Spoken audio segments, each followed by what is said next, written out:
Disclaimer alert. I can't talk to anybody on here, obviously, so because I'm driving. So you must talk amongst yourselves. But I'm just coming out of Cincinnati, which I thought would take a lot longer, but I caught it at the right time. So I'm not messing with the traffic, thank goodness. But I've got to make my way to, where am I going? Mountaintop, Pennsylvania. So, which is 546 miles. So it's only a 9-hour run. And it's predominantly interstate almost the whole way. So it's simple. Put your foot down and go. But whoever's in here, good morning. And I can't see who's in here, so I hope everybody's day's going well as far as it can.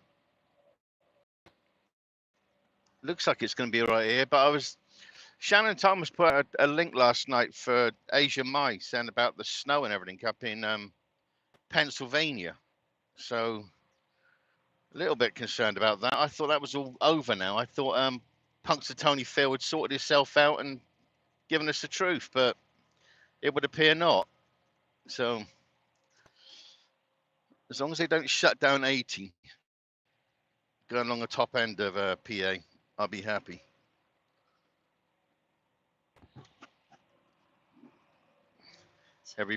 Oh, shut up. Oh, hold on, let me turn that down. Let me turn their GPS down. I'm not impressed with the company GPS. I like my GPS. Ram McNally never seems to fail me, but the new system we got here is yeah, it annoys me a little bit. Same as before. If anybody's got like links to their chats and stuff like that, or if they can't put it in, if any moderators that's in here could do it for them, that'd be greatly appreciated. Anything to promote people. Let's build up people and let's not knock them down like I keep seeing in silly things. It doesn't serve a purpose.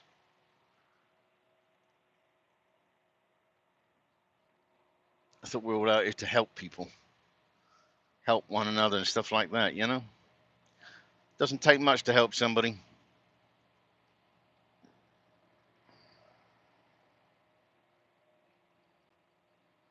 It's getting light quick. So I'm heading to like Columbus and up that way, up 71.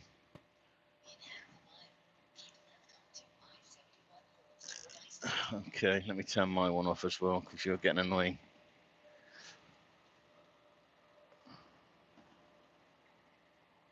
Right, that's how I turn down. I'm not sure what this quality's like of this phone. This is just my phone. So but I'll keep it going as long as I mean, not that anybody wants to sit here watching me drive 500 miles because that would be insane. But anyway, I'm not one for doing these long lives like that. That's that one I did the other day. I didn't realize that was like 2.5 hours. I'm thinking, oh my lord, that was a length of time. It looks cloudy. I thought it was going to be better than this. Check the weather. It said it was going to be okay, but let's go.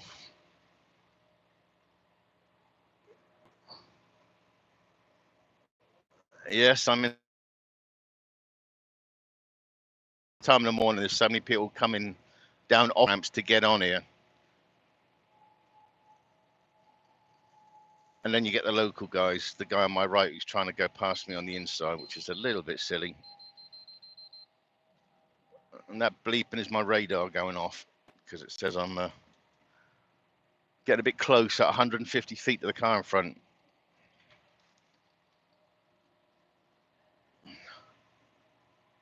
Is that a Schneider truck? Nope, it's not. I thought it was. Okay.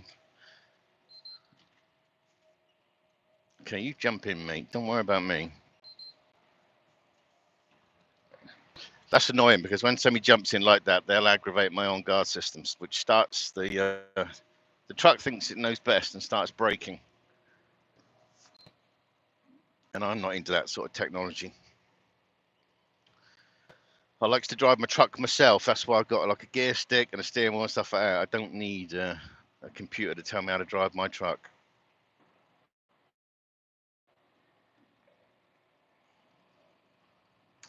Notice Service. They're not. I don't think they're a huge company. I don't see them around too much. They're pretty small, I think. But morning driver. A lot of the tanker drivers, doesn't matter where you work for, they generally, we always put our hands up to each other. Just a bit of camaraderie.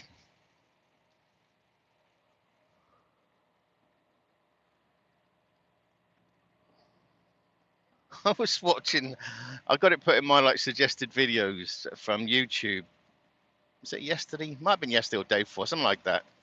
Wasn't really paying too much attention. But it had a guy like driving along. He was driving in his truck. Maybe it's because I've done it and then it suddenly come up there. He had like nearly 1,000 people watching him. I'm thinking, and he was going like through, it was either Nevada or Utah. So there was just like nothing to look at apart from sand. I thought, oh my God. So, but I think the chat was just talking to each other. I think it was just basically just a meeting place, really. Let me get over. Please let me over. I'm just trying to get out of the way of it.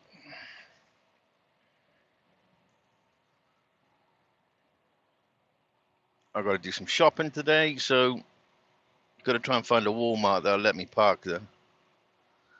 I've got too many drivers that are disgusting out here that don't clear up behind them properly and stuff like that, and they upset people at Walmart, which is a bit limited. And some Walmarts especially don't like tankers, especially with the big red flags on the side, because all the legal stuff, you know. You're only supposed to blow the bloody doors off. That one.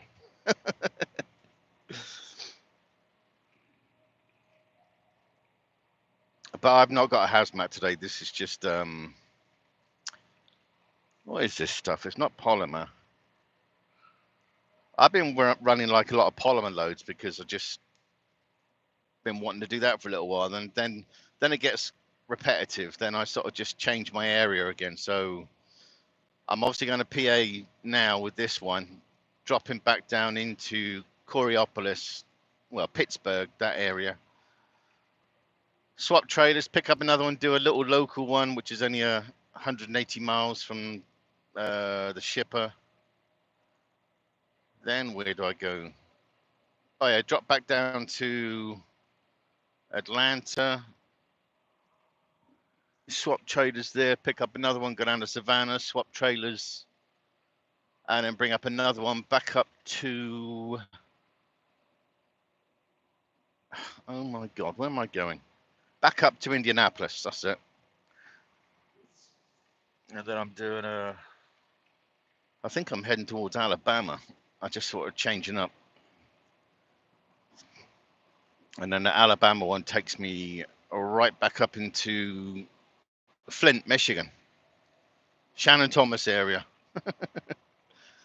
So that keeps me busy for when I'm out there. It keeps me busy for about the next 7 or 8 days,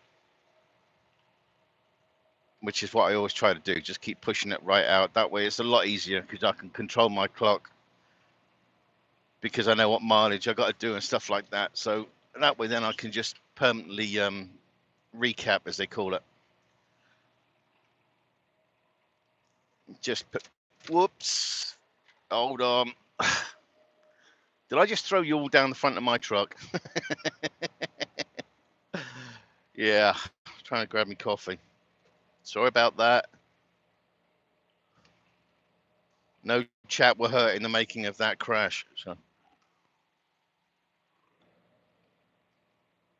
oh, get off. Now I keep hitting the cable. Silly sod. Well, morning anyway, whoever's in here.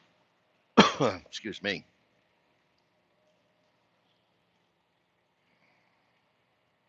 It's weird because I'm just sat here talking to myself and it's like you get the odd person looking past you. looking at you like, what?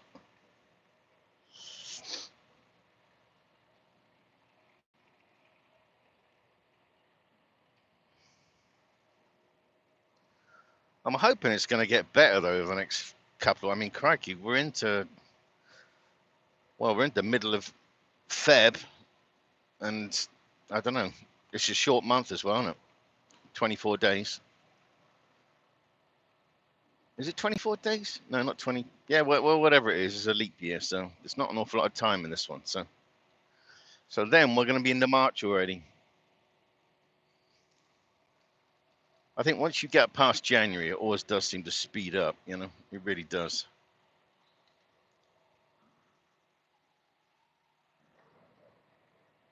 It is a bit darker here. If you're in the UK, I'm sure there's a few UK people in here. It's 7:10 here in the morning, Eastern time, because there's 5 time zones in this country, and we are Eastern at the moment.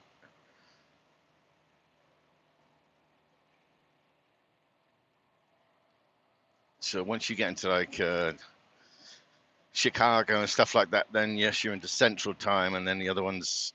I've worked in about 3. I was talking to somebody yesterday. I think I've worked in about. Oh no, I went to Oregon one time. Yeah, I got before we dispatched ourselves. Let me get over. Before we dispatched ourselves, the company that I work with, they were dispatching, and they dispatched me to Oregon. That was the first time I came across like that was so cold. Oh my god, I had to do a 34-hour restart like in Montana. Never again. So I don't go to places like that if there's like in the winter time. I don't mind going out there in the summer because it's those sort of places scenic. But yeah, you won't catch me going out there. Not when I can pick my loads. And Wyoming, like if you've been out to Wyoming, the mountain ranges and stuff like that just go on for miles. But yeah, don't go out there in the snow because if you got to throw chains, it ain't worth it. I don't need to be on any road, but I've got to throw chains. That's why I don't carry chains. And then you get chain law for different states where you have to carry them. So I bought them one time when I was told, "Oh, you're going to Oregon," and then I just took them out of the truck after that. So it's like, get out. So I think they're just a rusty mess. If I've still got them, I think they'll be in the garret, and they'll just be a lump of rusty chains, like probably like welded themselves together.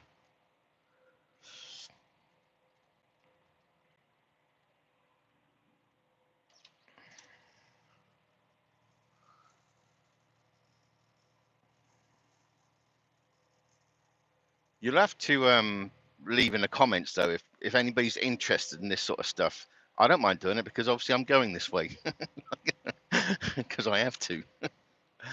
But some people, if you're, I don't know, if you want to sit down, you put it. I suppose some people put it on the TV. I'd imagine it must look weird on a TV because it's just, I don't know. That's why I did that one going through the mountains in Virginia. I'll have to watch that on the TV actually. I don't watch a lot of my stuff at all. I just put it out there and let it go. I'm not one for that. Going back on it and looking at.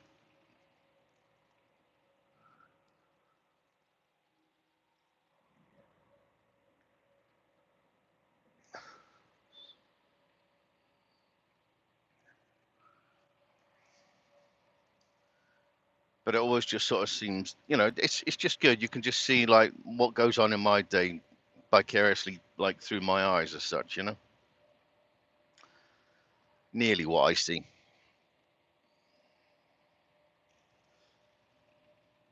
Aha, here comes a big old. No, it's a W. I think it's a W9. Yeah, it's a W9.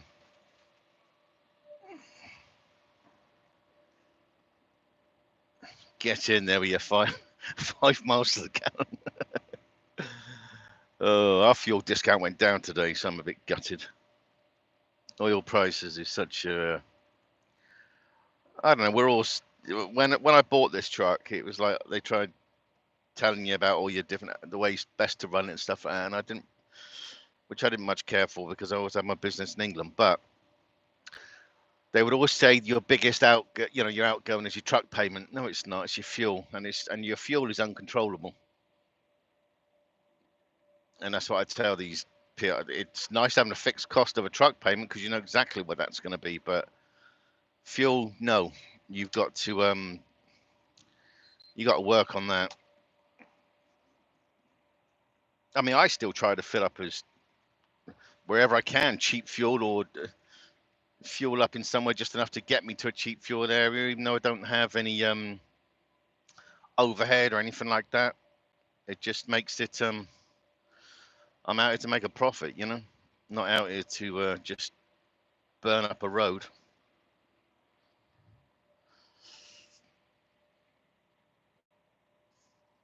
I'll tell you one place. I mean, this isn't too bad here on Ohio on this road, or certainly not so bad at the moment. You go through Tennessee. Tennessee use tarmac. Like this is tarmac, or I think they call it paving here, but in England we call tarmac. But yeah, you go through 65. Come down 65 from Chicago to, as if you're going to Tennessee to Nashville. You come along there at 65. My God, there's like craters and a half. That road is in diabolical mess. You know, they're trying to patch it, but because the old snowplows have been through there and they start breaking up the road because the cold and the blades are lifting up tarmac, and it's just horrible. I don't recommend going that way if you're over here. Not until they sort the state of it out. It is bad.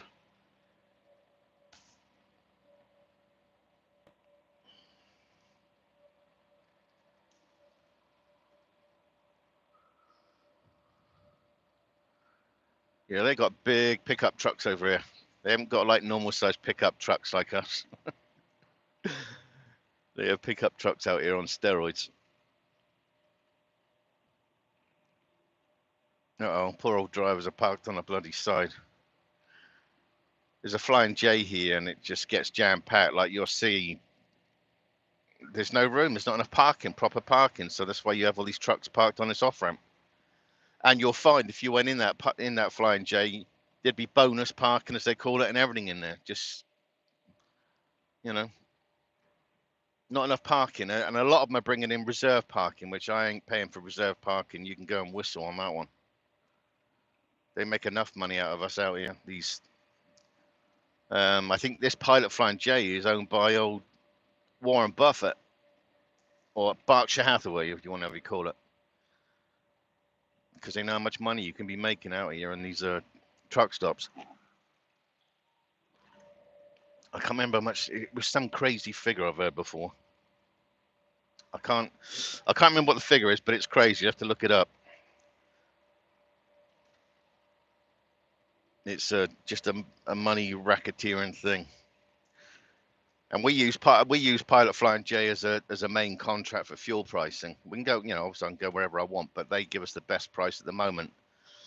And they're always running charity things in there, to give out this, to give out that. It's just like, and you think, well, why don't they dip in their pockets as well and just use up some of those massive profits they make? But they won't. Rest area. See again here. I mean, these trucks here. This obviously that rest area is packed last night. So then people start parking all the way out here, right out to as far as you. Even though it's got signs everywhere back there saying no parking. Certain states will let it go, but some states don't. They just state trooper will come along, move your truck, and then we're stuck because we're under a clock. I think if you're out of hours, the police state trooper can move you on without you getting into trouble. I could be wrong, but I'm sure that you can actually be moved on so you can find somewhere else again. Then you got to take it up with your company that you're working for or contracted to, like I am, or whatever. I've never had that done to me because I've always, the way I run, I've never been unlucky enough to be parking on a flipping sideline like that. you know, on an off ramp or an on ramp. Even though as well, the company I contract to, they don't, they frown upon that if you park on an off ramp or an on ramp, and you can lose your contract if you do it. Especially, I suppose, especially like tankers, because if somebody went into us, boom, if you got the wrong stuff, that's not going to be a good one, you know.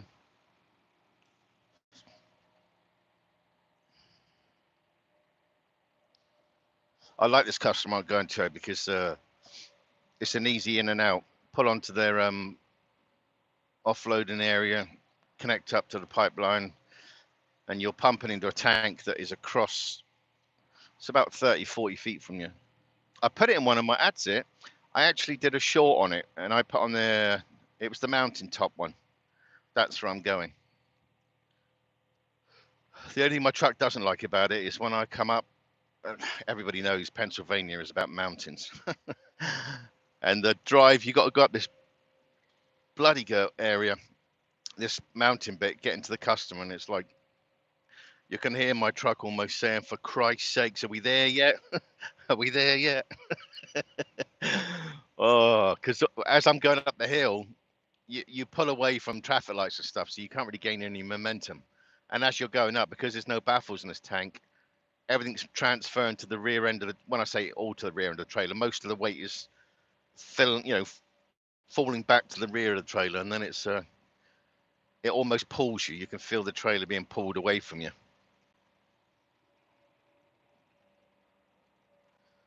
So yeah, my truck doesn't like it too much. I think there's only one other place I've been to out there where I've where my brakes have smoked, which is a little bit of a worrying thing. When you start seeing smoke pouring off your brakes. Hold on, mate. Let us over. Let us over.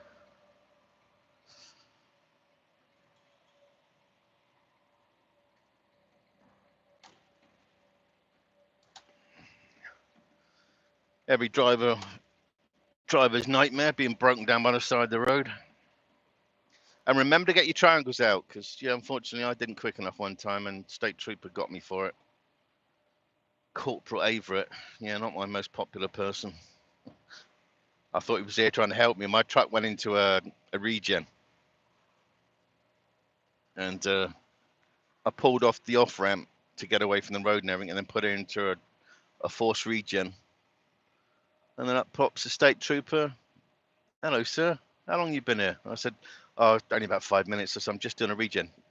And that was it. Then he started talking to me like a village idiot. You can get your triangles out. I want to see my 100 foot, 200 foot, 500 foot, and stuff like that. So, okay.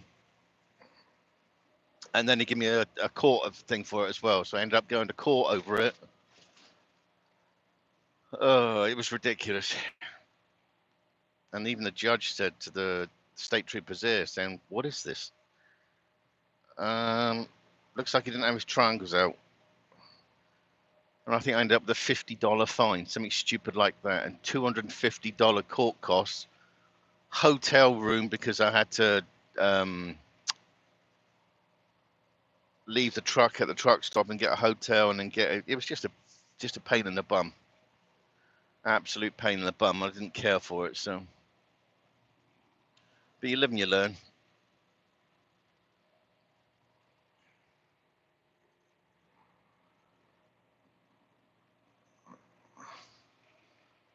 Well, it's getting lighter and lighter and lighter. So, and we are 66 miles from Columbus. Columbus has been, they got major construction there, so that's all like torn to shreds. When you come through, anybody that's been through Columbus knows what I'm talking about. It's ridiculous. You would think the money they make, they'd get out there and hurry up and fix it and get it sorted. This road's not too bad, but I think again further on down there, I think they've messed around it a little bit too much, dug it up a bit.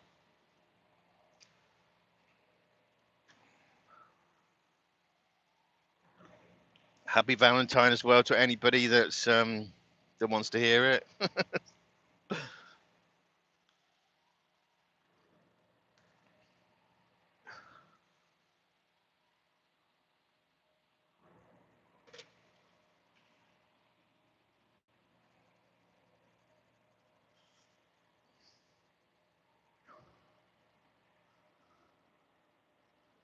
Oh yeah, and we'll be in Amish area. Yeah, I think Mountaintop. I'm sure I come across. Pennsylvania's got like a big Amish area, especially when you get out on, across by 80 and stuff. I was at a truck stop last night in front of the Kentucky Speedway. There's a little truck stop there. Always get parking there, and it's a nice enough little place. I always buy something there because they don't charge you for parking or anything, but you know you're obliged to buy something just to say, hey, you know, thanks for giving me a space and stuff. But I was talking to somebody there about Amish, and that was the first place that I ever came across Mennonites, which are like Amish, but they're into technology. Because it was weird that a car pulled up and Amish people got out of it. Went in the shop. I thought, what? I thought it was fancy dress. I didn't realize that there was that side where they're into technology and stuff, whereas true Amish people aren't into all that electronic technology.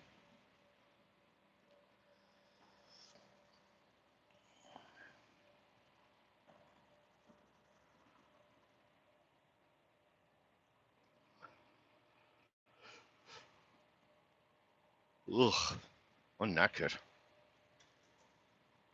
But this is 71. This will take us all the way up to 80. And then we're going to turn right and go across 80 to PA. This ain't coming off till tomorrow, but I'm going to be there today. And I think, because they don't have to do anything, they just show me where the connections are and I just do it. So they should probably allow me to offload it today. If they don't, it's no problem because I've only got to go from there tomorrow to Pittsburgh, let's say swap the trailer and get out to the other customer out this way. I've got to go to Sikaflex or Sika that does like that Sikaflex stuff.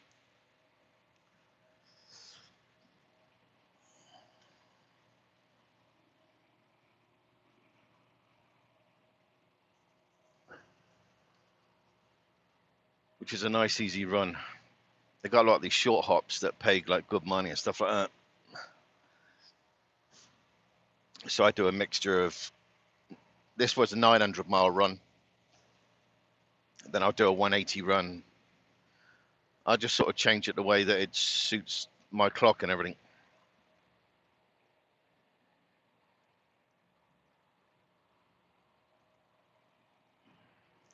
But you can tell this ain't polymer. The load before this was polymer. And polymer moves. How is it like that? You remember those little like bottles you'd have like this, the water in that would move slowly if you'd done it like that's how polymer moves. Polymer, because it's so twangy, it moves sort of slowly, but it moves when it does hit you, it does hit. This stuff's very fluid. I don't know what this but this I got loaded at Memphis, Tennessee yesterday.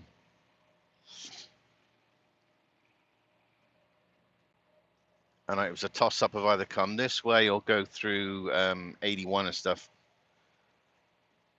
But I got sick and tired of keep going up and down 81, so I thought, no, let's come out this way.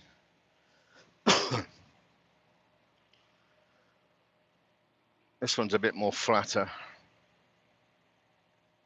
I don't mind going up and down 81 because it's got like slow, nothing too drastic. Because the big mountains and tankers is just not fun. So generally going through the Virginia mountains, coming out of Coriopolis and going down to say Charlotte, I never do that loaded because that's a horrible run and you get frustrated, you get mad because you're being thrown around. Doesn't matter how good a driver you are or whatever, you can't stop this stuff from moving around, you know. You can try to adapt to it to a certain length, but no, I don't like hauling. And it seems to be every load seems to be £45,000 I'm hauling at the moment. Apart from the one I'm going to take up to Michigan, that's £36,000. So about 18 ton, 17 tons. But this one at the moment, I'm at 45,000. So right up there. I think overall I'm about 79,000 loaded.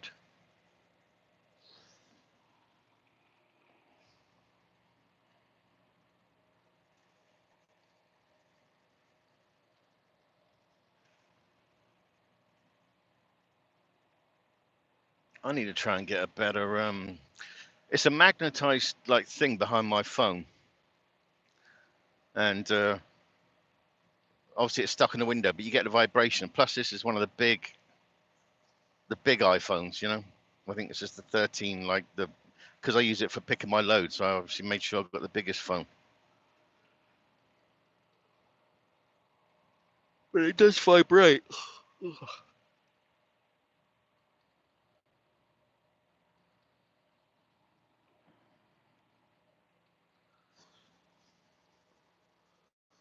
Roll on though when we start getting some colours out here, like these trees.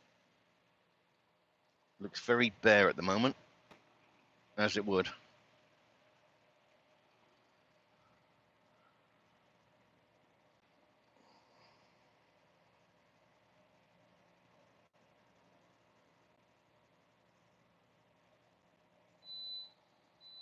Couldn't clear the past that one.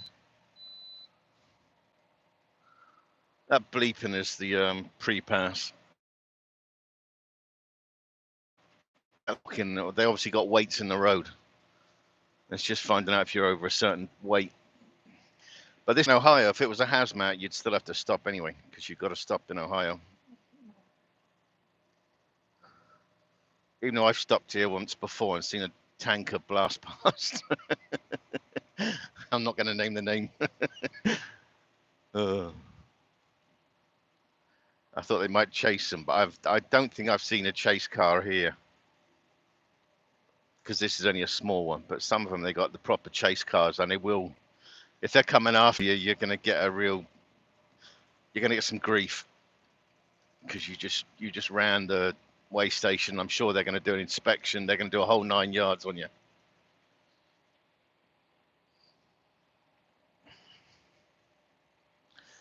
Yeah, I think this. Yeah, you can see it's just one guy's car there. Sometimes you'll see state troopers there. If they're watching, they'll just do inspections. Because I'm sure we got more inspections coming and stuff like that as normal.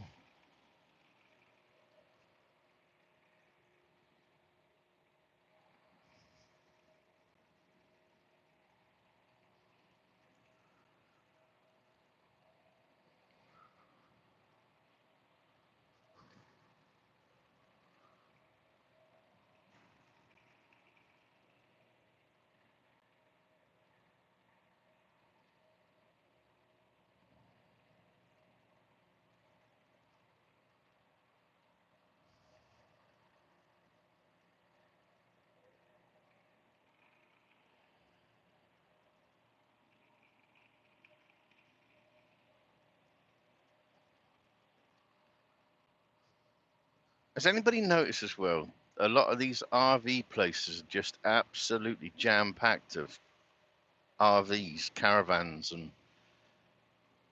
because if you go up along, like I said, this is 71, but if you go up along 80, where you see a lot of manufacturing, my God, those fields are absolutely packed out. It's like, I suppose it's an expense that you don't need to have, but it's crazy.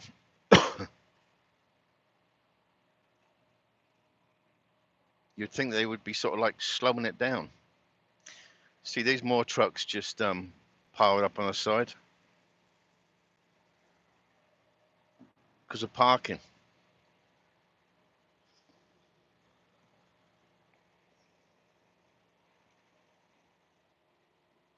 This is a huge place. This RL. It's LTL trucks, which means less than a load. So it's like small loads. You'll see them here on the right. Those trucks I think are for sale. Because again, that's another thing. All these trucks that are flooding the market to be sold in auctions and dealers and stuff like that.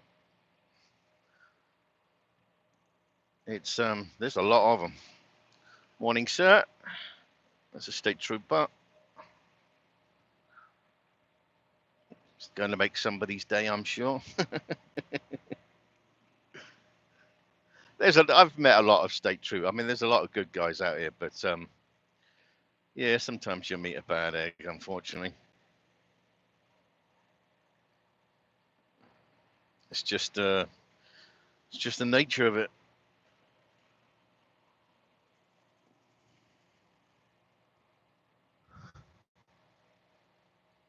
I got to get a chip sorted out on my flipping right windscreen. I was driving on the other day, and again, because I said these a lot of these tarmac roads are being broken up. I've had so many things hit my windscreens in the last 2 weeks, and one of them put a big chip in it.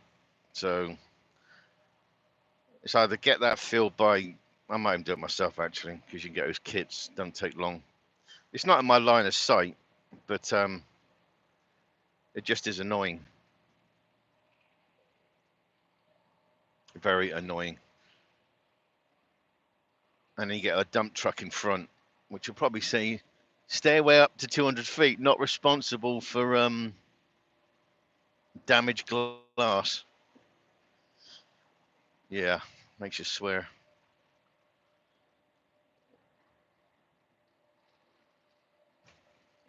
This is where it's all dug up.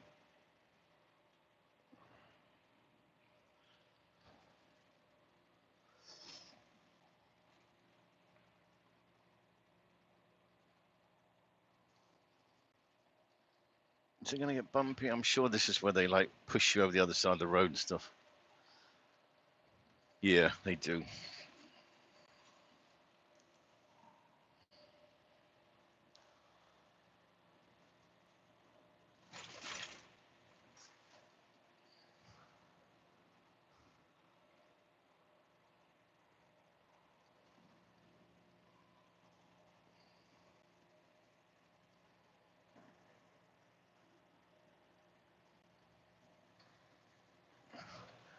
Bridge. They're doing that. A lot of bridges are getting, again, if you're over it, you'd notice that a lot of bridges are having, like being taken down and new ones put up, because a lot of the bridges, I did watch a video a few years back, and it was just saying about the infrastructure here, how it was starting to break up because you've got like bridges that are like really, like that big one in Memphis, that when they found that like 3 foot crack in the front in the bridge, and they had to shut it down immediately, which caused absolute chaos in Memphis. That was shut down, I think, for a few weeks. Um, but it's when you go over some of these bridges now, you sort of like you can imagine it'd be like those cartoons where you're driving along and suddenly the whole thing just drops, and then your teeth follow it down.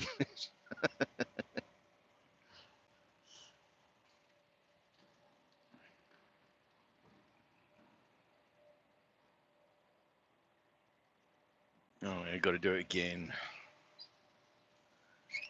Put my, it's getting colder out. It's 2 degrees, so it is a bit nippy outside.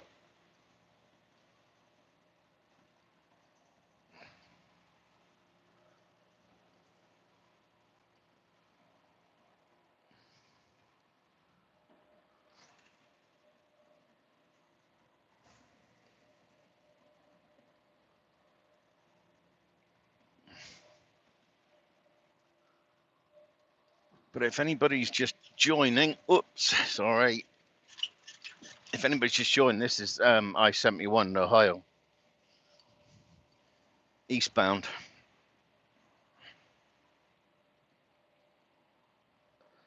Heading to Columbus.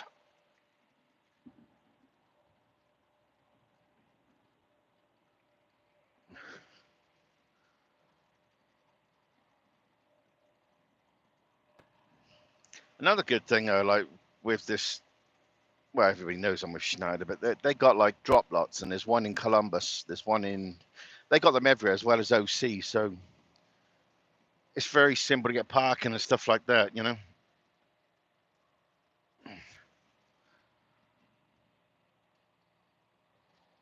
And then if you can't find there, then you can obviously get it the tank washers. You can just pull in the. Let me get past this guy, because that's a dump truck. A council dump truck.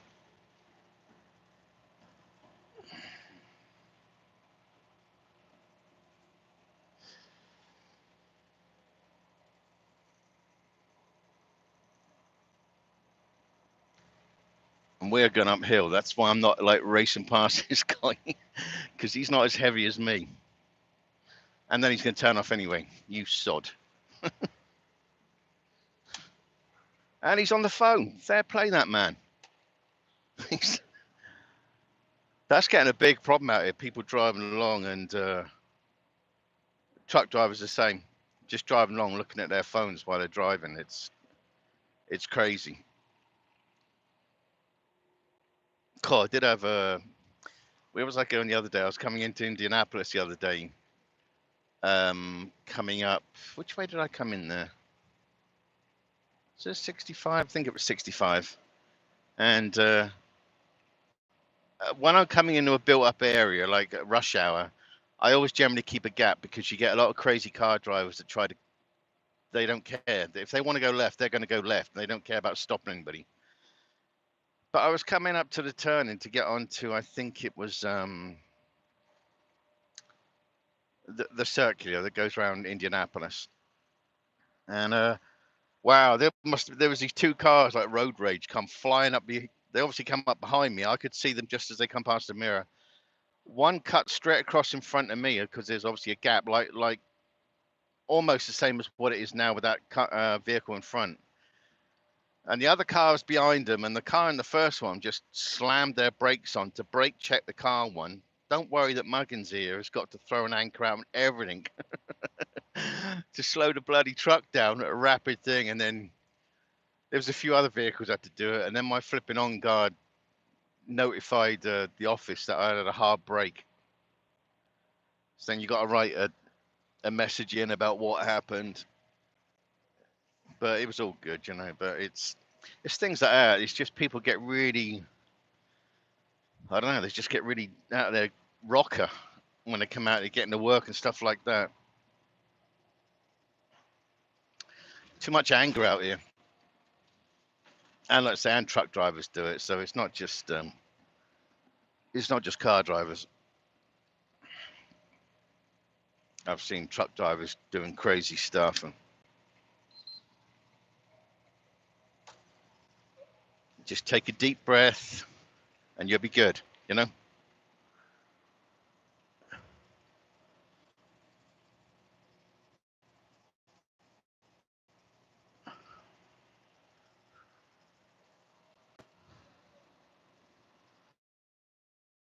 Trucks breaking down as well,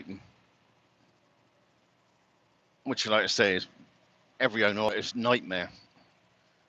Company drivers, they're fortunate because they ain't got to foot the bill. But yeah, if you're out here as a contract, whatever you want to class that as, I really don't care. Just to me, there's just two types: there's company drivers and there's not company drivers, like contractors, owner operator, whatever. You know, we are what we are. But this year, touch wood, I'm probably just about to curse myself. It has been fine. Last year wasn't fine. That was yeah, that was some big money last year. But like I said, I didn't want another truck. I'm happy with this truck. It works for me, gets me from A to B.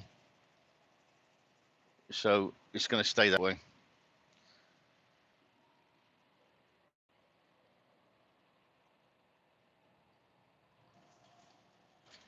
But a lot of these newer trucks now, they really are getting technical. Way more technical even than this thing, you know.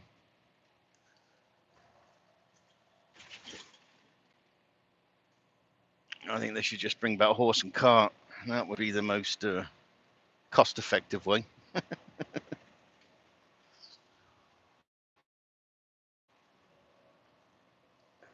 This road is really patched.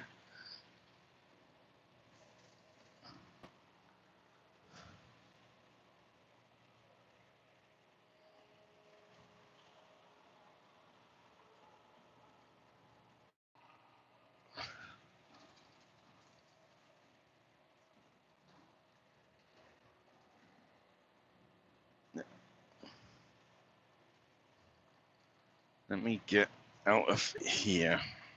Sorry, chaps, I've got to go in the middle because this is driving me bonkers. That is way rough on that right side.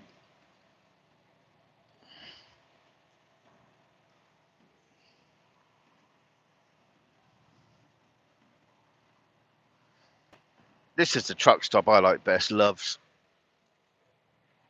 We don't get too much of a discount from them at the moment, but I do like Loves. Let me get back over. They generally are a much better truck stop. If you got to buy food, they got, you know, much better food than your TAs or your blinking Pilot Flying J's. They're not quick trips, but they're certainly a second best one. And Quick Trip isn't down here. I might have to have a word to Quick Trip and say, oi, you need to start opening up round here. Move down. They would do so well. They really would.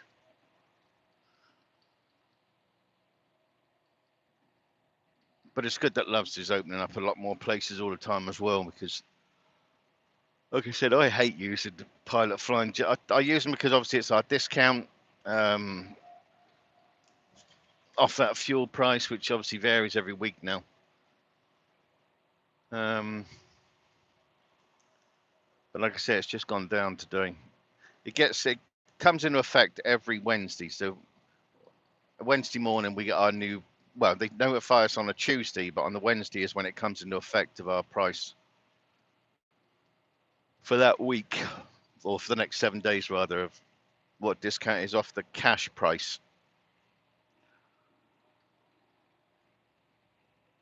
And it's getting a bit silly. That's why, like, at some of these rates up here, it sort of depends on some of the regions. You know, it just changes so much. Even though a few of ours have started going down, which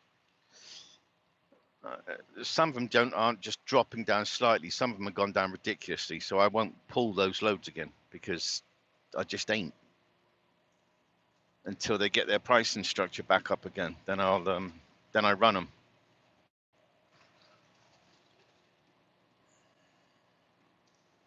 I don't know what they're building out there. I don't know if you can see it to the right. They're building something.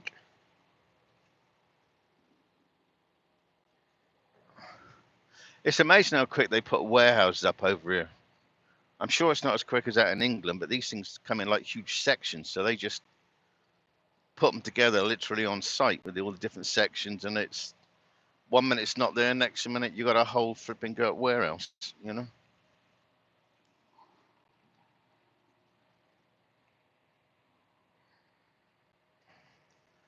But morning to anybody that's just joined or whatever. I hope your day's going well wherever you are. It is 7:47 here in Ohio. I've got my shades on. I've got the window half down. I've got my coffee in my hand. Today is a good day.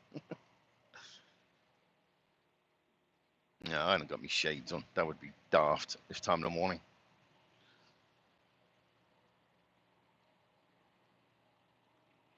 Wow, those rest areas over there, they must get so packed out, because to be so parked so far up is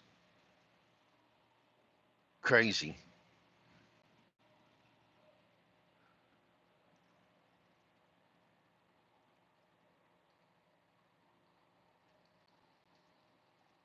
Okay, I don't know what they're doing in that rest area.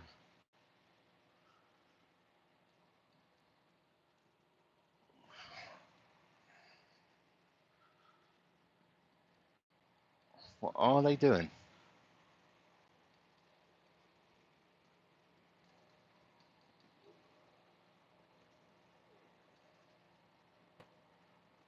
See what I mean? Like these trucks, you're almost right down to the end, so you can imagine. And that one's turned away. He obviously knows he's probably been smacked before.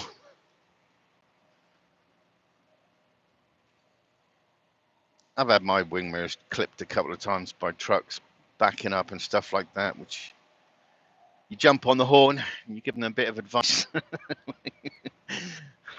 some choice words. I've never had, like, I've been to, where was I the other day? Some poor bugger. I was in Virginia, I-81. The Flying J, just before you cross into Maryland. There's a Flying J there, and I always fill up there before I parked on the corner. And if you park on a corner of any parking lot in a truck stop, you everybody doesn't mind you being the battering ram, but you're really putting yourself into an awkward position, because sometimes truck drivers will go near. I don't know, maybe they just have a blonde moment thinking they're driving a car or whatever, but they'll cut across, and this poor bloke, I don't know if it's a company truck or whatever, I can't remember now. It absolutely wrenched the whole front of his truck off. So somebody must have cut round that corner. He obviously going a little bit too fast for a truck stop anyway, and just took off like it was the right side, so it was passenger side. It was like the bonnet, the flipping. He had like a deer guard on there. It just looked a mess, and it was all on the floor and stuff like that. It must have happened obviously a few hours prior to that, because it was all, the curtains were still closed in his truck. So he obviously went back in and probably prayed it was a dream. But I've only ever had that happen to me once, and it was the one time that I nosed into a parking spot, and a Martin, Marten truck, a reefer truck. This was in Syracuse in New York.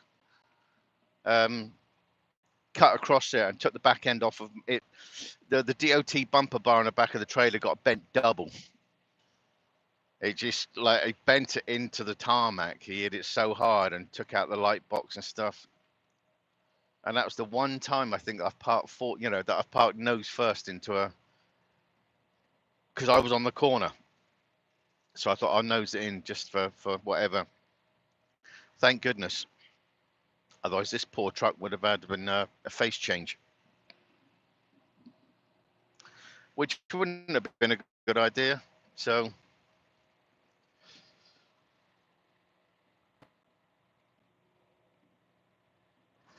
because these trucks, when you put two bobtails or two, we call them lorries in England. So if it's British people and it's lorries, obviously here it's tractors, which it throws me. So they also call them bobtails. But yeah, this bobtail, this truck. See, now I get lost because now I start talking gibberish because it's trying to learn. But this truck alone, without the trailer on, is £19,000. Sometimes nearly knock on the door £20,000 when she's fueled up and everything. So it's still a lump of metal, a heavy lump of metal. You're bordering on 10 tons. So even when these bobtails collide with each other, it's a lot of damage.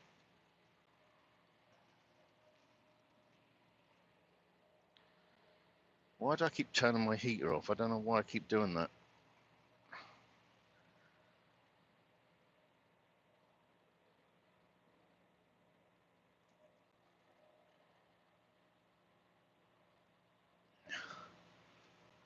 I know I've got to stop in about, how much time I've got? 6, 9, 4.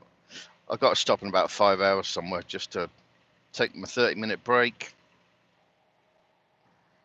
And we'll be about 2 hours. I'll be about 2 hours away from the customer then. Like I say, I want to get there today. So they either let me offload it today, or at least I know they'll allow me to park there overnight, so I don't have to worry about finding anywhere to park.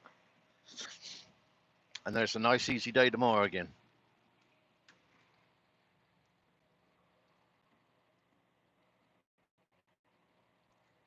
Oh, I've got to go shopping. Ducker. Yeah, I've got to stop at a Walmart. That's why I'm going to take my 30-minute break, stopping at a Walmart.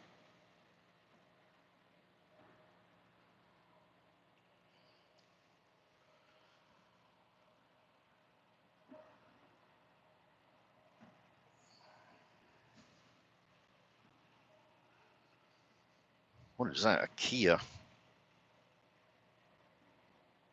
Well, why doesn't he get in the back end of that Jeep? I don't know how people drive so close to people. It's crazy.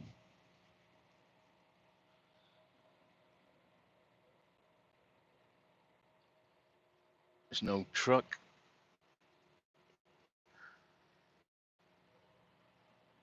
It's amazing what you see in some of these fields, like old vehicles just abandoned and stuff like that.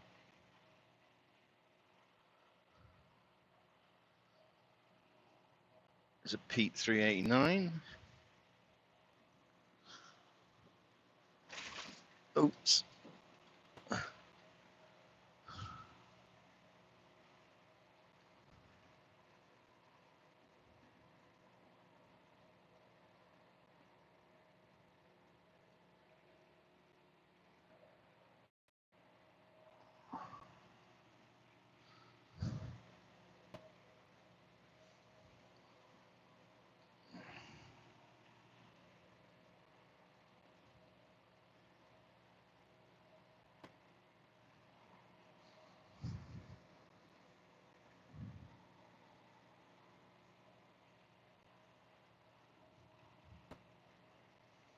Kermit the Frog truck, nice and green.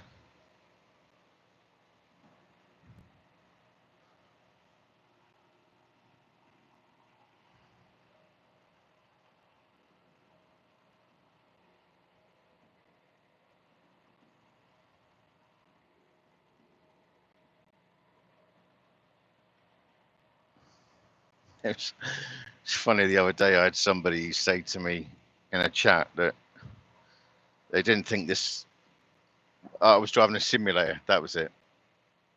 And to be fair, I don't think I've seen simulators look this real. I could be wrong, because I mean, I don't do any of those things, but it was just funny that the guy was saying, I don't think you're driving that really, I think you're driving a simulator. Yeah, okay.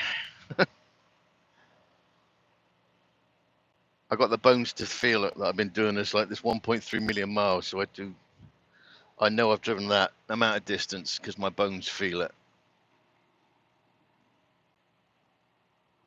This trailer yesterday, where I got it, I picked it up in Arkansas, and it was funny. The night before, I stopped about an hour early because it absolutely poured down. And once it starts pouring down with rain, you get people start doing stupid stuff, and all the lights on things out. I thought, sod it, I'm just gonna get off the road. I ain't gonna fight with the traffic. So I stopped about an hour outside of uh, West Memphis, which is where the tank wash was. And then it stopped raining. Then I heard like something hit the window, and I pulled back the curtains again, and it was heavy like hail was hitting the screen. Thought nothing of it. Went to bed. Woke up the next morning, pulled the curtains. Like there must have been a big temperature drop. So it went from rain to hail to iced up. So you get out doing your pre-trip, and you're running around like a blue-ass fly because it's so bloody cold. And I gets in, starts the truck up, gets running, gets to West Memphis near the Petro. There's the tank wash we got. Dropped that trailer off, picked up this one. I've done a pre-trip on this trailer and got on top. My God, it was like white. And you're trying to walk around because when you get on top of these trailers, it's got steps going up the side and whatever. But you're about 10 feet off the ground and everything's metal.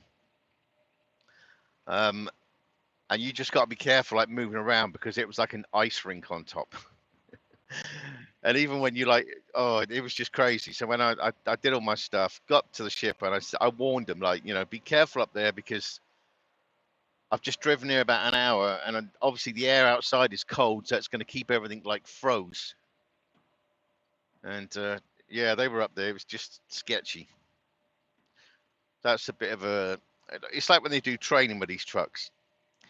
When you go to train at either Coriopolis or Houston or Gary, Indiana, um, that's one of the things they'll test you. They get you to get on top of the trailer to find out if you're all right with it, because some people get freaked out, like vertigo, whatever like that. And if you do, then obviously you're not going to get a job working here because it's unsafe. But in the summertime it's great because it gives you a good viewpoint. If you're watching something, you can just get on top of your trailer and we get the best views then. But yeah, you got to be careful on top of these trailers because I do know one person that's had an accident coming off of one of these things. But they were silly because the trailer we use compressed air. We use compressed air and we pump off product. But the compressed air is more of a deadlier one purely because everything's under pressure. But what you're supposed to do is check everything, your washout caps, the crash box, everything before you pressurize it. And I knew one person that they didn't do that. They pressurized it and they could hear a hissing on one of the washout caps. And yeah, they hit the washout cap to try and tighten it and it blew off. And it took them over the side, I think, because they woke up then with a broken rib, broken teeth missing, stuff like that, because when that washout cap come out like a bullet. So don't mess with this stuff.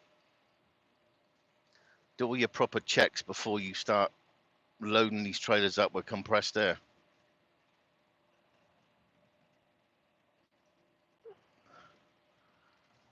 because you can get hurt, and compressed air, you can't see compressed air. So, but we get a host of different ones. We air off, we pump off, and we also get the customers doing it. So some customers, not this one, not the next one. I do a lot of live offloads, but some customers, they do it all. I'm trying to think of which one. There's one in that I was doing the other day in Winchester. You just got to stay in your truck. They come out, they connect up, they take the samples of the product, they pump it off, they close up the tank and everything else when it's finished, and they just come up to you and sign your paperwork. But I don't mind those on a rainy day, but I'd like to get out and move.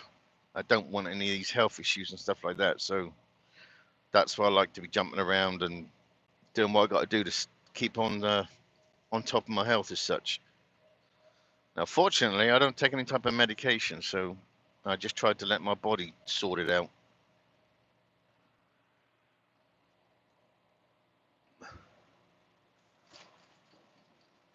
Because that DOT is that DOT health card, you got to be on top of your game, you know.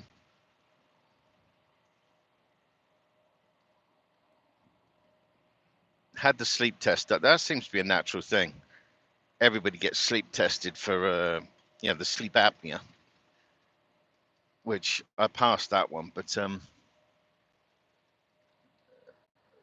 if not, I suppose you got to go to bed. One of those huge, which I don't know how anybody can sleep when you got that strapped to your face. I mean, maybe you just get used to it. I don't know. But yeah, I don't want stuff like that, you know.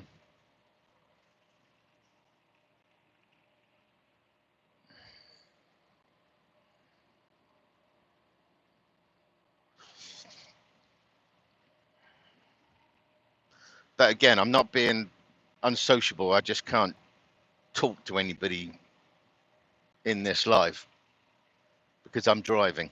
So I'm just watching where I'm going and I'm talking to myself. Let's say that.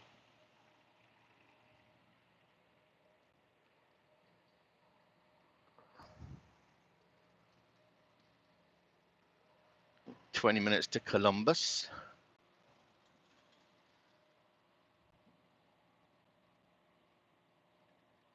Oh, Crane. That's what I was going to be. When I left school, I tried getting a job in England with a company called Sparrows, which was a big crane company. But no, it didn't work out in the end. I worked for a few contractors in Fawley Refinery, the big Esso, as we call it, in over there, or Exxon that you call it here. Yeah, I want to be a crane operator because when they used to have shutdowns at these big, when you go to these big oh my God, sorry about this, and I can't get over because there is a car right next to me.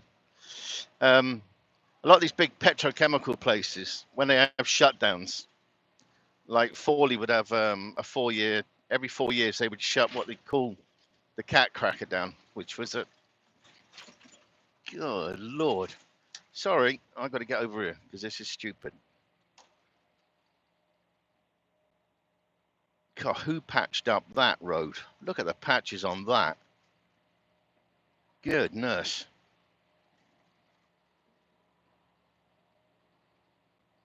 That's nearly as bad as that this little pussycat.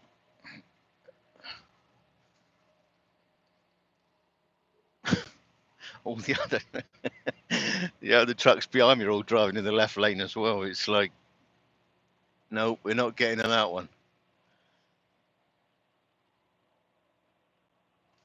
How patched up that is. That's a joke. It's all right for the cars to go down. They got like a better type of suspension, whereas us, we're like, I don't know. Let's try it now. There's one in Arkansas, 55.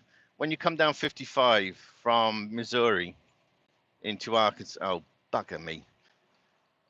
God, that concrete road is like bounce, bounce, bounce, bounce, bounce, bounce, bounce.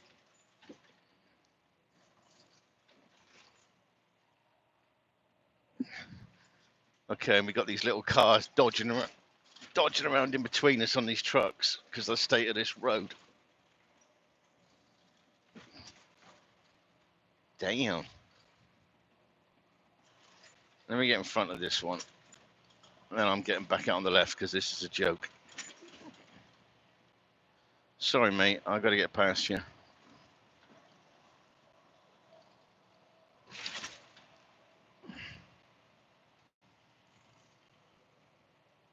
Oh, now it's got better.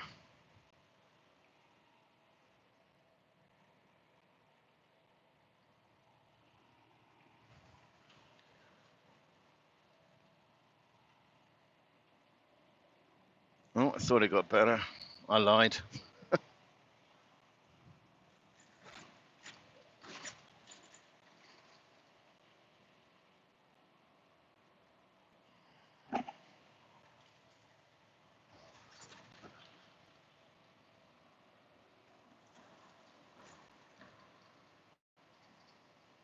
This must be more newer stuff because I don't remember it being a bit rough, but oh my God. Sorry, I'm going. You stay in that lane then, mate, because I ain't doing it. I mean, I know it's predominantly like the trucks as well. Hasn't helped it because it's the right-hand lane, but that's crazy. Let the cars play with the right lane and the rest of us trucks are sticking in the left lane. See, they're repairing that whole other side on the westbound side. And that looks nice and smooth because it's all new. So I suppose they got to do the same to this. Once they've finished on the other side, then they'll do this side.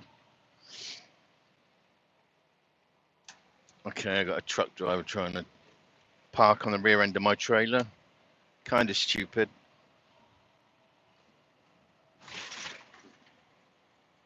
Just let him carry on if he wants to be like that. Let's just say I'm sticking to the speed limit.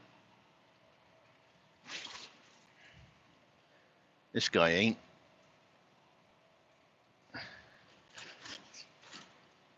It's always funny. You're like I've got the radar in here. Let me show you this. So it will pick up on a vehicle, any vehicle in front of me, and within a distance, just so it keeps them well away from me. It tells me what speed they're going at, in case I'm coming up on them too much. But it's always funny when you're driving along and you're sticking to the speed limit, and yet the next person has got to just get that couple of miles an hour faster. It's like, what are you really achieving, you know? But hey, it's their truck, it's not my truck.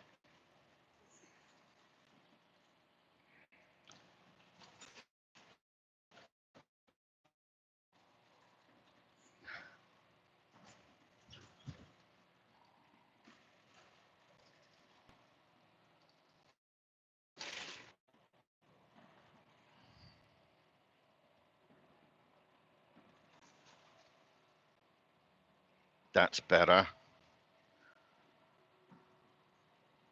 Decent road.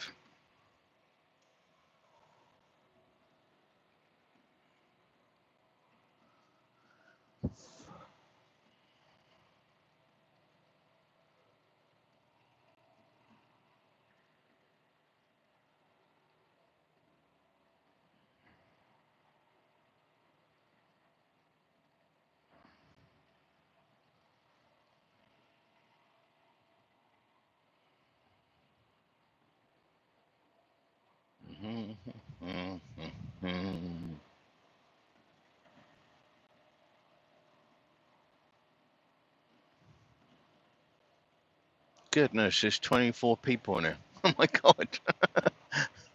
Well, hello, 24 people, whoever you are. But I really appreciate you coming in.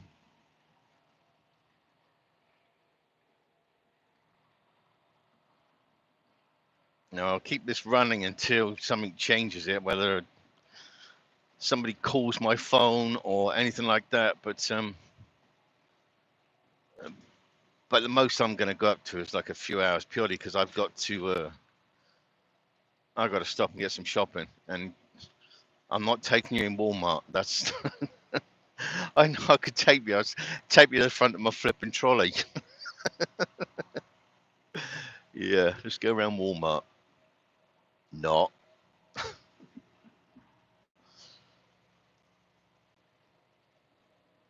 Yeah, we can all make suggestions of, yeah, shall I buy this one? No, no, no, get that one. No, no, no, no, buy this one, this one. But I gotta just find a Walmart that's gonna allow me to park this. So you got to start ringing ahead. Do you allow truck parking there? No. Okay. I don't want to be one of those poor buggers that gets flipping wheel clamped, because that can get an expensive hobby having your truck get your truck back.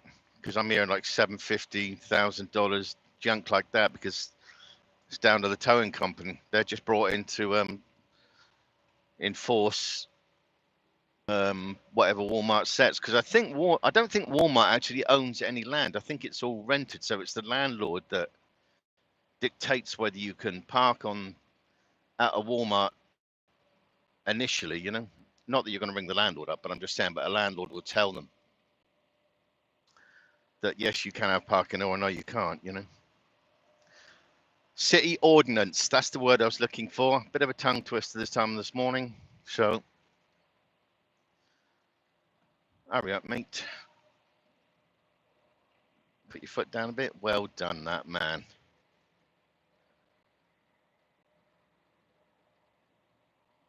Or woman. I can't see, but I'm assuming it was a. And I know that you shouldn't assume things, but.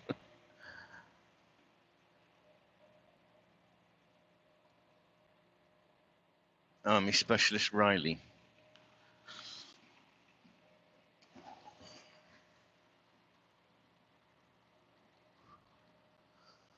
Huge landfill site here on the left. Now, if you had smell-o-vision, you'd smell it. But I don't. But I'm just believe me, this is a big, huge landfill on the left.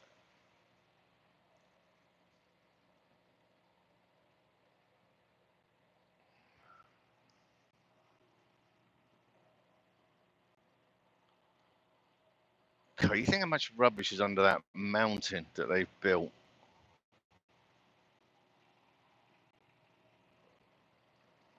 Crazy. Right, we ain't too far from Columbus. We're about 5-10 minutes, so hold on to your hats as we go through an extremely bumpy road because you got construction. What is the time? 8:15. Don't think. Well, there might be a bit of traffic there. I'm trying to do it, so I hope that everybody, because this is the only. Where else are we going to go through? I hope we shouldn't meet too much more traffic on the way, because that's why I went through Cincy earlier on early, so I didn't have to mess with that traffic. Everybody here should be at work by now if they're going to work today. Oh, then I'm going up by Akron. So Akron gets a bit not congested, but I mean it's a lot of traffic, but you don't come to a standstill or anything. So really, it should be just plain sailing. It's a fancy smancy bridge. Looks like they spent more money on that flipping bridge than the whole area. All right, let's get over.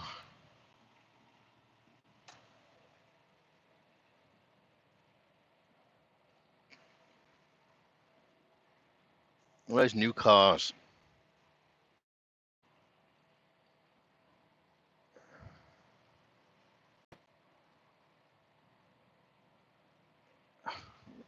What are you doing then? Just go ahead, mate.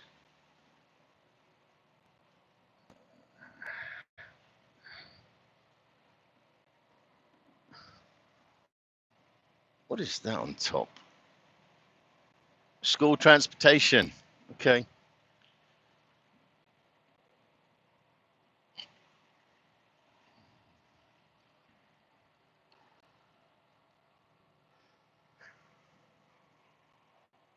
Seems funny going through it because this is every time I normally come in this way, it's like hazmat. So you always have to take the circular because you can't take a hazmat through the center. So it always seems funny coming through here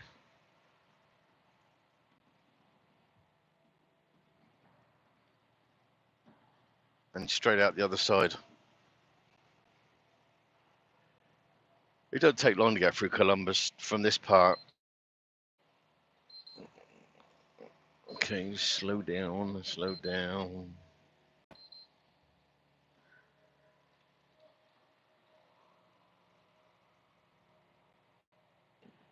I see they're putting a lot more of these soundproof things up by the sides of the roads. I don't, like if you go through Atlanta at the moment, my goodness, they're dropping trees everywhere, and you're starting to see all these houses that you haven't seen for years, and they're right by the motorway now. But they need to get all these things back up because I would hate that. Suddenly seeing a motorway in your back garden, yeah, great. If you sat out there one day with your budgie smugglers on, it's like suddenly you got a bloody audience. Morning, Sheriff. Sheriff is the local police. States is obviously they control the roads and stuff like that, but Sheriff, they will. Okay, don't know what happened there. We're back.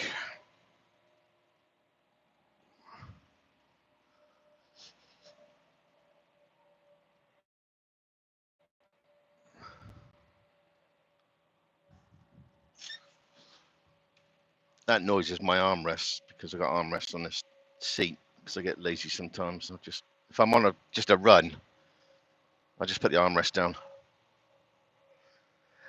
to rest me poor old bones. But you can see the buildings there. This is Columbus City Center.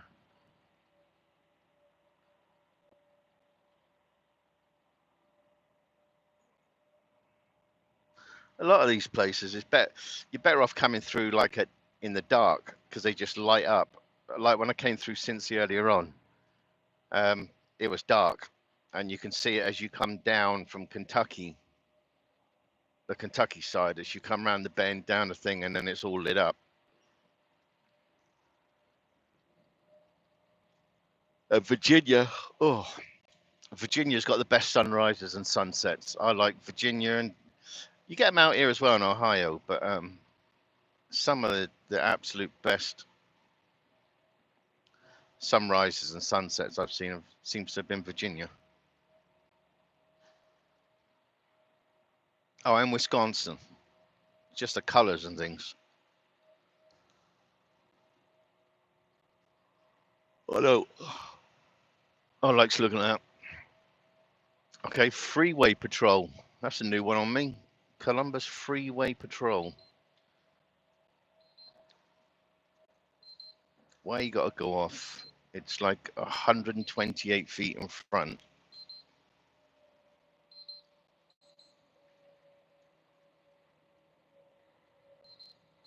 Oh, are you kidding me?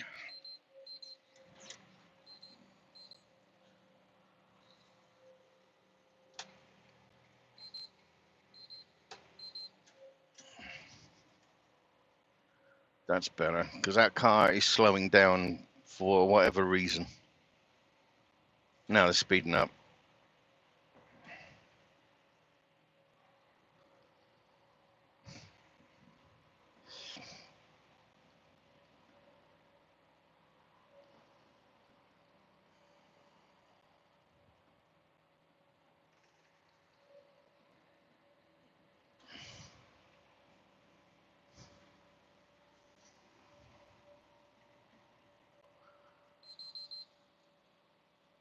But again, morning all to everybody.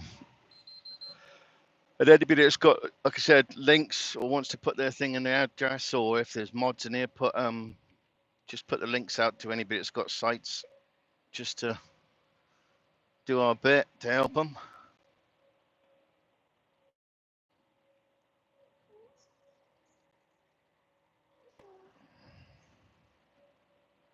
I think Tolga's probably in here. Tolga, if you're in here, Tolga, can you just check through everybody and anybody that's got a channel, just put their link out if you can. If you're in, I'm sure you are, Tolga.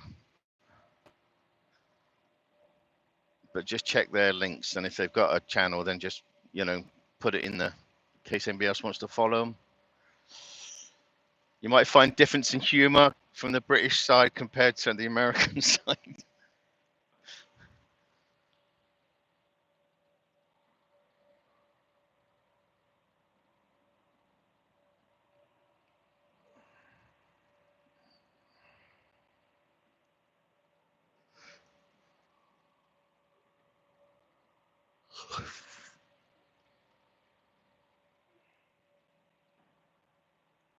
Okay, here we go.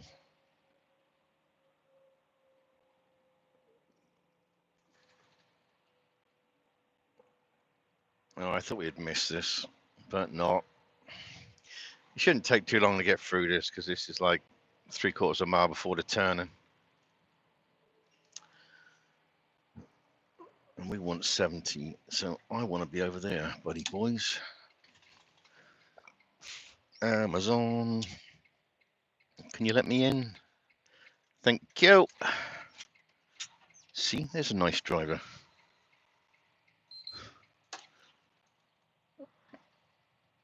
Because we are going north. I thought I turned you off. Pain in the bum.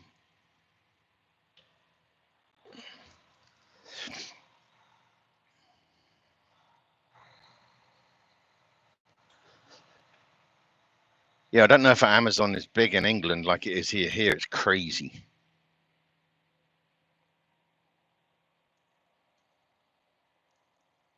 There's one, whereabouts is it? There's a flipping warehouse I've seen. I think it's a brand new Amazon warehouse. And they built it, but it stayed empty because Amazon was shutting down.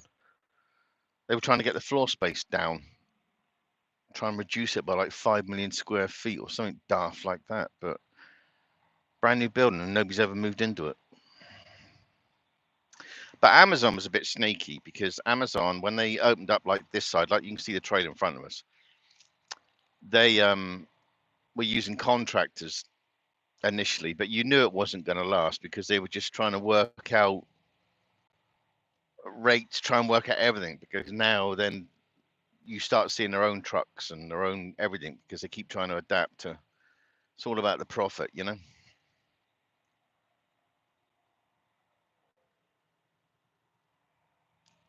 I know that they still use contractors because I think Shannon said it once before that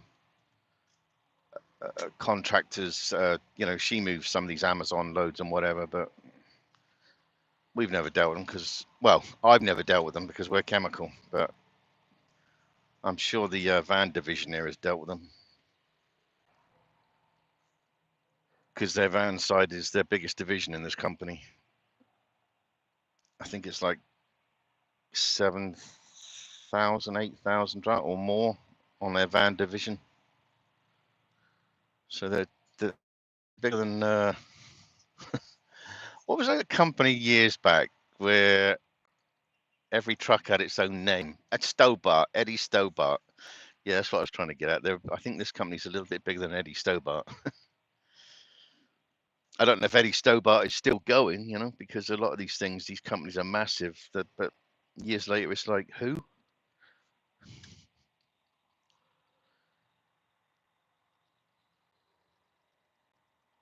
Yeah, it's just construction everywhere in this country.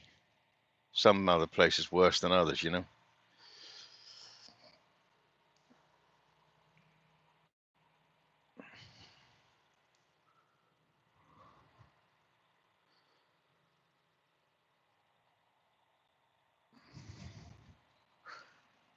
Looks like Spaghetti Junction.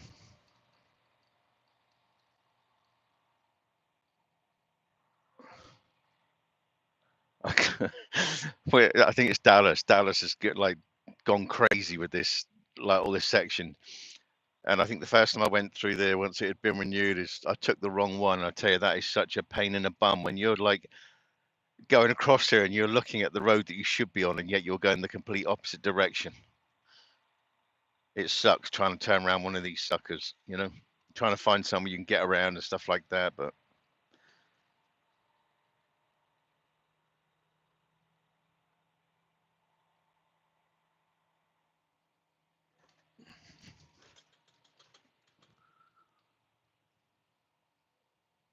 I think we need to jump over one lane. Yeah, I do. Excuse me.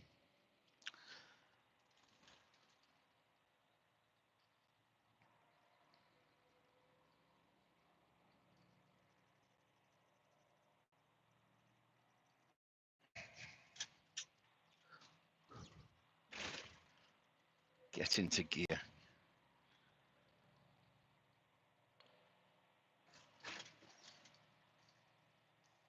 Okay, we're going north. I thought we had to jump across one, to be fair.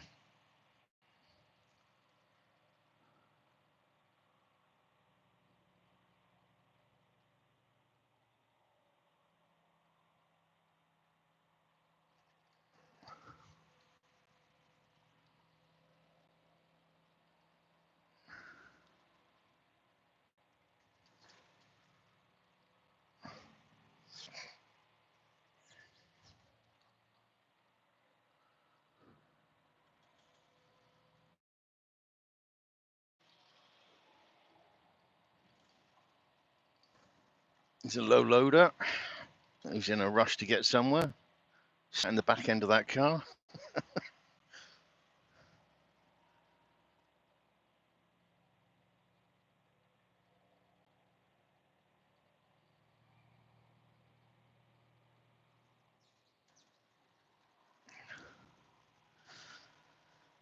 Right, we're going north. So we're staying here. Go through the tunnel.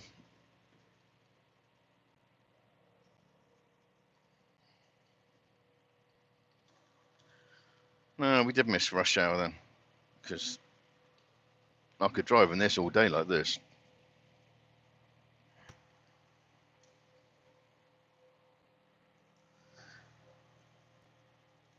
Because some of these ones, you know, you come through these city centres and stuff out, it's just, you get these at the wrong time, it's blinking chaos.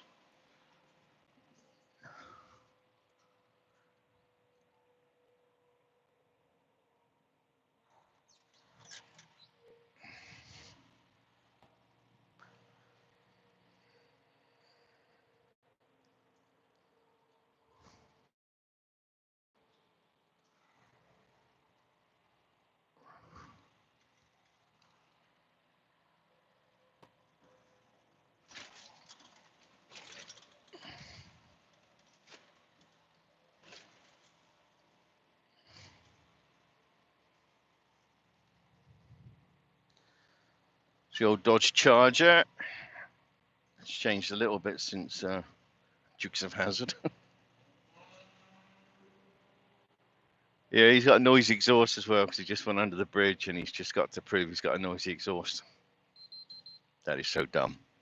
That is so dumb.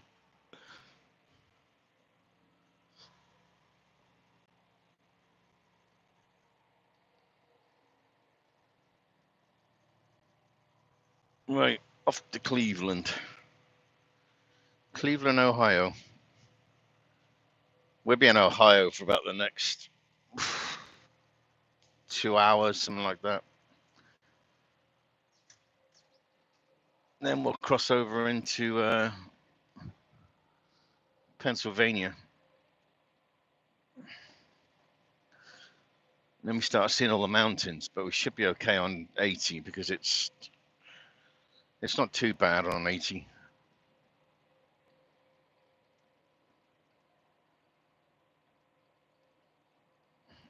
I remember the one time, I mean, I know like every time you go through a lot of these states, you'll see, unfortunately, like a lot of dead animals like deer, raccoons, coyotes, stuff like that. But I remember going through Pennsylvania, 3 to 5 years back, and there was a big black bear had been hit by the side of the road. I thought, wow, it's a bloody good bear, and somebody had hit it, hit the poor bugger and killed it. And I've just never seen that. It's just weird to see a big black bear just let out. But then since then, I've seen a couple of like little cubs been hit. I saw some cubs sometime last year, latter stages of last year. There's a couple of baby ones. The cubs, unfortunately, they cross the road. I mean, they're not born with sense to look left, look right when they're crossing the road, because they're animals. They're not used to that. Which is why places like Pennsylvania, I don't like driving around in the dark. Not the dark, because it's too much. Too many animals want to just jump across the road, especially the deer. You get deer strikes in like PA, Wisconsin, Michigan, big areas like that. And some of those deers, they ain't small. So if you're going to hit them, you're going to, apart from kill the poor bugger, you're going to get a lot of damage to your vehicle. Especially to these trucks, because like these bonnets are like fiberglass and stuff like that. It doesn't take much to radiator and stuff out. So you're talking a fair few thousand away. And I know that's why I keep promising myself I really should get like a one of the deer guards to go on the front just to save the truck. I think I think I need to do that this year for definite, because there's not a lot else to spend on this truck this year apart from tires and maybe brakes. So that ain't gonna run me a lot of money. So I need to do something. So I'll probably I think the company that does them for Prime is an independent company, because my friend of mine bought one from this company. It's about $1,300, but it was like it's the same ones that Prime has on the front of their trucks. It's just a nice tidy one. Seems fairly lightweight, but will save the front of your truck.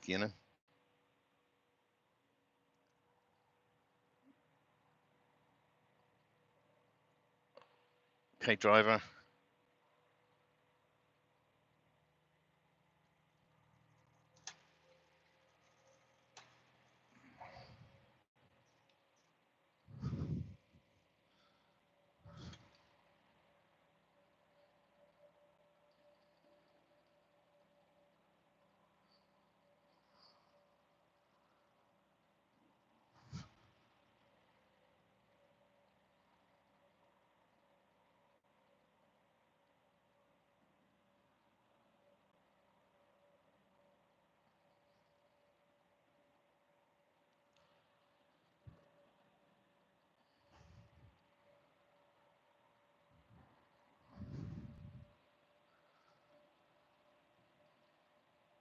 Oh, he is a contractor.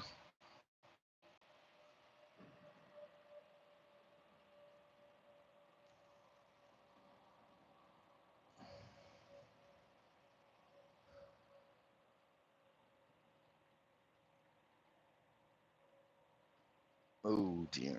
Get over, get over, get over. Thank you. Well, it's 65 miles an hour along here. I'm doing 60. And this guy in the middle is doing about 50. So that's why he's holding people up.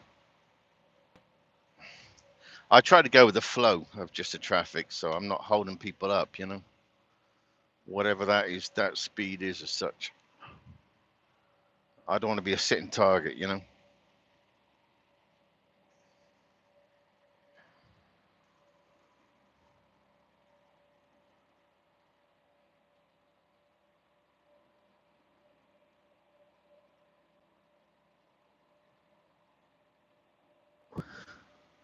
Well, blue sky is out, so I'm thinking it should be good in PA when I get there. I just hope it's not all snowy and stuff like that, because it's getting a bit, it's wearing a bit thin, this snow. I get bored with it. Too cold, way too cold. It just feels like I know Shannon said the other day that it's been a short winter, but it just I don't know. It feels like it's still going on. I think I might have to have a stop by at Punxsutawney Phil, see if I can get an update, because I swear he's told fibs. He said it was going to be in early spring.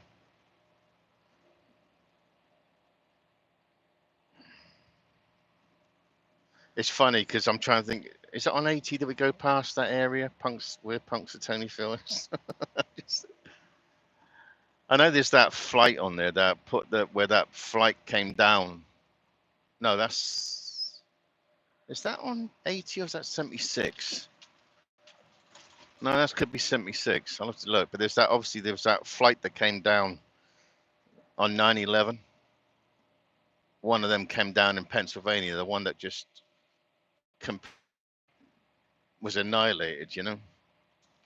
I'm not going to get into that as well about the theories and stuff like that because I just don't. But there is a memorial there, you know. I've seen the memorial at the Pentagon, because when I was in Washington, D.C. a while back, going around Washington, and you saw like the White House, because the White House is really quite small, to be fair. It looks bigger on the TV. When you actually go there, the White House is not that big, and you can get relatively close to it with the fencing. There's obviously coppers stood there, but yeah. But then I went to Arlington. Now Arlington is obviously where all the military and not just military, but predominantly military are buried. But you got Kennedy's grave there. But if you go down the bottom end, you got there's a memorial for the NASA pilots that died in Columbia and Challenger. There's two different memorials. But when you look dead opposite across the road, then you see the Pentagon. And they said that was the route that it came down, was just above Arlington and slammed into the side. So when you go across to the Pentagon, then you got the memorial, the side where all the wall came down and everything. You got like an area. It's all like are they seats? There's all like these different. It's hard to explain, but there's different statue things out there. But you know, whatever happened that day, it must have been crazy to see something when you're that close to a building from Arlington. Yeah, that must have been a crazy thing. And then obviously, if you go around New York, like I was in New York a few months back, you got what I class as the World Trade Center, but it's not. It's the Freedom Tower. But again, it just must have been crazy when you go across the Brooklyn Bridge and stuff like that, and you realize that's how people got out of Manhattan and stuff out when those two buildings came down. And that's where I took the picture that I put on one of those shorts the other day showing Statue of Liberty. I took that from the Brooklyn Bridge when my cousin came over. I think we walked that day like 10 miles. We walked everywhere around New York. Oh man, I like walking. I don't mind. You know, I just get out and walk. That's what I'd rather be doing. But I didn't realize we walked 10 miles that day. I know when we stopped eventually back at the hotel thing, I thought my feet were going to fall off. But it's weird because I've been going past New York for all these years and I've not really paid too much attention to it because you're going through, like, you're watching the traffic and stuff. But it was weird for the first time. I didn't realize how easy it is to get into New York from where our yard is in New Jersey. It's yeah, about with a train and a taxi or an Uber, I think it was about 45 minutes, and then I'm in the middle of New York at that oh, what's the bloody name of it called? I can't remember, but I was in central New York, and it was just weird to sort of see it all, you know. And again, some of those videos I did was just like showing the different parts of New York.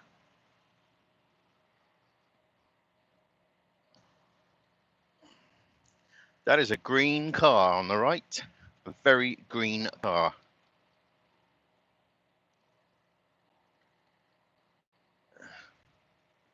It's like a limey green.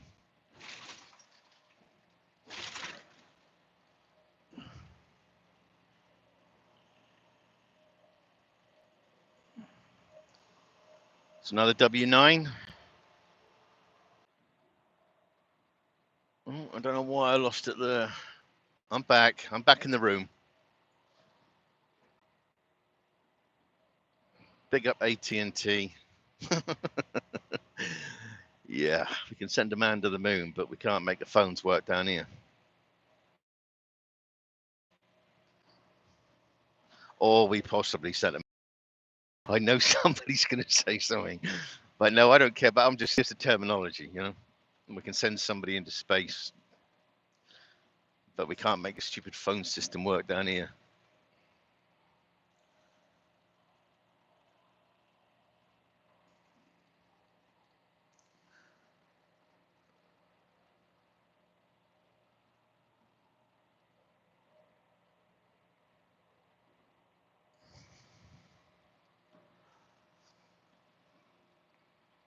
Zero tolerance for the next 10 miles. Okay.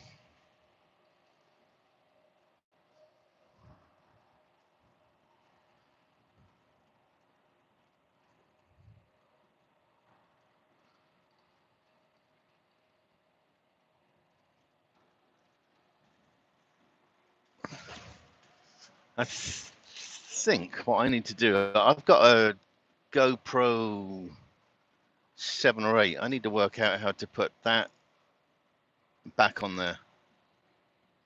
That might be what I might need to do. Put the GoPro and then connect that through my phone. Because normally when I use the GoPro like that fixes to my safety hat that I've got to wear. And you have to keep the visor up and stuff like that. But you can have that on there. So that's when, like that video where you can see my hands and stuff. It's because that's attached to the top of my safety app. But I noticed that when I used to do videos where I put that on the windscreen, it just held it. It didn't make any sort of movement, no nothing. So I think I need to get back into that. Because I just stopped making videos and everything a while back because I just couldn't be bothered. I couldn't be, but you got to have, you got to really want to do it again, you know, because it starts taking over. And I just do this as a hobby. That's why, like I say, I'm not interested in getting monetized or anything like that because it's just a hobby to me. Let me get. Can you move over, please?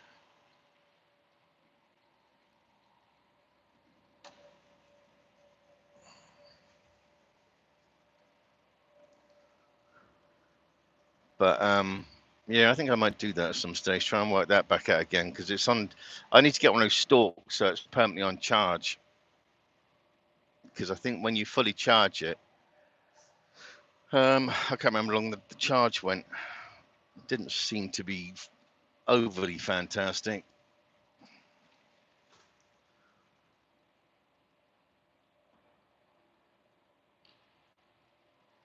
And I was thinking of getting like one of these drones because they seem fun as well. Especially when you can get them to follow you. Oh.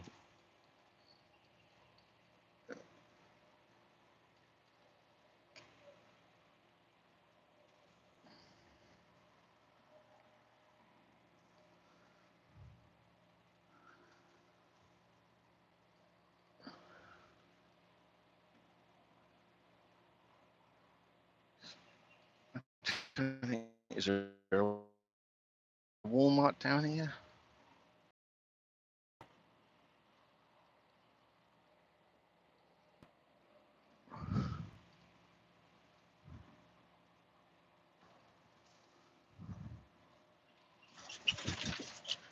Damn. Hold on, let me pull in there a minute. Let's rest there.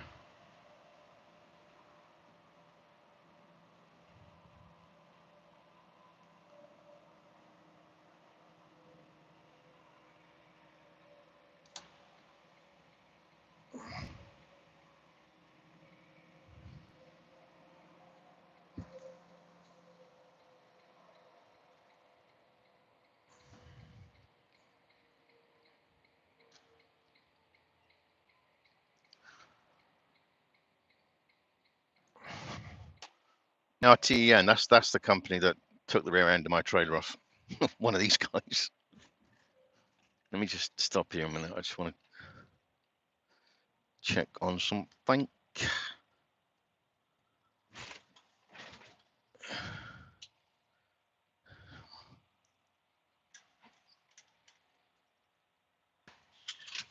Hold on. Bum, bum, bum, bum, bum. Where is...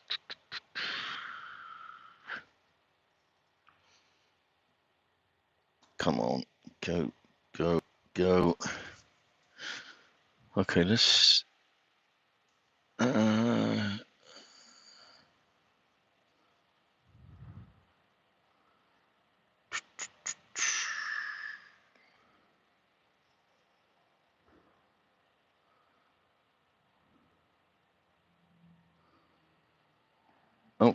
Cheeky's in here. Edwin's in here. Nathan's in here. Bumblebee, good morning. Good morning, all. Tolga, oh, Tolga is in here. Yeah, Tolga, like I said, unless you've already done it, if you put out anybody's sites, that's fine. Just check them to make sure they got sites, and if they're happy with that, yeah, just put their YouTube channels out. Hold on. Yep. Check my paperwork. What have I got? Oh, Chemflex. That's what I'm hauling is Chemflex, which is organic ester. Okay, that's what I thought it was.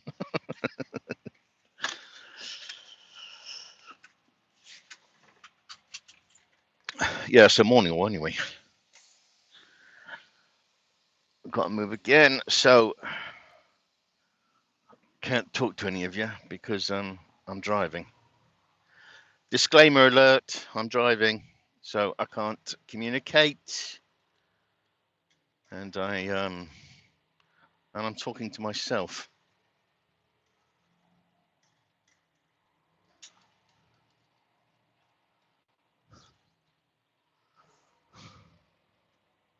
Yeah, Bumblebee's in it now. Definitely put. She's got a drum. You need to listen to it. It's like, how do you? It's like like you see like the Tibetan monks use that sort of that sound. She's got one of those. So you need to check her channel out and just help her build that little channel up and get it bigger and bigger and bigger, because she's, and let's help each other, end off. Build up, not knock them down, Knocking them down is just pointless. Don't serve any purpose.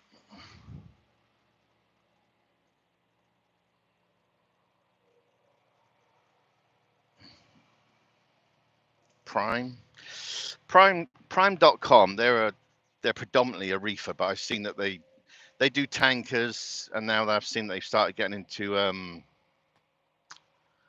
don't know what you class them as. Those trailers that take all like the corn and stuff out. I don't know what they call them here, but I see that they're starting to diverse a bit now into other stuff. But all their trucks seem to have I don't know, they have like fancy artwork on them,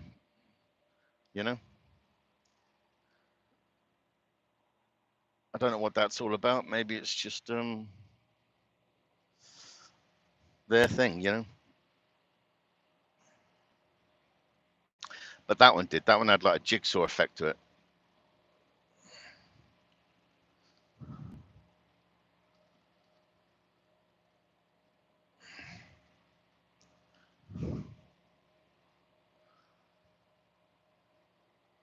It's gonna be a nice day. I'm happy with that. Yeah, I've got to go shopping and I've got to put some on because I keep a crock pot in here. I got a crock pot, microwave, you name it. I've got it all in here, so I've got all the things I need. But I do love my crock pot where I can just throw anything in there and just leave it going for, because obviously I'm driving for generally hours.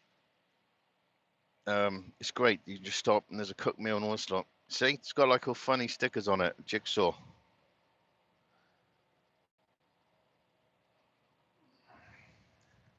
But you'll see a lot of their trucks, they have all just different design works on them. I don't know what that's all about, but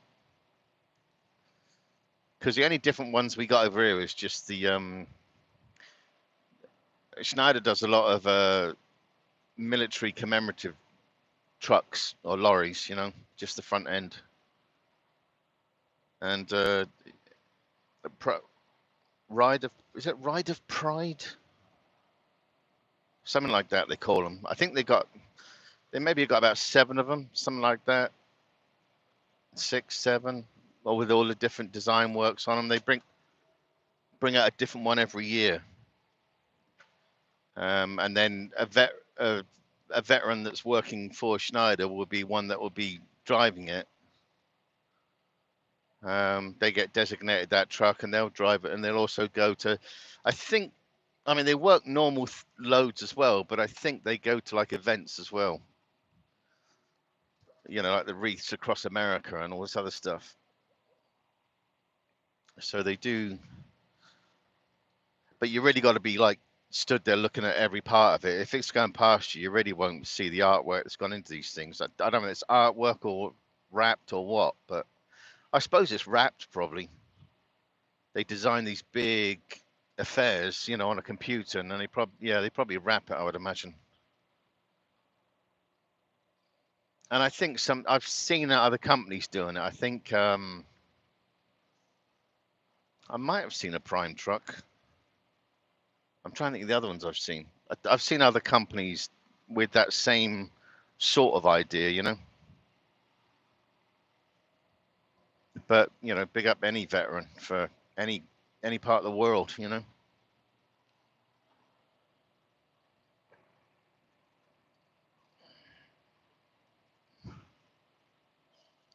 So every now and then you might see a Schneider truck with done up in one of these liveries. But it is only, like I say, just the tractor unit or the lorry, you know, not the trailer.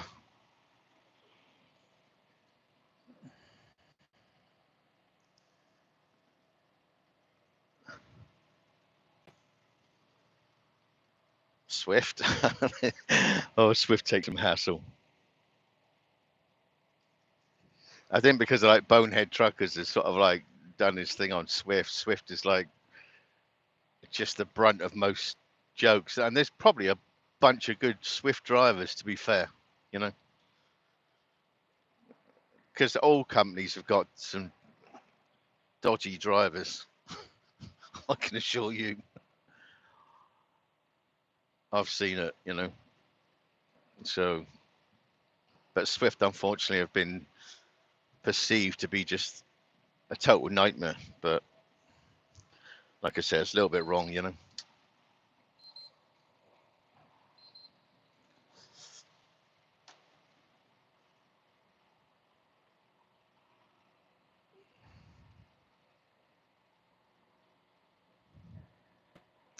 See, this is America's idea of Volvos. If there's any British people in here, this is that's a Volvo. Whereas Volvos in England are what they call here cabovers, but Volvos or any trucks in England are just that standard. That's normal to us in England, but here it's wow, that's a cabover. You know, it's sort of an exception. to see something like that. But this way is easier because I don't know if you can't see the front of my truck, but it's easier for me to just lift the bonnet up and get to the engine without lifting up the whole cab and have everything right down to your lunch coming piling forward, you know.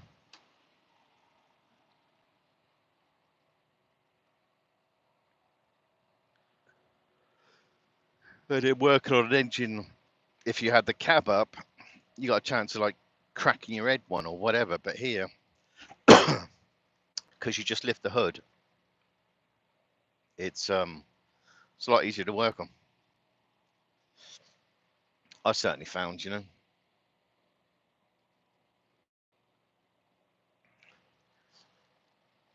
I got to, oh, that's the point. I got to get oil and stuff at Walmart. I've got to do an oil change on this truck just to, because I'm going to be running till end of March. Then I should, in theory, be moving.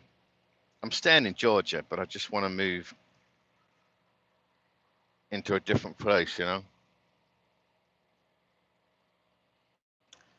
in a different rented place for 1 year. Then I want to buy my house because I'm to start all over again. So I want to just buy my house at the end of this year because I'm hoping something will bring the rates down, you know, because the housing is just so crazy priced, you know, doesn't make sense. Everything is so expensive. Just the basic to live, you know, food, electric, gas, whatever you got. It's just fuel, insurance on your car. Here it's like the health insurance and everything. It's people start weighing up like, what do I need the most? Well, you need food. Obviously a given, but it's just that strain on people of just like in that community picture I put out where that poor when I pulled up there. Now that was in Dalton, Georgia. Um, And I pulled up in front of this car and I went in to pilot because every time we fill up, you get like free showers and stuff like this. So I went in to have a shower. I get myself a cup of coffee and I thought, sod it, that person's out in the car. So I went in, I bought my coffee, I bought like the biggest Subway I could find. And then I bought like some cake and things that I didn't know. And then as I walked back over, I just knocked on the door because they had like the blind things around and you know, you don't know what. And it was a lady that answered it. I didn't know, you know, I mean, it doesn't matter to me. And I said, hello, ma'am. I said, you know, here's some food and drink and stuff like that. And she said, thank you so much, and whatever. And then I get in my truck and I'm sorting out paperwork and I do stuff and I go to bed. Wake up in the morning and as you can see by that picture, there was a hard frost that night. Now, I was all right because I'm sat in my bed with all nice blankets and on a proper bed and everything like that. And you open your blinds and then you see how cold it is out there. So again, I went in for a shower, then I come out again with like coffee and some hot food and stuff like that. Knocked on the door, um, and she just said, you know, my name's Chloe, and I said, look, my name's Mark, and it was just like because sometimes we just switch off, we forget, you know, we really do forget.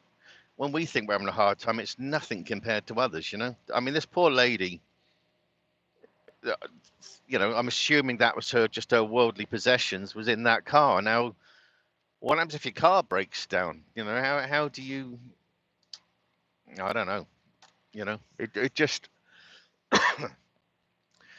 brings things home. You know, to reality of how hard the world is on people. And sometimes we shout and scream about stuff out, and we don't have any reason to be like that compared to whatever reason has put that lady in that car. You know, could have been an abusive relationship. It could have been that and some, like, you know, just lost a job, lost this, lost that, and just in the end the house went into foreclosure, as they call it here. Stuff like that. I know there's just different dynamics that could put you in that situation, but irrelevant of that, it's got to be frightening, you know. not knowing how your day's going to be, like even trying to keep yourself clean, anything like that. Um, it's got to be hard. It's really got to be hard. I get it. It's some of these like Pilot Flying J's that you can on my loyalty card, because I put so much fuel in. We get free showers plus every time, which I can never work this out. We get unlimited showers plus when you put over 50 gallons in, you also show another shower. So I've got, according to my thing, I've got 30 showers because it never changes. Because obviously I get free showers every day anyway.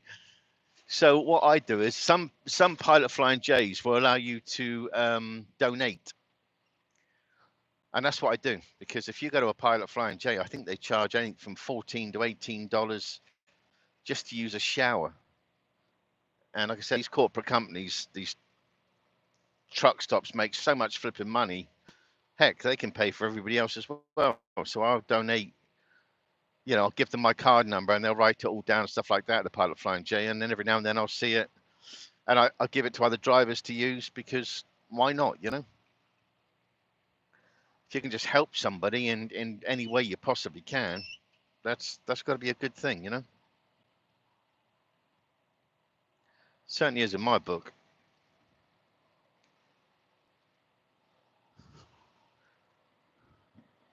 Well, even the clouds are going. It's going to be a good day.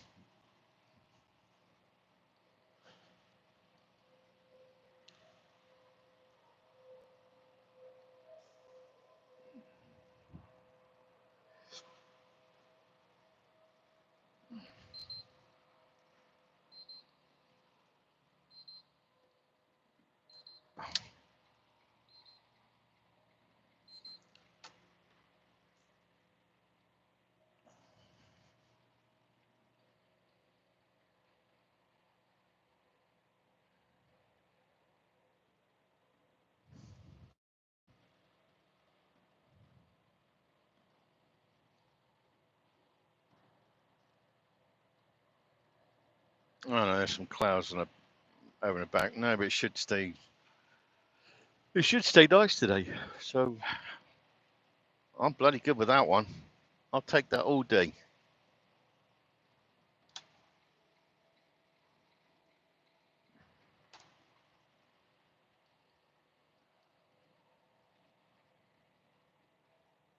9:05. How long has this been going? It's been like, oh, I started before 7, I think, or at 7. Blimey, 2 hours. If anybody's been here, or anybody that's here now, anyway, thank you very much. But anybody that's been here for 2 hours, it's like, big up those people.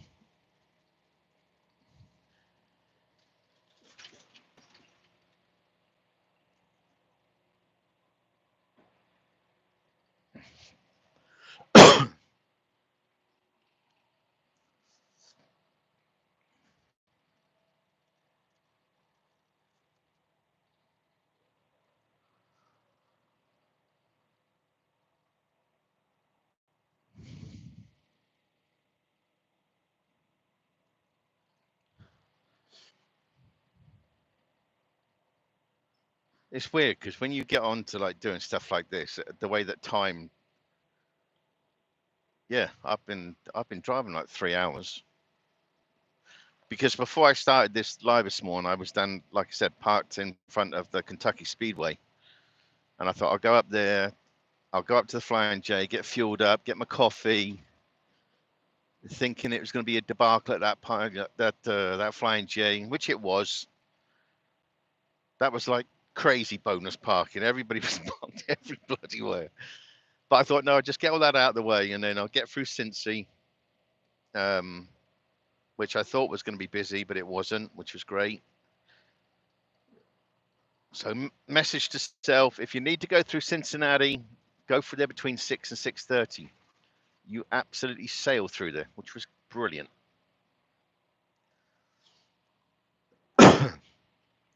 So I made up really good time. So when I started this morning, there was like 600 miles to this customer. Now we're down to 400.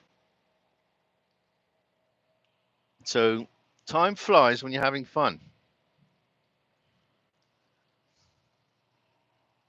But if Robert's in here, I don't know if Robert is in here, but if he isn't here, it was like he said a little while back, is that people don't understand how we can sit here for hours driving like this. It's you just do, you know, you just get used to doing driving these sort of distances either on your own or if you're in like a team. Um, you know, you just do, and it makes it easier if you can get on a decent interstate. That really helps, and if you don't get involved with traffic or crashes and whatever, that really helps. But it's when you start getting into just lots of hassle, then it's just like, God, you realize how much time you wasted because this is all about time, this job, you know.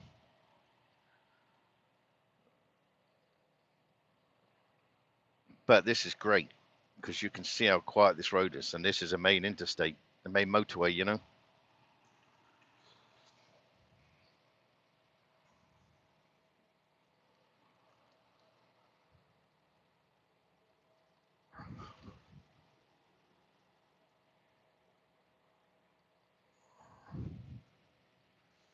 Oh, let me check. Why is that trying to send us 76, 76? Okay, I'm good with that. I'm just looking at the company's GPS.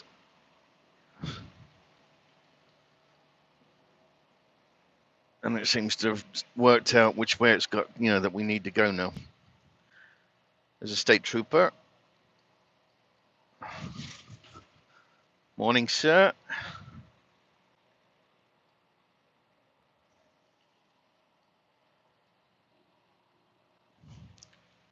You see a lot of state troopers on this road because I suppose it's quite a fast road. And don't be one of those truck drivers that gets in that fast lane over on the left-hand side because states like this, they're going to nick you for that because it's a big no-no. Like on these 3 lanes, we're not supposed to be in the furthest left lane. We're supposed to be in these right 2 lanes. I don't think it said it along here, but you really, you know, you go to states and it's like you don't go in that left lane. Otherwise, you're going to be in a whole world of problems.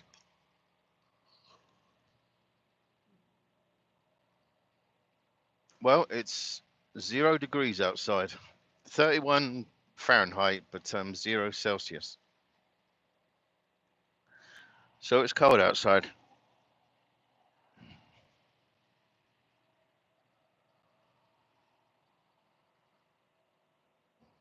But I can handle the cold. I just can't handle the cold, the rain, and all that lot mixed in together because then it gets miserable.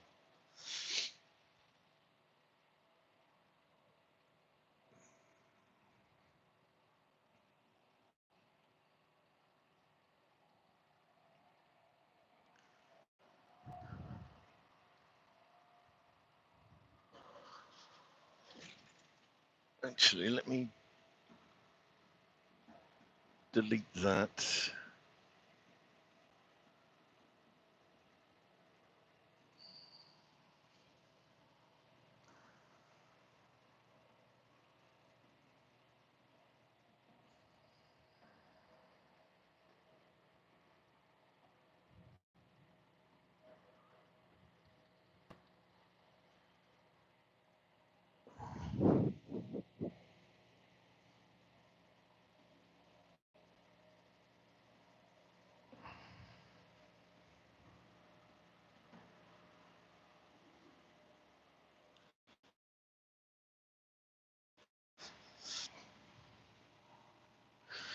Yeah, like I said, I'm just hoping for the old colours to back here next month. Because that's when the clocks change, isn't it? February, March, spring forward. Right. But I think like the clocks change in America like a week after they do in England, you know?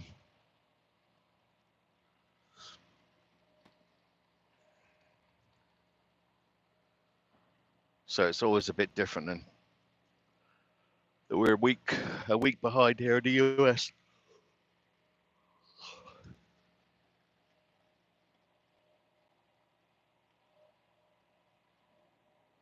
Is that a nope? It's not. I thought it was. I thought it was one of ours. That was that tanker on the other side just went past. That was an intermodal trailer. They're peculiar trailers. That's the ones where the top gets you can lift it off the frame and goes on trains. Because Schneider does do a lot of that where it's goes on trains.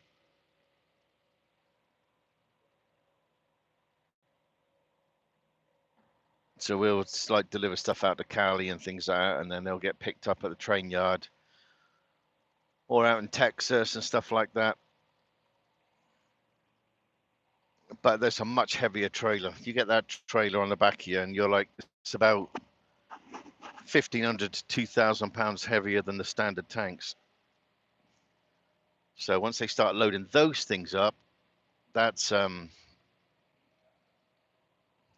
gets heavy.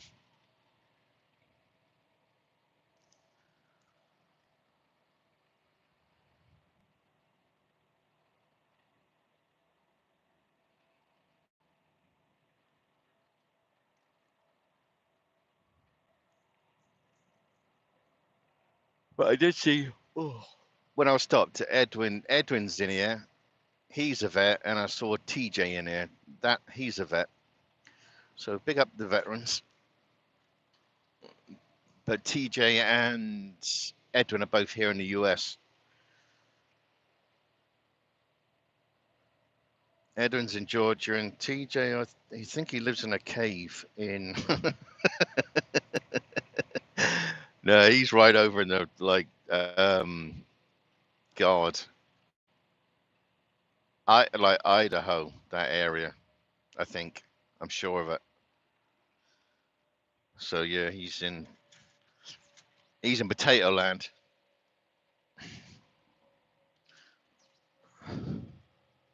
I remember going through the one time, like I said, that I went through when I had to go to Oregon when they were dispatching us. Um, the one thing I do remember going through, like Idaho and stuff like that, very, very scenic. Just the rolling land and stuff like that.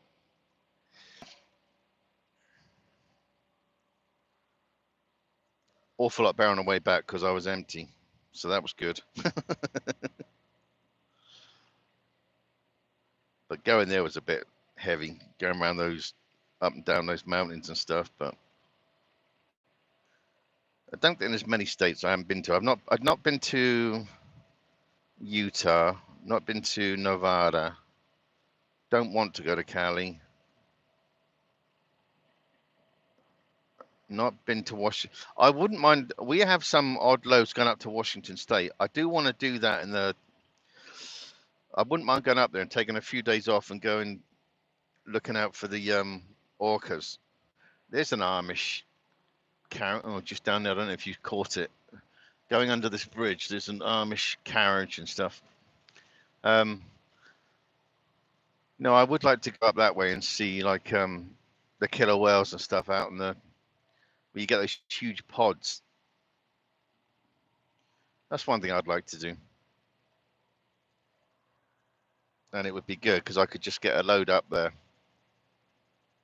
um, and make it work. You know, spend a couple of days there and then come back and whatever.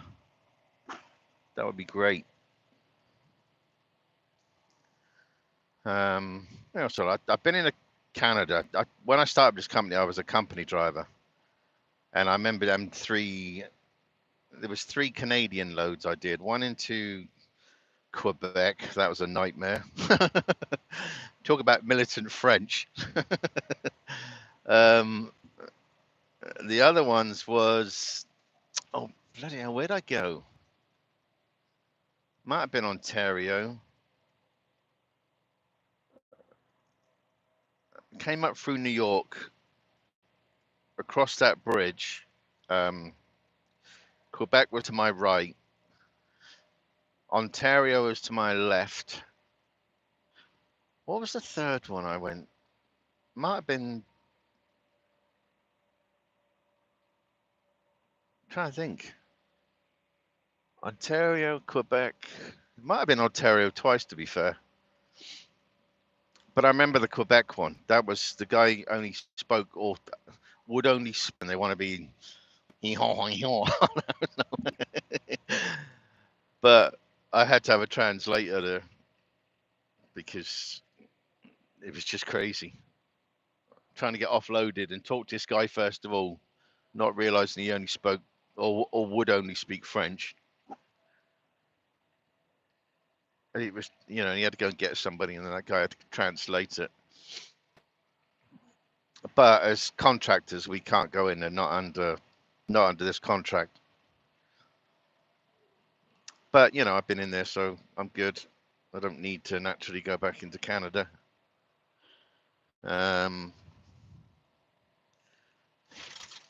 Favorite places are like upstate New York, Oregon, Wisconsin. I like it where it's like this, sort of farmlandy land stuff, not a concrete jungle. That's why I like upstate New York. New York itself is a concrete jungle. And I remember that from like London. I like going to London, but I like coming away from London. And I know I'm getting the passport sorted, so I'm going to go and see my family this summer. Take some time off and pop along and see my family, which would be brilliant. As all I keep seeing my family is through video screens, and it ain't the same. It is absolutely not the same. Yeah, so when I go over, I'm going to see Crazy Robert. Bloody Northerner. Yeah, so I'm going to see him because my mum and my brother lives in Bournemouth. My mum lives in Dorchester. I used to live in Poole, Dorset, not too far from Bournemouth. Because somebody said to me the other day, "Do you miss?" I mean, I'd like to tell them I'll always miss England because that's where I was born. That's where I spent most of my life. I miss driving on the proper side of the road. I miss sitting on the proper side of a vehicle. I miss the food, the British food. I do miss that. Absolutely miss the history. That's why I love going to London. And because I used to take all that for granted. When I lived in like Poole, you had Weymouth and oh bloody hell, what else is over there? Not Weymouth. Langton Matravers and stuff like that. That's what I was thinking of. And you would see like all the old buildings, the castles, the graveyards, the everything that, and you look at the years on them, and then you come to America, and America is obviously extremely new. It doesn't have that, or it doesn't have as much historical value as what we have in like London and all around the country in England. England, Ireland, Scotland, Wales. But yeah, I miss I used to when we lived in Hythe, because we moved down from London as a youngster. There was me, my mum, and my sister, and we moved down to Hythe, which was near Southampton.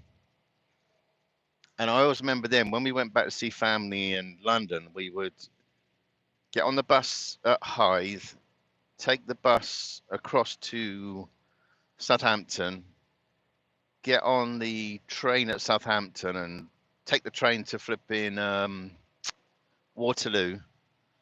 Then Waterloo, we'd have to get on the underground and go I think it was like 43 stops to Dagenham, which is where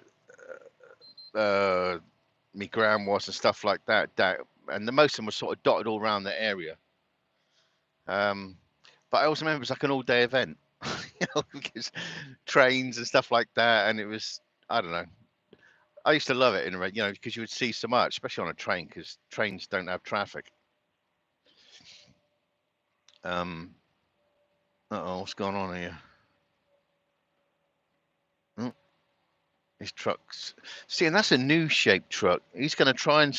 Something's wrong with it. He's going to spin that round the road because he's got that tow truck's got to connect to the back end of that because they don't want to disconnect the prop and everything, which they could do, but he's obviously too bone idle. So now he's going to risk it for a biscuit and do like a 180 in the road there.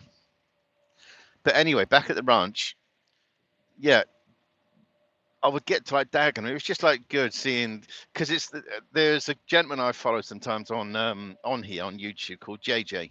Now he is living in Dagenham now, and he's like a true Londoner. But if you listen to the way, like you can tell he's from London. He's got that London slang, which my dad was a Cockney, so he had it crazy. But yeah, I just liked it going back to London and seeing Waterloo and stuff like that. So, and I've been here now, cracking 9 years. Yeah, I've been here 9 years, so I haven't seen London or anything for like 9 years. Only not in real life like thing. So it'd be good to go back and see family and spend a week over there. Crikey, I haven't even been on a plane for 9 years. I used to fly all the flipping time from Heathrow to Hartsfield Jackson, which is Atlanta. That's the busiest airport in the world. That's crazy, that place.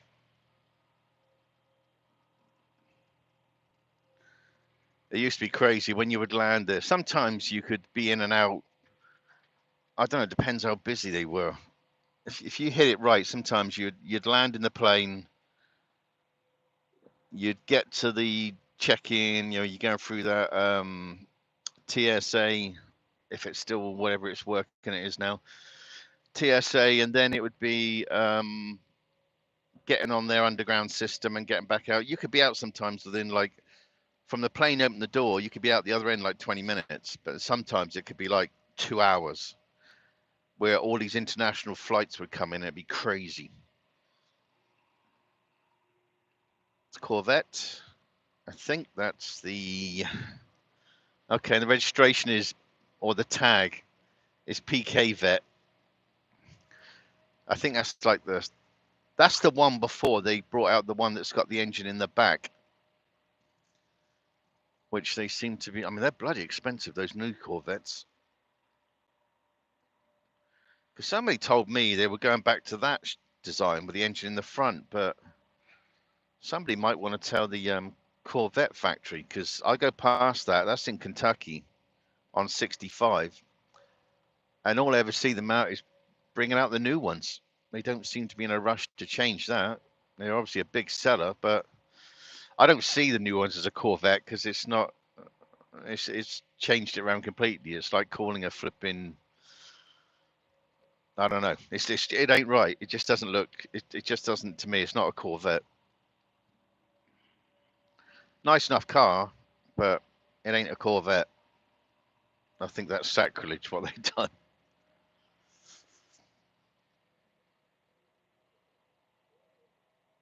Okay, who ordered the grey clouds? I thought we had blue clouds. Obviously, I didn't get that message. When the heck did that change?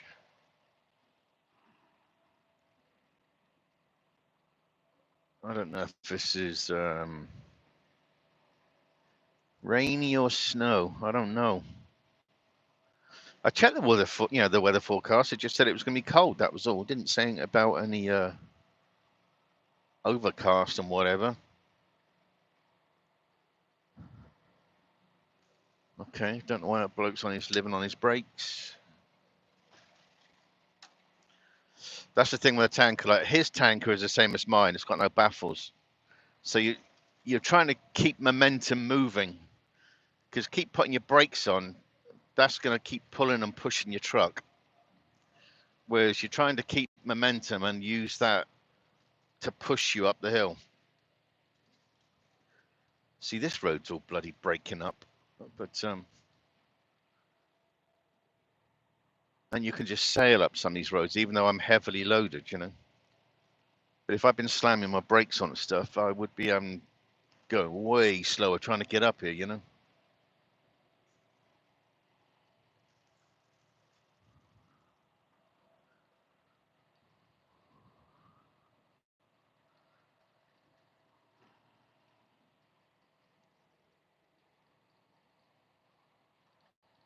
We're going to get on to about 40 minutes. We're going to get on to 76, which is the toll road 76 East, because there's a lot of toll roads in this country. I don't know what it's like in England now. I know they were trying to put a lot of toll roads there, but here there is a lot of toll roads. So you're paying the tax at the pump, your IFTA, you're paying your monthly taxes on fuel, and then you're paying your toll charges. Certainly want their pound of flesh from you, you know. Oh, this isn't good. It's starting to get really grey.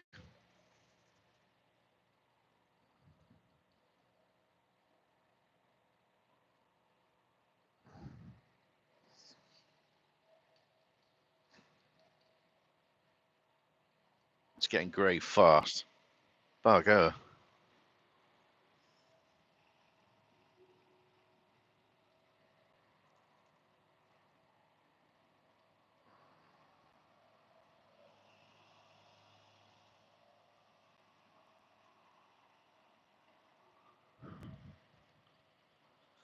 It's got a bit of a mixed bag on the trailer.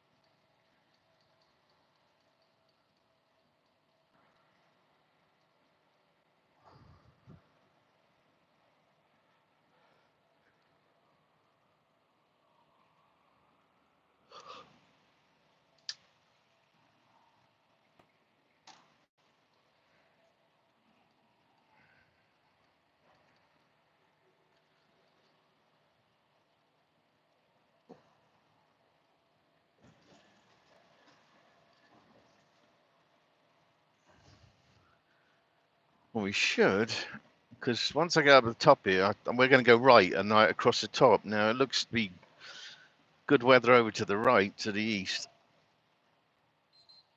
Oh, stop it.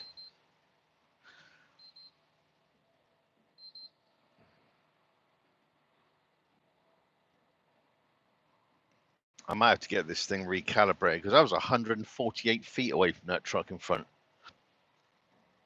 And it's still tripping my on guard.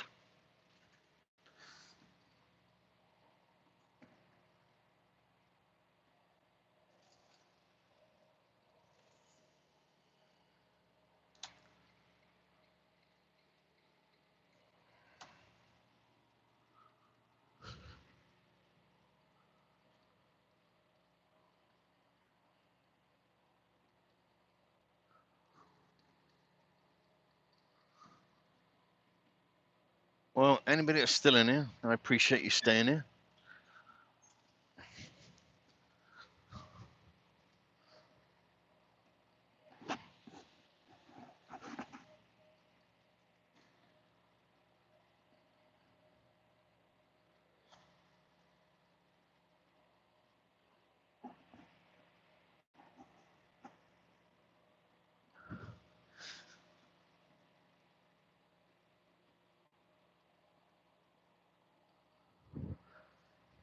Yeah, I might have to start doing more like, I'm trying to do like a variety of things, either community posts,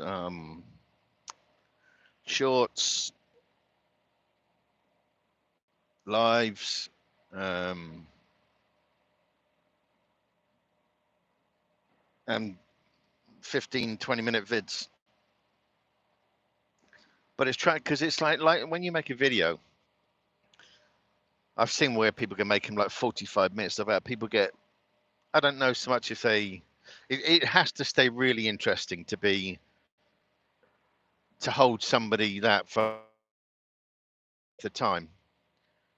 Um,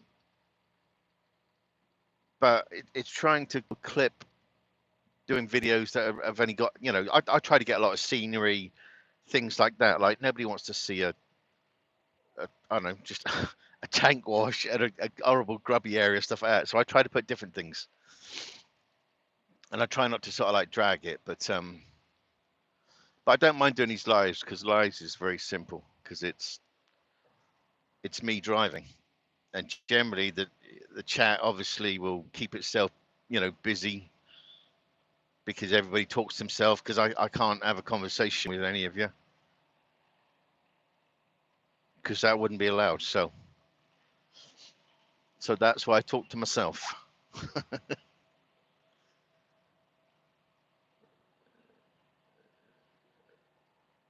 But it's just been trying to sort of get back into doing this.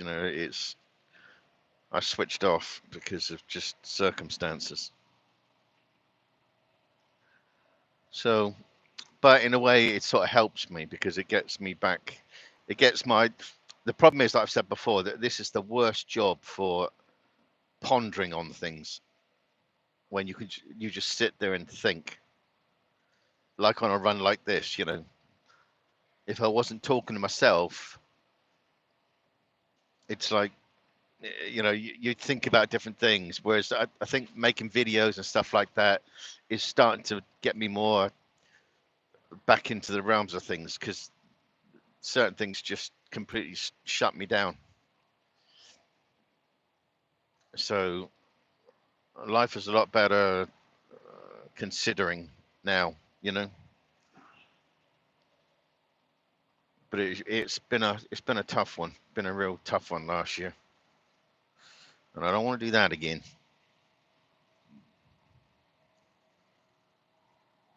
Because mentally that was just a huge drag on you.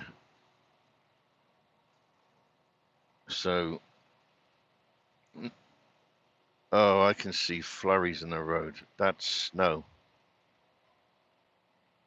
Don't know if you're picking it up. Not sure, but there is stuff blowing around on the road. Can you see it?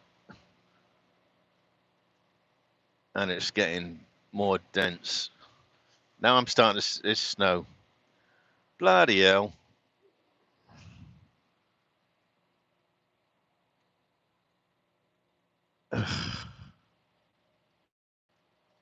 Let's see what this turns into because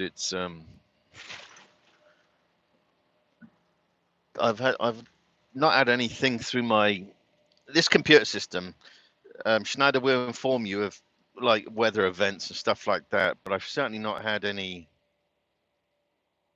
things come up on my screen to say, "Oi, get ready for this."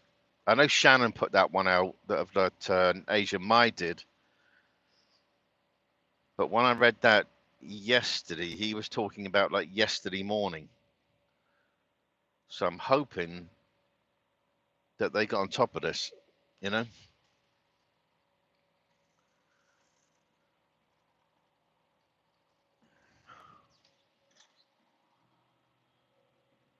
But it looks like we're starting to drive into some snow. Oh, bugger.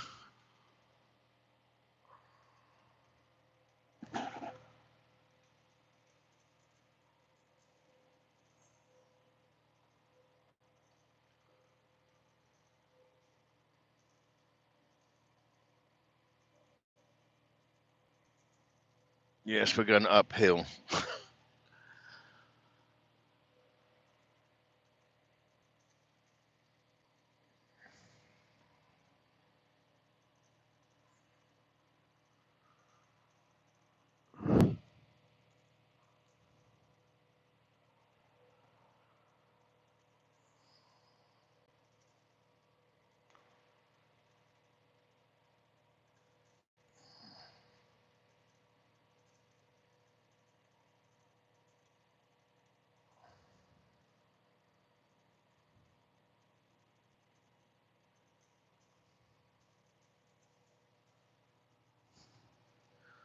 cattle haulers, or bull haulers as they call them, just gone the other way.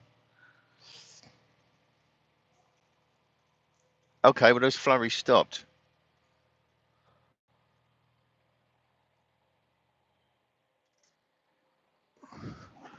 Okay, might be okay. Might have just been acting the goat back there. Seems to be good. Because like I said, we're going over there. We're going to go 28 miles down here, then we're turning right and going all the way across. So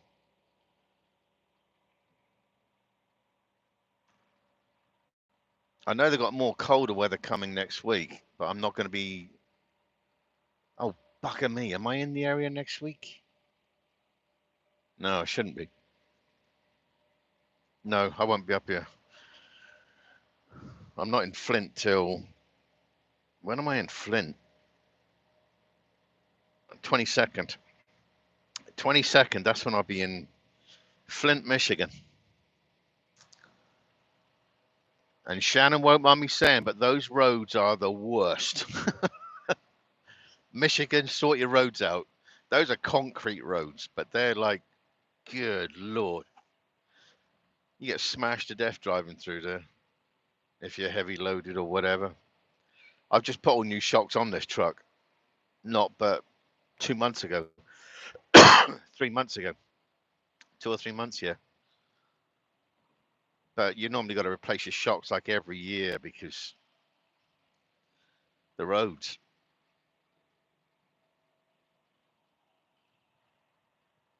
Because it was a toss-up from taking another polymer load out of Savannah or changing my route round and trying something different. So I thought, bugger it, I'm going to try something different.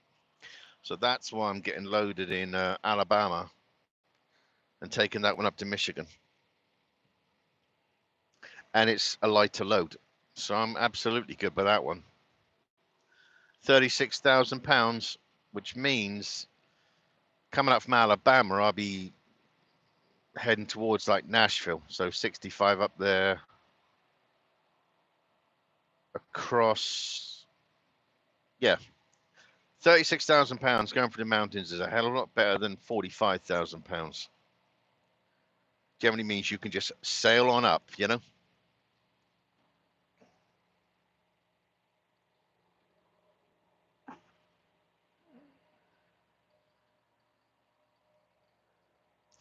Yeah, and Robert, if you're in there still, check keep checking your emails because when I get a chance, we can do a live together on one of these things. But obviously, I have to email you the link.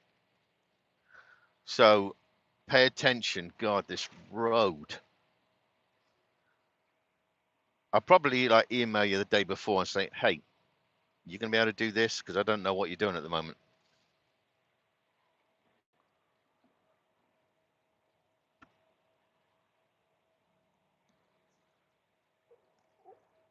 And then we can get Robert on there.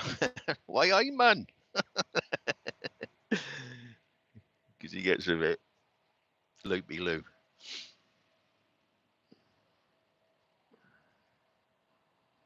Or actually, anybody that wants to come on there as well. I might start doing that as well. Start because on YouTube here, I don't use that StreamYard and stuff because YouTube gives you the option you can have like another person on with you, so you don't have to worry about it being buggered up by some horrible people. You know, I might start doing that actually, trying to get emails off different people and see if they want to jump on as well. Just to have a chat, chin wag, whatever.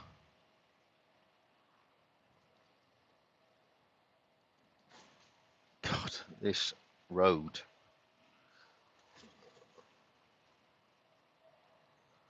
Somebody can't patch up this road properly. It's just like, God. I think a 2-year-old must have patched this up because it's just like so uneven. It's so ridiculous. It's like somebody's just thrown some mud in there or whatever. Oh, that'll do.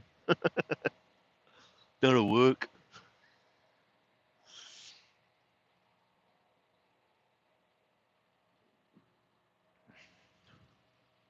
Uh-oh, state troopers upsetting that driver. Big up that driver. I know the state troopers got to do their job, but God, that is annoying. Hey Tolga, if you're still in here, like put out the just check for anybody's links that you haven't put out, and just put their links out, just so if anybody wants to join those. I don't think I don't know if you got a site now, TJ. I don't think you have you? Robert will have. Um, oh, OTJB. He'll have one. Yeah, stick that out here. So if you've got any, if there's any of you British out here, yeah, if you want to watch young James, it gets a bit sideways at times, but you know, don't get mad with him. He's a good kiddie, you know.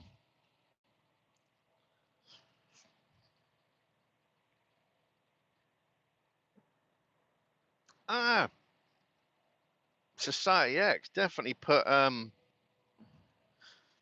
yeah, put Society X out there as well, Toga, because Society X is Jamie.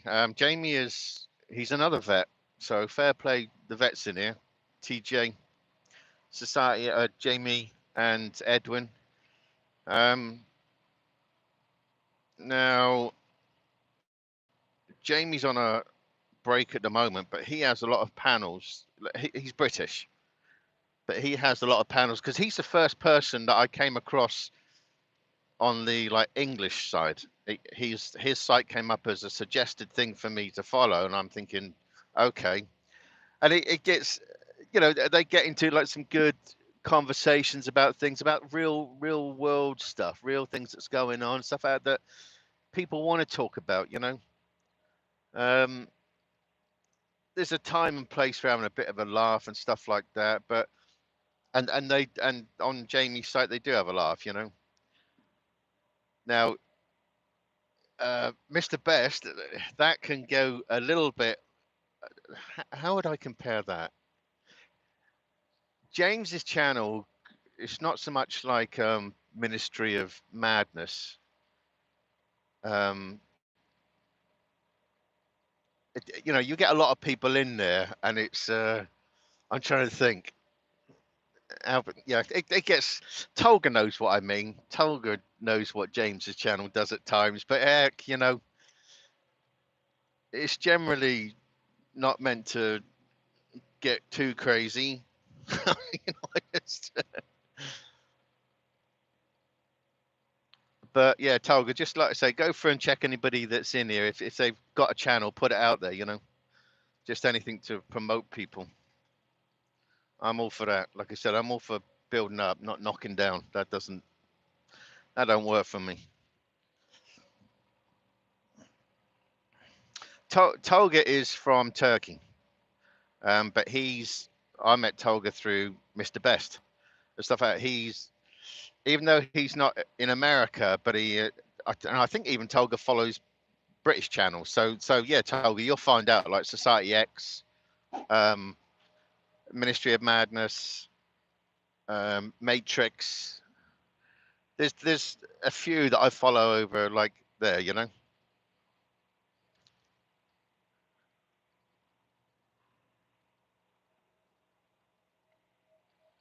But yeah, beware if you get in James's channel. Not saying I'm not saying like he's going to be horrible to you or anything like that, but he's polite. But you will get sometimes some crazy stuff. So it's almost like I don't know. I don't know if you can compare him to Ministry. Ministry is um, that's a good channel because he has a lot of generally has a lot of good people on there and stuff like that, and he does some like giggly stuff and things. Um, I suppose there's a lot of similarities, but James just takes it up to a different level. Oy, oy, oy. So yeah, you've got quite thinking of what names I saw when I stopped. you got quite a variety of people in here, from sane like Jamie Staffel to the to sideways with James and stuff. I don't know. As long as you're not like really, as long as you're not doxing people and junk like that, I don't get all that stuff. That's not cool, you know. That is not cool. Because if you got a problem with the YouTuber, that's where it should stop, you know. Because it shouldn't involve family and stuff like that, you know. And I've seen it.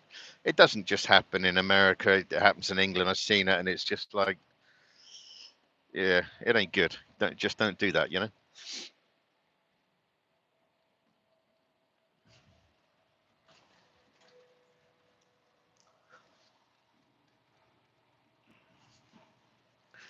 But like I say, with Society X, it,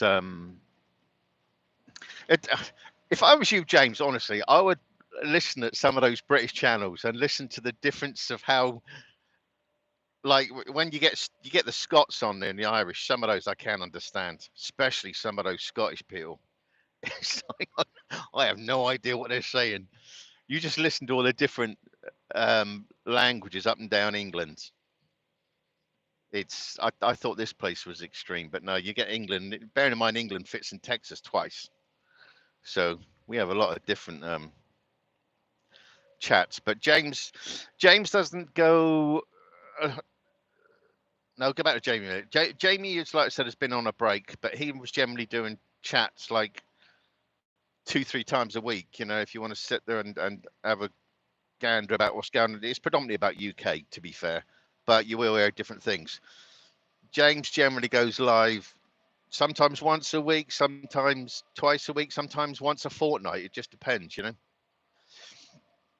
Um, and it's sporadic. It might be a night time. Bearing in mind, obviously, you got different time zones.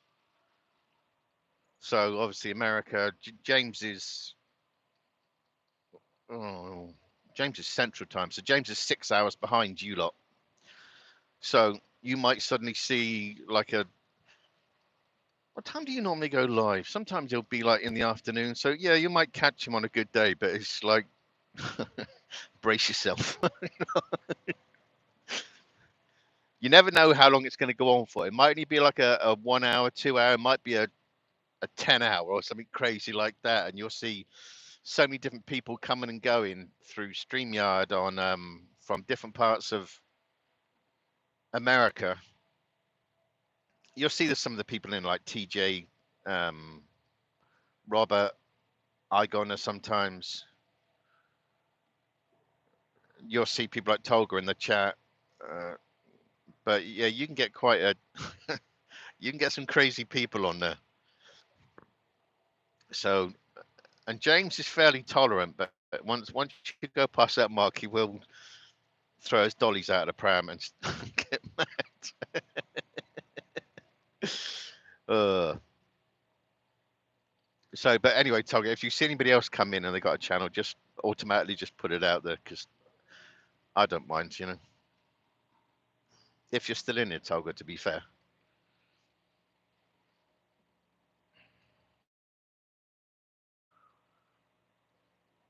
But I hope you're busy anyway, James. If you're wherever your man is, wherever he's going. I'm on my way up to Mountaintop, Pennsylvania, but Shannon put a thing out last night about Asian Mai saying that there was snow and everything in there, and they were shutting down basically PA again. And that would have been yesterday morning, and I'm hoping they should have just sorted their lives out by now, and the road should be clear and whatever. Because I do not want to sit on the border of Ohio to Pennsylvania at some flipping rest area. That ain't fun, because I ain't doing it.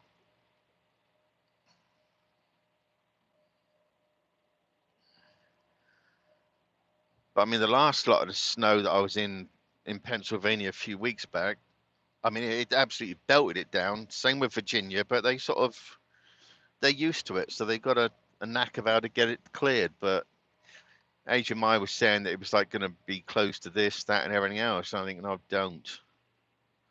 I remember having, like in England, we have a lock-in. If we go to the pub, that's called a lock-in. But I was at the Carlisle place, OC in Carlisle, a few years back, and I pulled in there and I was trying to get the snow off, and then that's when they said that the PA was shutting down and the gates of the OC weren't being opened until at such time. And I'm thinking, you're joking. I thought if I'd known that, I would have flipping stayed out on, on the road, just got as far as I could and tried getting into, because I was on my way to Ohio.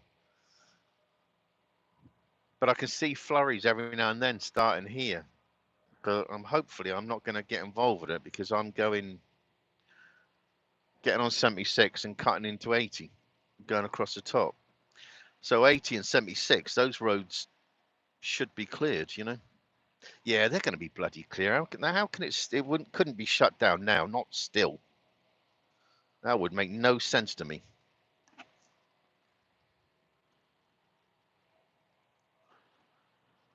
But yeah, it's funny. Like if you go through these other channels that Tolga's put links out, you'll find this Jamie's is a big channel. Once he gets some of those times, there'd be like, I think there's been like 200 people in there sometimes.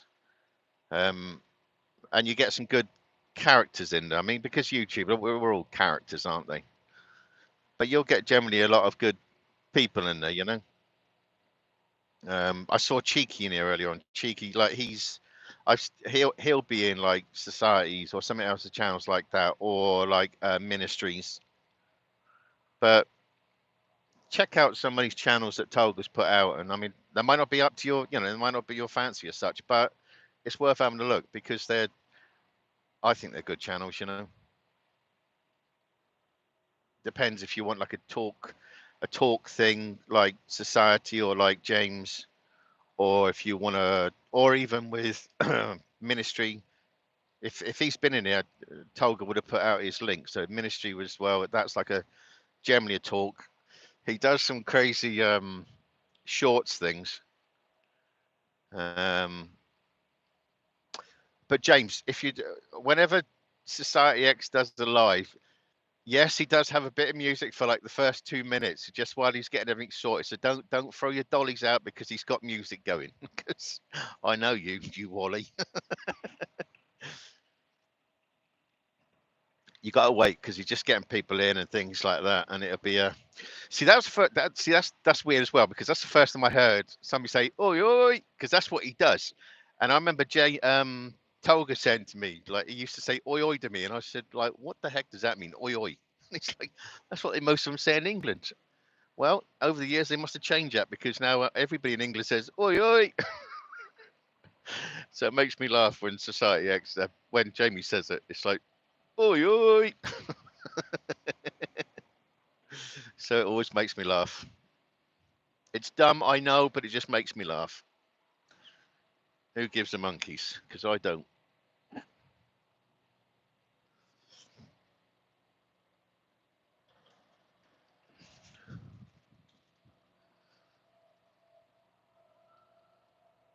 I cannot believe everybody has stayed here still.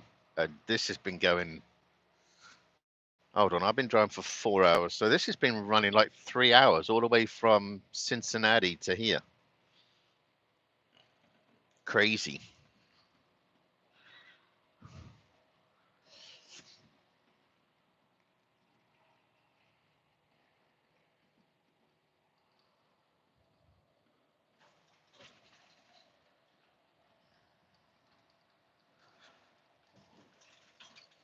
Okay, somebody's dumped their rubbish. There's a Taco Bell. That's what I should do, actually. I should go and tease James. James likes Taco Bell. He reckons it's authentic Mexican. I think I should just stop at a Taco Bell. I might do that, actually. Take my camera in just to wind James up. That might be a thing to do, actually.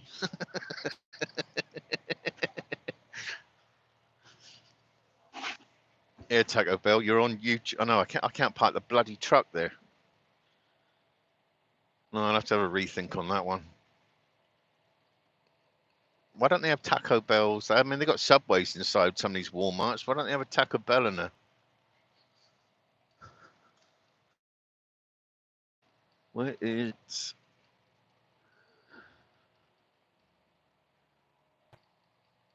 No, that's a Wendy's at Pilot, so that Taco Bell is a genuine one on its own. I know that some of these pilots have got it, but this one's got a Wendy's. It ain't got Taco Bell.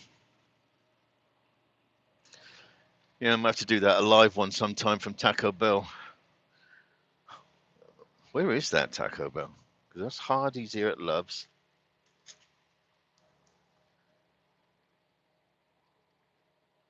Or I could have gone in Love's actually, because we all know Mr. Best loves the people saying, "Welcome to Love's." Yeah, I could have done that one. Two things to wind up James. I know how to wind them up now. But anybody watching this that doesn't know that James has his own truck thing going on. He's got a guy called Osa that he contracts to drive his truck. So he's a trucker. You got different people in there from different backgrounds, you know. I saw Wheelburner in when I stopped. Now he's a Canadian, but he spends a lot of time in coming from Canada down into the US here, delivering and stuff and picking up or running the routes around like that. TJ's got some businesses, so he keeps himself busy. I'm trying to think who else name did I see in there? I've seen some others. You'll have to disclose what you do if you're okay with that. If not, don't don't. But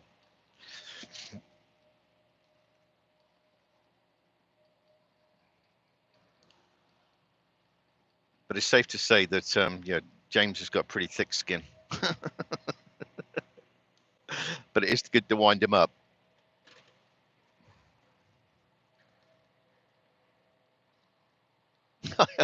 I remember some of those shorts that you done, James, where you had that time where you had that cord, your headphone cord wrapped around your chin. Oh, you flipped your lid that one on that one. That one was funny. I remember that one.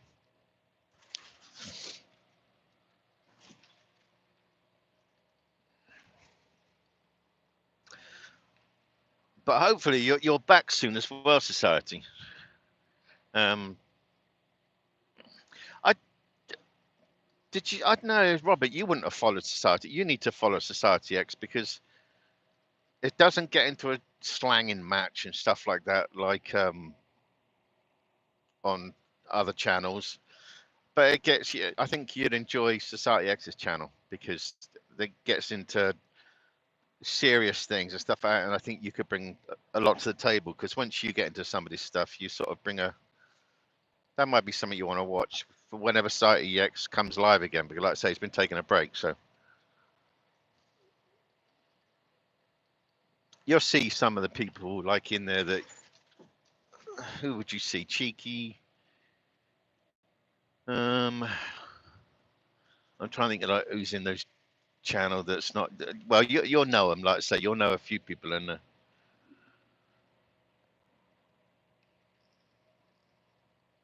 Wolfman, stuff like that. I don't think Wolfman's doing any more lives at the moment. He went quiet.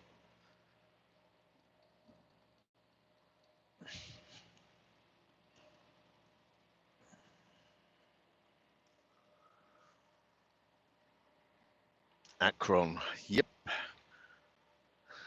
Right. We're going to go along 76 and cut across to 80.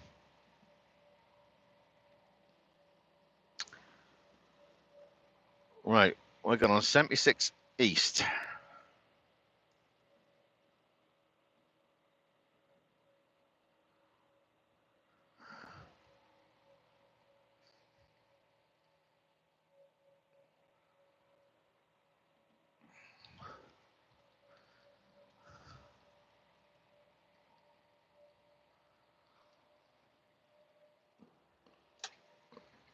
Okay, let's get this way.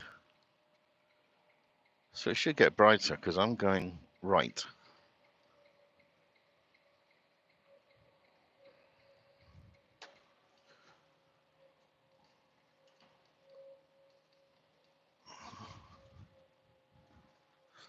We got a drop lot here. This is always handy. Generally by the time I get here on most of these runs, if I'm out this way, I'm nearly out of hours. But we go past it in a minute. Over there on the right, we got a drop lot, which is always handy. Guaranteed parking, a lot of parking. Plus, there is a Sheets there. Sheets, like if you got to buy food and stuff like that, they do some great fresh food. They make it while you're there. Not this flipping under some heat light and stuff for hours. And yeah.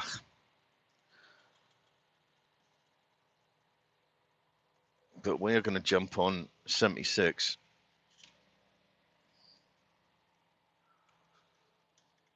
But if you look in a minute, you'll see a bunch of orange trailers.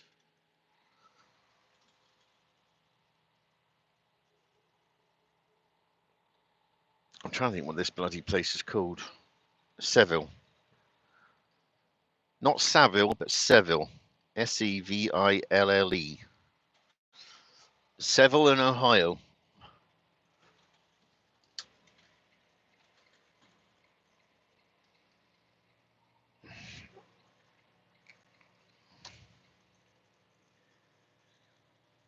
As we go up this hill, it's over to the right. So it's good. You can pull up here. That Sheets has got a truck side. I mean, you could stop at that Sheets. There's always spaces there, but I get snobby. I just don't want to.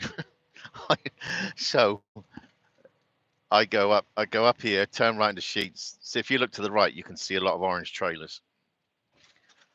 That's our drop lot. But us tankers can go in there because it's all owned by Schneider. So never a problem parking because we just pull in there. There's some tanks there now. Tanks, intermodals, dry vans.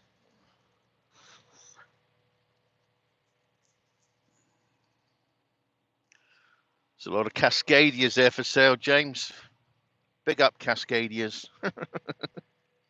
James hates Cascadias, even though they're happening. They are definitely it. That's why this one's at 1,281,805 miles. Big up. Bright. Everybody, Bright is a good kiddie. He does some weird words at times, but you know, he's all right. He tries to throw you with that. First time I came across Bright, it was I'm thinking, what on earth is this gentleman talking about? But he is absolutely harmless. He's just, he's bright.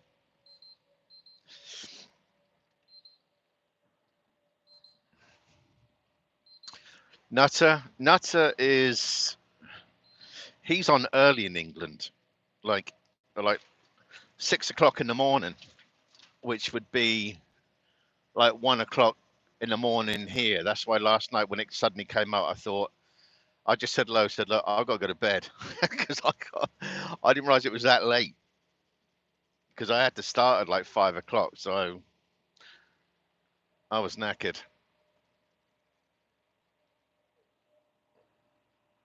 But again, I don't know if you put that Nutters channel out, Tolga, if you could do that, if he hasn't already done it, that would be greatly appreciated.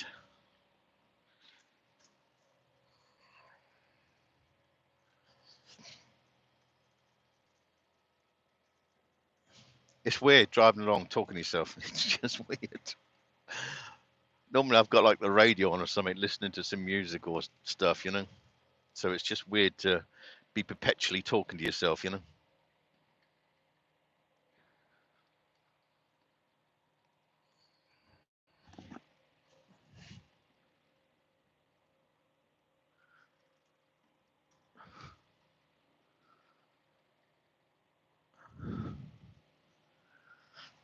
How comes you don't have a channel, Tolga? Anyway, you should do something.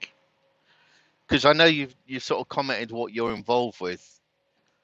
I don't know, people would be interested, I think, listening to stuff like that, Just a thought.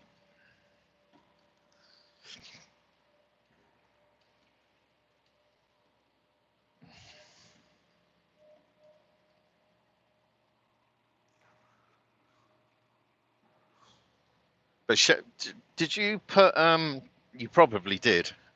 Did you put Shannon's thing out earlier on? Shannon's a lady truck driver. And she does she's like a contractor. She does some lives. Yeah, she does lives, and then she does sometimes she'll do shorts I think she started doing some odd videos. I think she's got like, I don't know, about same as me. I think about sort of 1,200-1,300 people following, but she's monetized. Like I said, I'm not interested in being monetized. What's going on up there? All these trucks are being looks like they're doing inspections over the other side of the road. Don't much care for that.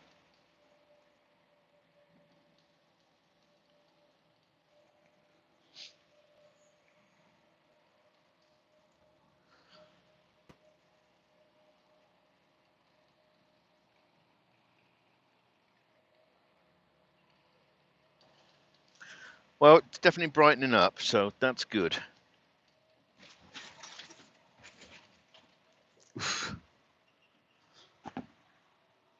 So I'm pretty confident that PA is going to be no problem.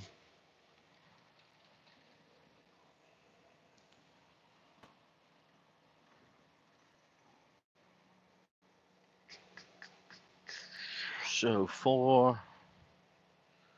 okay, I've got 345 miles to go, so about 5 and a bit hours.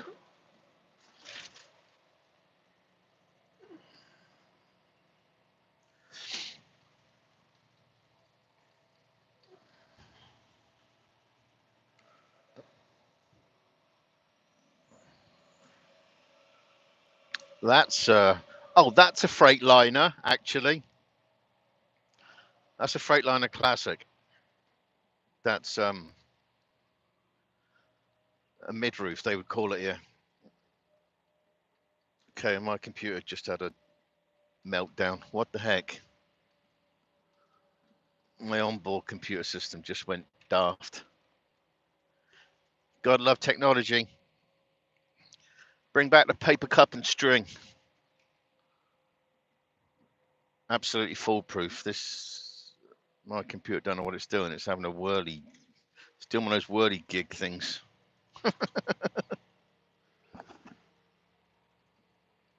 This computer system we now use. We used to have a system called Omnitrax, but when all this new login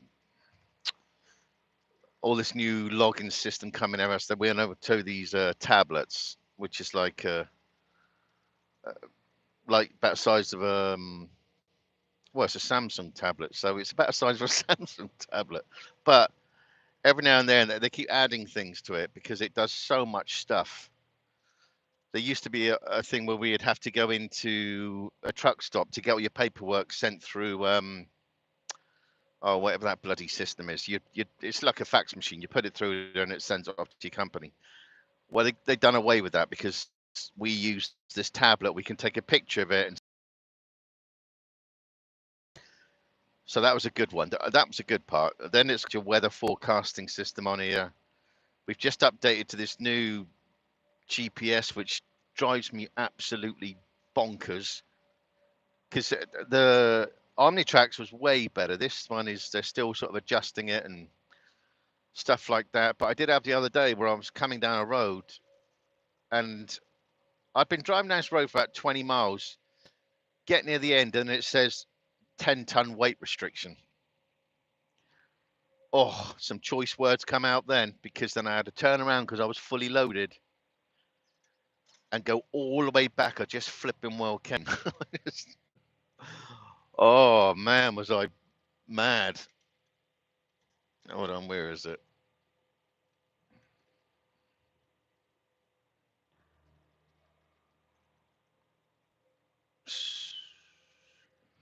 Oh, I know what's just happened. The GPS just disappeared.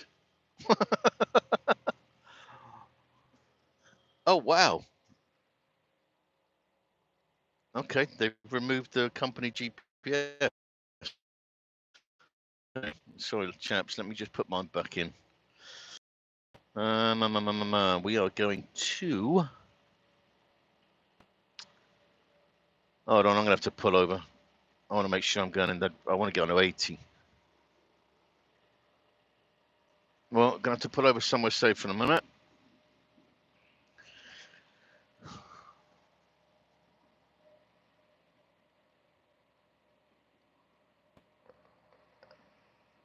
Gas, petrol. Hold on.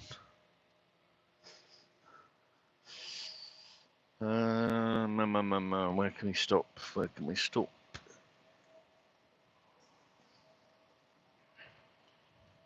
That was a real old Corvette. I like those old Corvettes. My phone might go. I don't know. It might stop in a minute, this live, because I think I'm probably going to get odd phone calls from different contractors saying, what the heck just happened to the GPS system? Well, lick your finger and stick it out the window, and then you can work out from the weather conditions of which way you got to go. This is why we don't rely on GPSs. Otherwise, we get lost. Device locked. Okay. Okay. Hit navigation. Oh, it's just come back. And it's back in the room.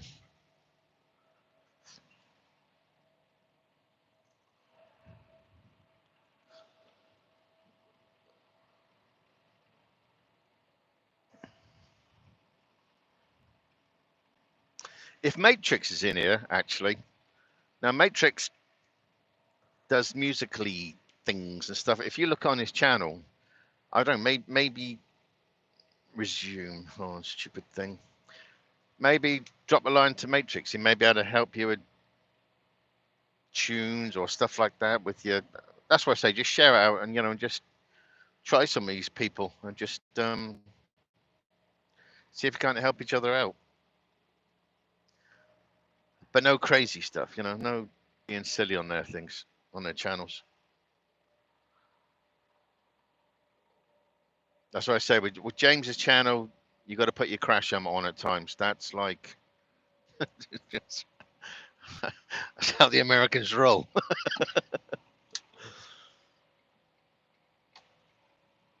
But I know a lot of the British channels that have come in here, they're very sedate. Just got more decorum than you Americans.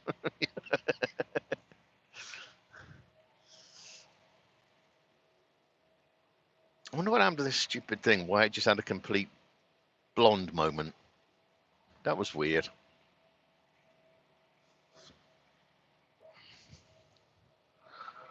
Well, I'm gonna be driving for. I'll probably stay on it if anybody is, whoever's in here or whatever. I'll probably keep running for about another 2 hours. Then this idiot has got to stop because I've got to get a shower.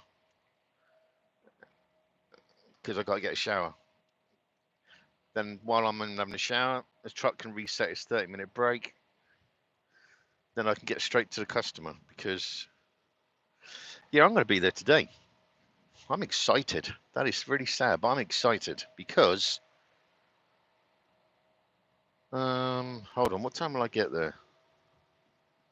Oh, they'll still be open. Hell yeah. They'll still be open, so I might be able to get this stuff off today. That would be super fantastic. Then in the morning, I just get up and go, get back to Pittsburgh, swap the trailer, get another loaded one, and get out of town. Oh, if this thing bleeps one more time, I swear, go on then. I swear I've got to get this recalibrated because I'm like it's going off at 140 feet gap, which is annoying.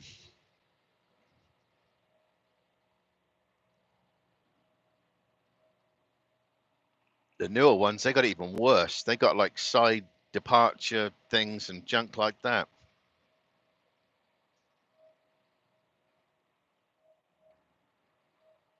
I don't want any of that stuff. No way.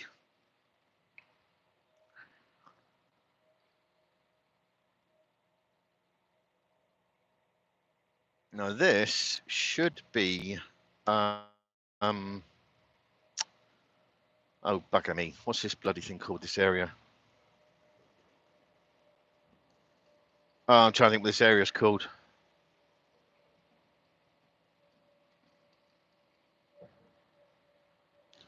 Hold on, I want to see the sign up here. I know where it's up here. This is where I'm coming back to once I've off. Oh, hold on, where am I picking up from? No, I'm picking up. I'm dropping this one off. I'm offloading it obviously in Mountaintop, Pennsylvania. Then I come back to Pittsburgh, drop that one off. I go about 30 minutes down the road to Monaca, pick up another heavy load, go across out this way again to Sika, Sika. Then where the bloody hell do I go from there? Is it back to Cincinnati? I can't see because it's obviously on my computer and stuff, but I know I've got myself planned out, so I don't care. I'm still running till the 22nd. Booked up to the 22nd or 23rd, so I'm good.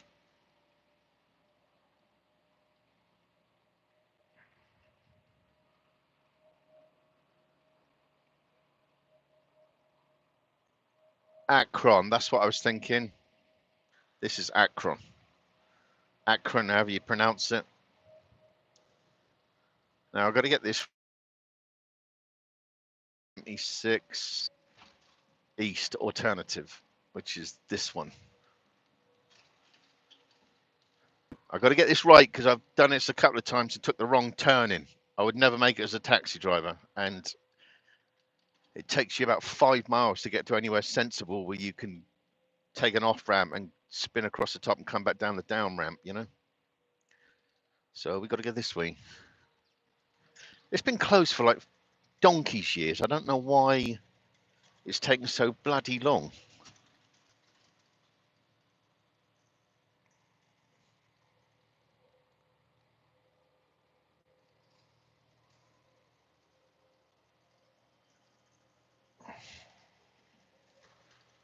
Hold on, what's this saying now?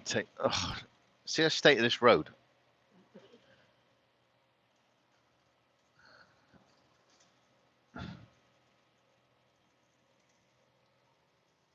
Oh, come on, let me get over. Thank you.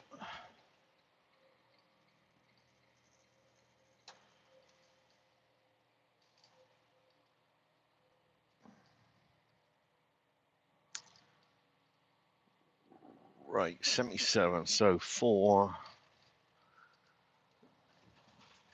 We got to go into the 77 one, if I remember rightly. Take it to 77 north. Then we go up a little ways, then we get on 76, then across to 80. Then we're cooking on that.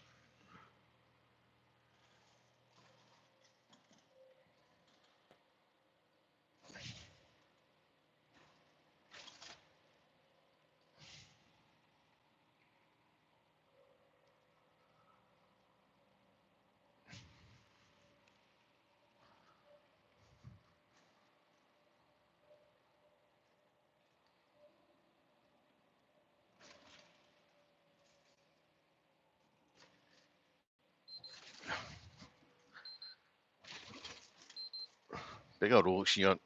Boom! Range Rover Sport in that auction thing.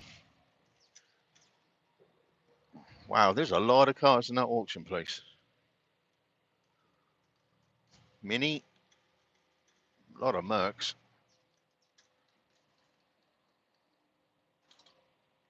No, we don't want to go south.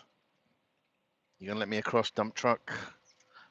No, I'm not. Okay. Thank you. See, let me across. See what it's Hmm.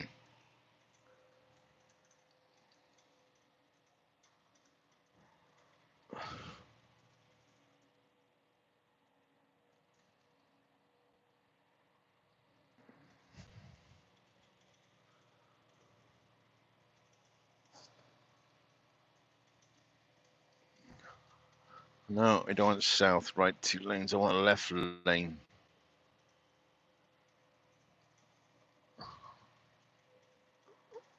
Hold on, I want. Let me think. Let me think. Oh no, I've got to get this right because this is where I normally mess up. Except for this time, I'm going to mess up on YouTube. Hold on. Exit. No, it's not 4B. 4B. That's the one I want. 4B, not 4A. I know it.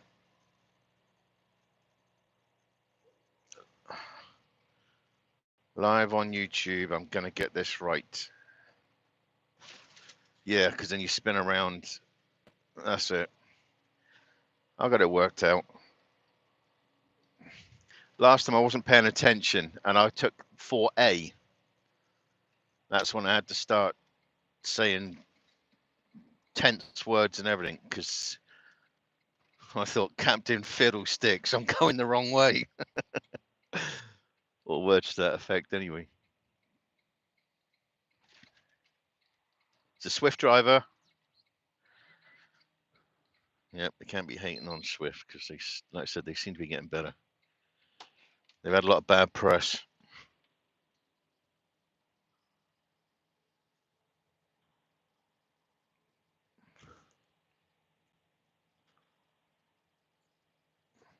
Got to be careful going around bends in tankers because our stuff is crawling up the side of the tank. That's why we unfortunately get rollovers. And when I was at that tank course yesterday, there was 2 rolled over trailers there from a certain company that obviously went too fast around the bend, and once that trailer starts going, you ain't stopping it. So, and this guy's not going to let us out. Thank you. Oh, now he is.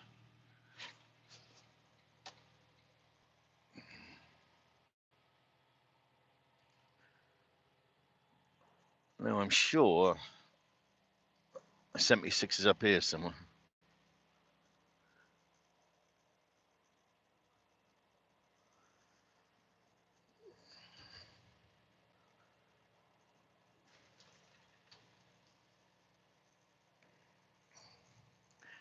Right, 76 east.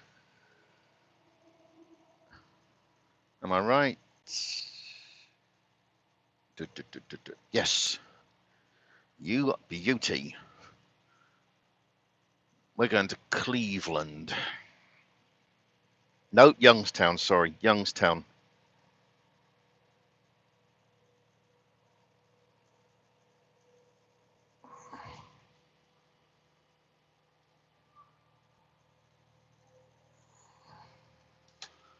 We need to turn off up here. Whoops.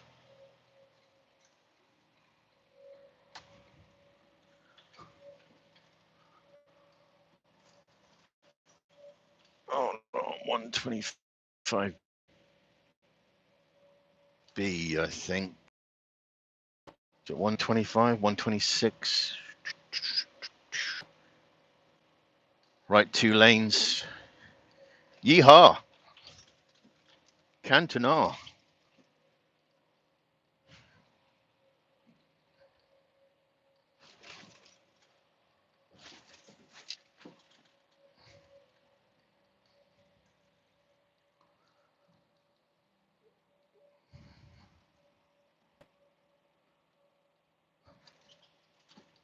Okay, have they changed it again? We want 76 east.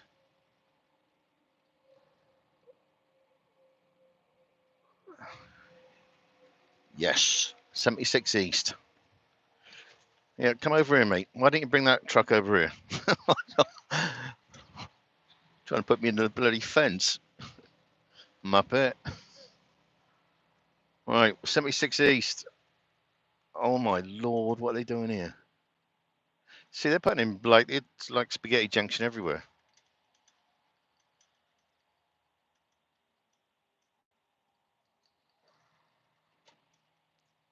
Okay, that guy's in the wrong lane. Yep, go on, take out that car. Fair play. He's playing dodgems. Oh.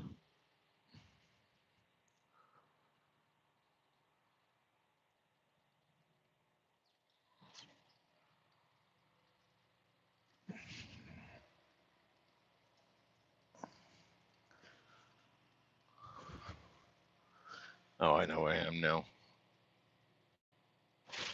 God.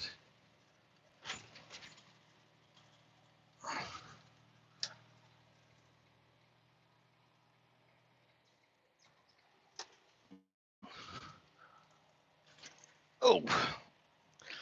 Where I slowed down, now I'm trying to pull away the liquid you can feel going forwards, then going backwards. So I can feel the truck surging forward. Then it's a weird thing. If you've driven a tanker, you know what I'm talking about. That surge is just like, now it's like pushing me forward. It's like a mini turbo, and then it's like pulls you back again. Golly.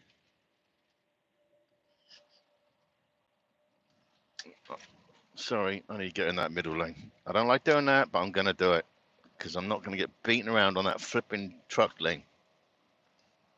Sorry. I ain't doing it. Oh, God.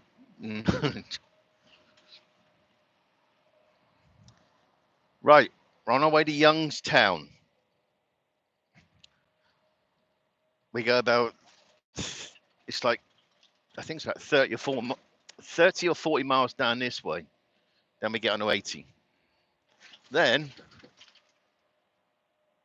it's just, yeah, it's just a straight shot, man.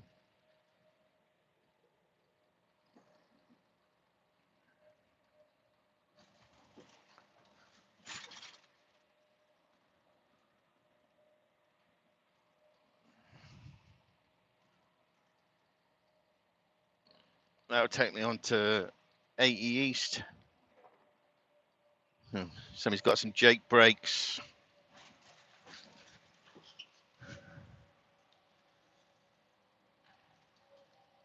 You could hear his Jake brakes going off on that truck going the other way with that digger on the back.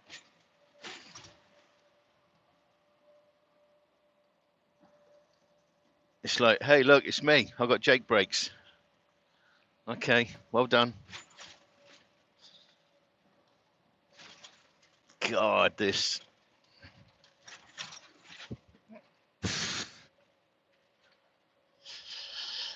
Yeah, I'm not going to get into politics, but yeah, we can send billions and billions abroad, but we can't even fix the roads normally here. Who knew? Who knew? There's a state trooper sat there. Morning, sir. Just waiting for people to come piling down that road. Yeah, they're a bit busy today, the Ohio State Troopers. That's like 5 or 6 I've seen there so far. It's good to see how your money's being spent. Well, at least they're not drinking like coffee and having donuts, so that could be a good thing. At least they're putting their money to work by having them sat by the side of the road, you know.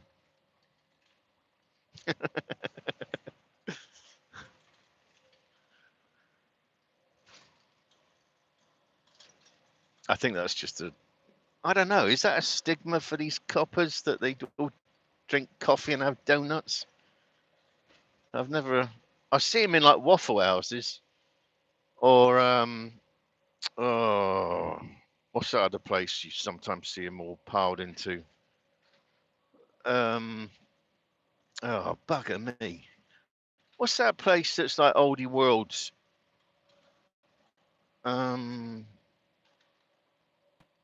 Oh, it's got a picture of like a house or something on the sign. But you go in there, it's like oldie world stuff, and I've seen them up here. I know they got them in Georgia because I've been in them. They'll do like that grits and stuff, which is just ugh. I don't know anybody eats that stuff. I really don't. I just don't. Um, Not Waffle House. What the flipping heck is it? Anyway, that's where normally I see a lot of coppers sat in there having their whatever shift they're on, having their dinner, tea, whatever.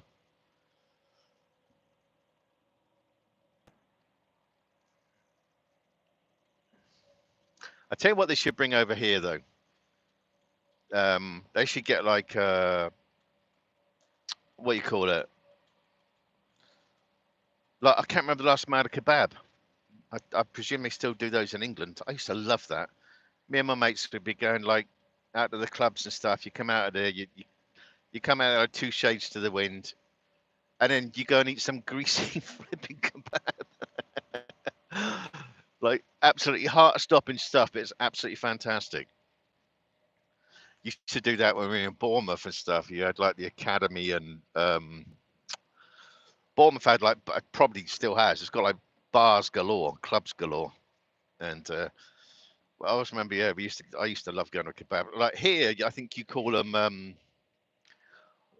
Well, they do an equivalent here called a gyro. That's that's like America's idea of a kebab. But if you went to England and had a proper kebab, um, nope, Tolga's in it. Tolga would know what a true kebab is like because Tolga is from Turkey, so he would have known what that is. But in England, then we have our perception on a kebab. Um, but yeah, when you're coming over here, it's a gyro, and it's like it ain't it. It's not authentic Turkish, like Taco Bell. Ugh. No, but I miss those sort of things. What do you want on there? Throw everything on it. Okay. And it's come out to be a size of a football. It's like bloody hell. Good old days. Where the heck did time go? My God, does it fly? I can't believe I've been flipping 21 though for 35 years. Unbelievable. Just one of those things. The problem is, it's like when you're at school, you always think, God, I want to hurry up, get out of school. I want to grow up. I want to do this. I want to do that. Boom, 21 comes along. Boom, 30 years comes along. 40, 50. It's like, damn, I want to go back to school. I don't want to get old. It's funny. It is to me. Oh, bugger, I should have gone there. There's a flipping, I know there's a Walmart up there that lets you. I'll be all right.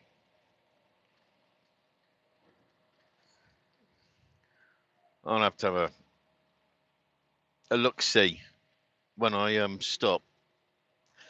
Because I'm going to stop, grab a shower. Nope, you lot ain't coming in there because that's weird. So you lot can wait outside. So it's either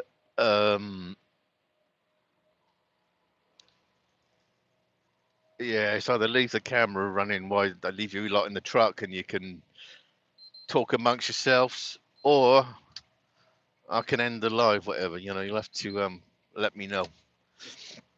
But I am looking to be stopping in the next couple of hours at any pilot flying J.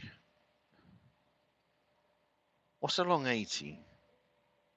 I'm thinking of 76. I don't. Yeah, I'm going to have a look, see. I'm trying to think. So I turn off up here.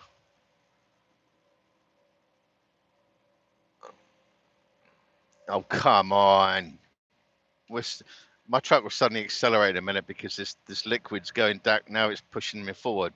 And this jerk on the right is deciding that I'm not going to let you in. Okay, whatever, mate. Goodbye.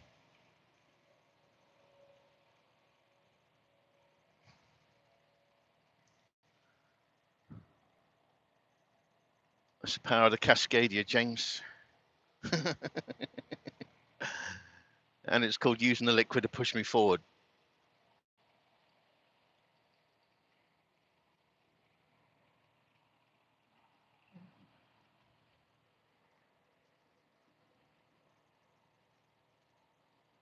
Where's 80? I'm sure I got on.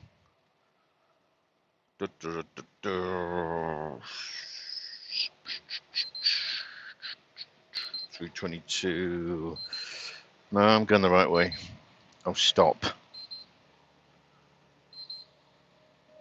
Believe it or not, that car is 136 feet in front of us, and my flipping on guard is going to try to upset my day. Stop. I'm going to have to do a reboot on this in a minute with my right foot. Come outside kick.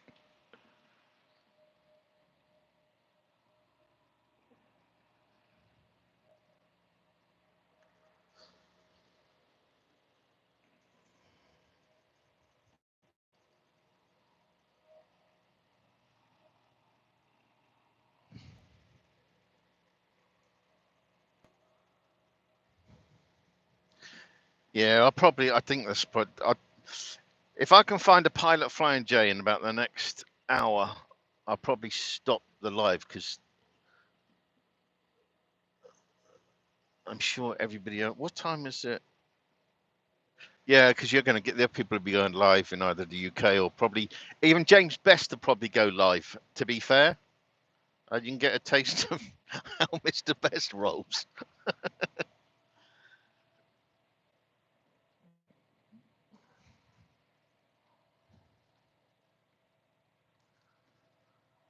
Because it's still 1 degree outside.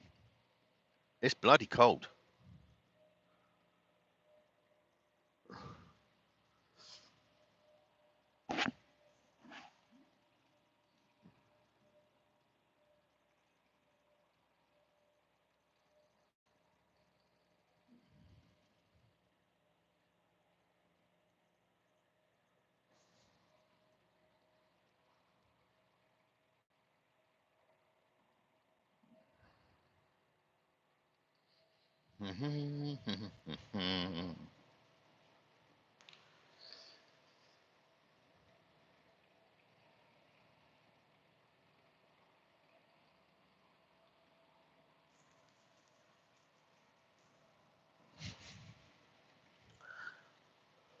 I'll have to read back through all the messages once I've stopped.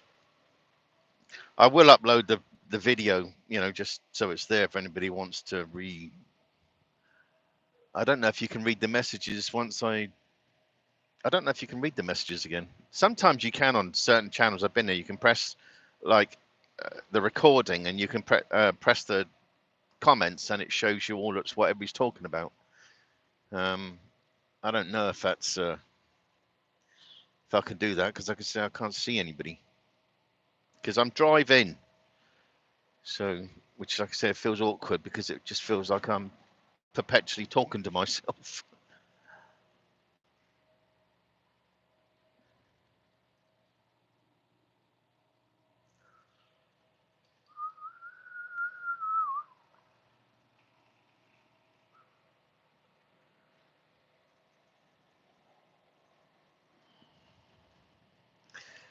Plus, as you get older, you start talking to yourself anyway because I spend so much time on my own. So you start talking to yourself anyway. So it's accepted.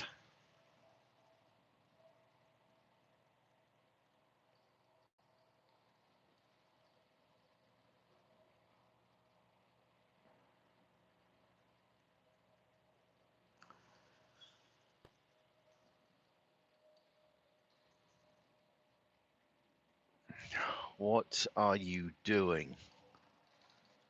Good Lord. Right, let's get rolling again. See now, because that car just, I don't know why they're stopping. That car should just pulled over more to the right. Because that car is stopping, then I put my foot on the brake. So now I can feel the liquid pushing me and then pulling it back. Then pushing me.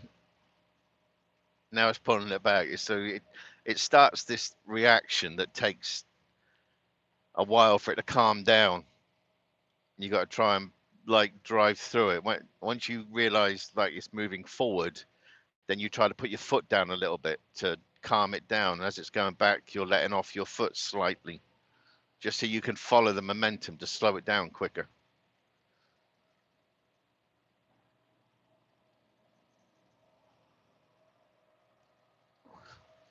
That is a... Was that a Freightliner Classic again? They seem to be, I don't know, I'm seeing more Freightliner Classics for definite. I think people are just fed up with the DEF system on these trucks because it's just killing them. Because the DEF system is just recycling all that junk and everything. It's like, well, it's not good the way it runs, you know. It's day cab.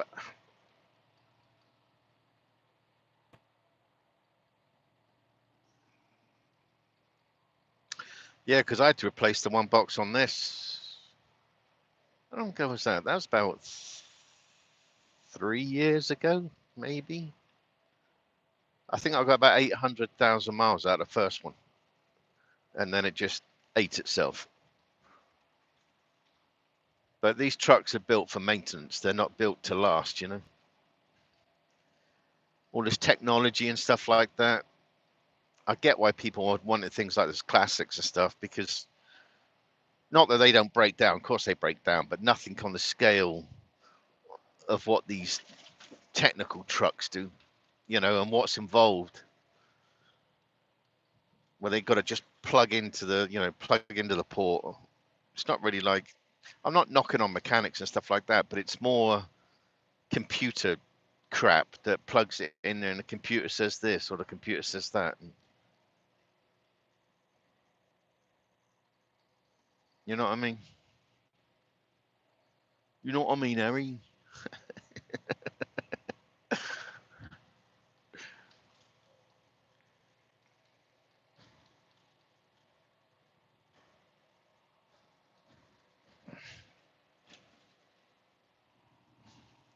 Whatever happened to Frank Bruno? He obviously was, you know, he stopped boxing a long time ago, but who was the last one he had a fight with? Was it Tyson? Or who was a Canadian that got British citizenship? That big bloke. What was his bloody name? Lennox Lewis. That guy was as big as a house. He was huge. I mean, I always liked Mike Tyson because, like, he just upset the whole, you know, heavyweight thing. Because heavyweights used to be literally like heavyweights. You know, like they would look like those people from like It's a Knockout and stuff like that. But yeah, Lennox Lewis. That guy is. The last time when he had that fight with Tyson. Yeah, he was big. I don't know who the world champ, because now you got that. Oh, who's that bloody the Gypsy King? I think he's the heavyweight, and he that Gypsy. What's his face? I can picture him. He had a fight with that. Who was the guy he had a fight with? That one that like he had a fight with that MMA guy. That's who I think is the world. He's still the current champion, and he Fury. Somebody Tyson Fury. Is it Tyson Fury? I know it's something Fury. He's still the current one, isn't he? But and then you had that other guy, Joshua. I think he'll was Joshua a world heavyweight or has he not got there yet? I don't think he's actually got there yet. I think he's had a few fights but never made it yet to fighting that Fury bloke. I swear it's Tyson Fury. It rings a bell. I know it's definitely Fury. That I do know.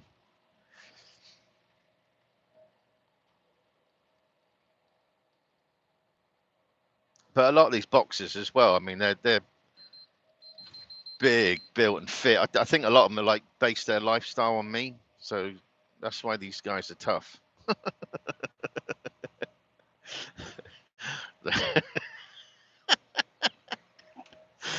I swear. Oh, God.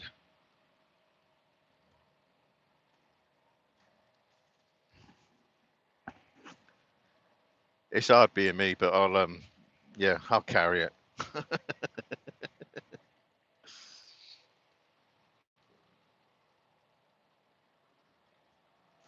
Oh, I'm trying to think where the nearest pilot is.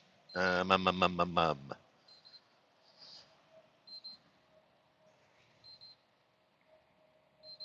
Yeah, I reckon you should go live. If you're in here, James, I reckon you should go live. But just hurry up and get yourself sorted if you can. I'm not telling you to go live. I'm just saying, but you should if you can get a chance.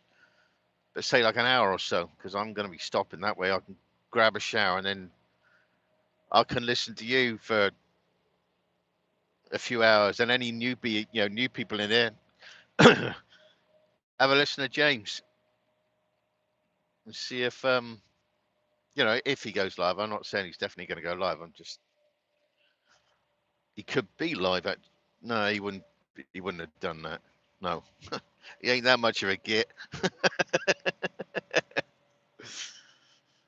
So yeah, think about it, James. If somebody hasn't already persuaded you or said to you or anything like that, or you haven't suggested it, perhaps go live in about an hour. That'll give you a chance to get your Taco Bell, get some beer or whatever, um,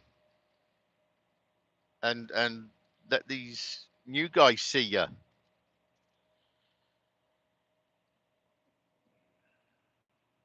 It's a thought. I'm just saying.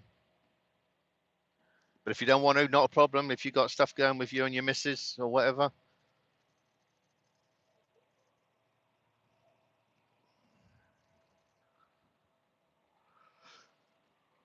Because I want a bloody shower.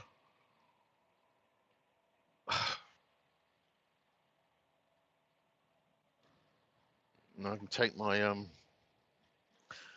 truck can have its 30-minute break while I'm having a shower and stuff.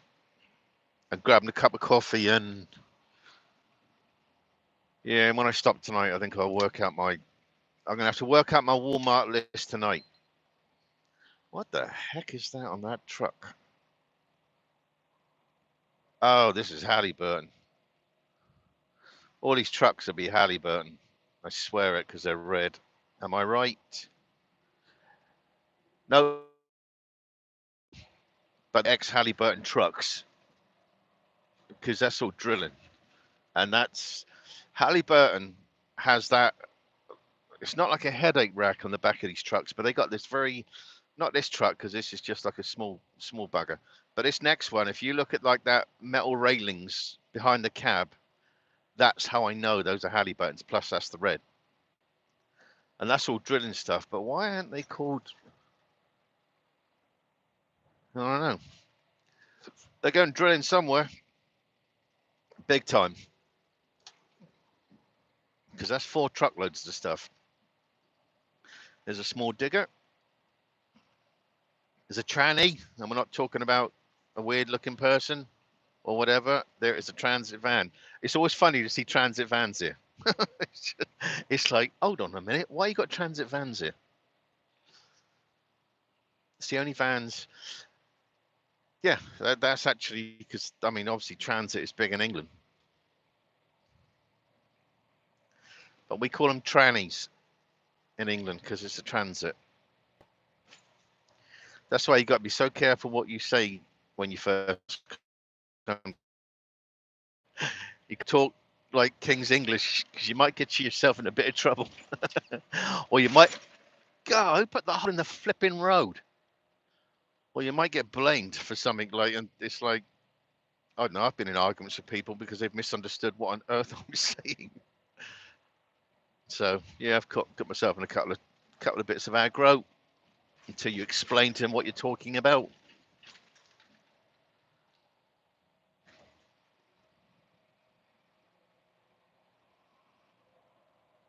Okay, what's going on with that truck in front? The bloody tarp on the side is going for a Burton.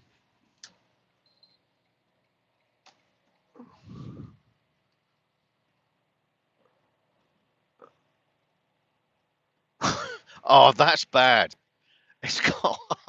Oh, gosh, shame on that company. On the back of that thing, holding that metal framework to the other side is one of those, like, the little straps that you see on, oh, what do you bloody call it? On, like, flatbeds here, just to hold the tarp down slightly, and yet that's holding the metal door and everything together. Talk about budget and run. Flipping egg.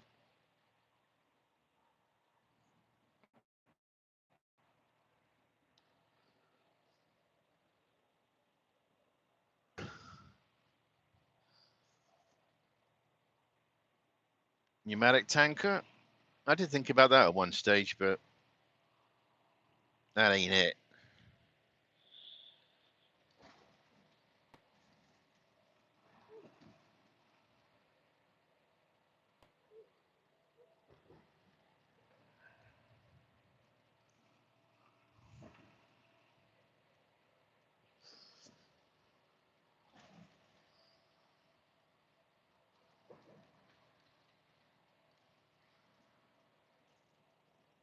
Oh, I'm trying to think. Hold on, US.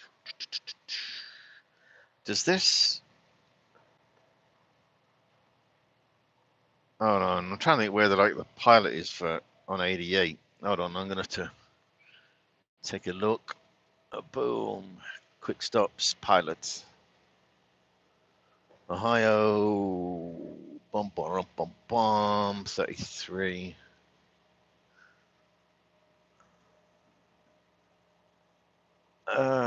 Where is that? Exit 223.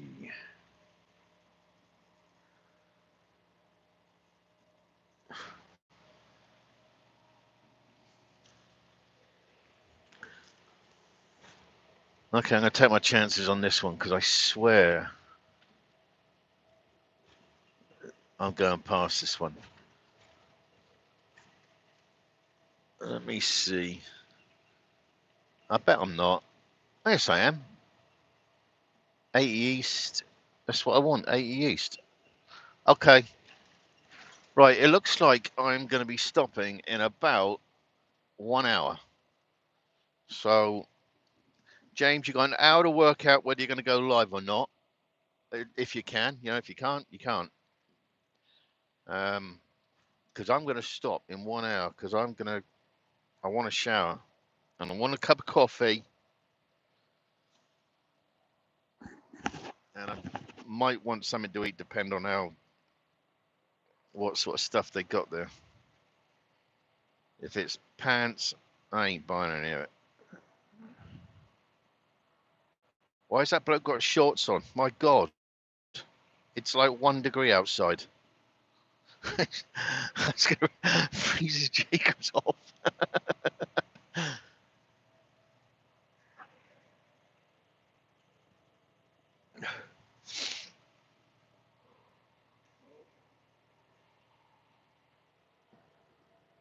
Okay.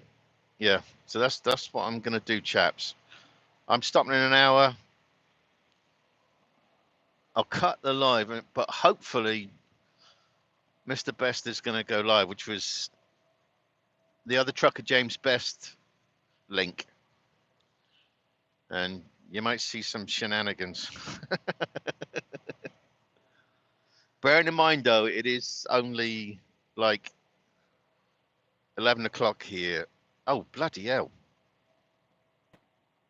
That means it's like 10 o'clock with James. Okay, he might not go live yet because that's early. I was thinking it was later than that. Oh, bugger.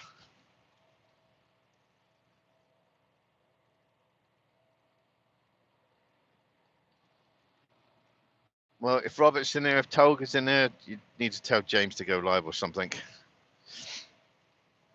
See if he wants to play ball. But I don't know if he will, actually, because I thought it was later than this, to be fair.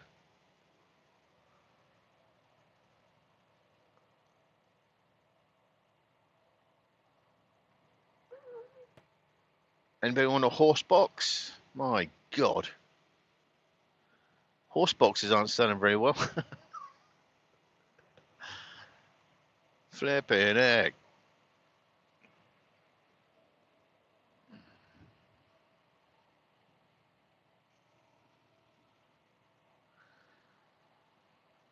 Hold on, what I do is, if I can come across a rest area along here in a minute, because they don't like us parking on the shoulder, so I have to stop at a rest area. If I stop at a rest area, I can, if James or anybody's still in here, they can tell me if James is going live, and if he is going live, when is he liable to go live? Then I can work out what I'm doing. Because I thought it was, I feel like I said, I thought it's later.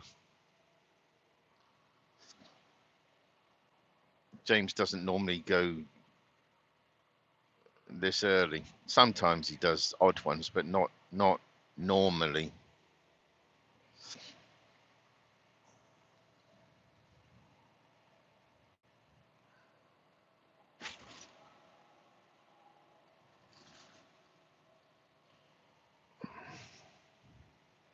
Right, we're on 80 East. 80 East. Aha! Actually, there is a toll thing up here. I should be able to safely park up here at the toll plaza, if I remember rightly. Take it slow on Valentine's Day. Obey the speed limits. What the heck has that got to do with Valentine's Day? Okay, New York City. That's where we're heading, that way. I'm going to get off this bumpy road because it's going to drive me bonkers again. Let it sort itself out.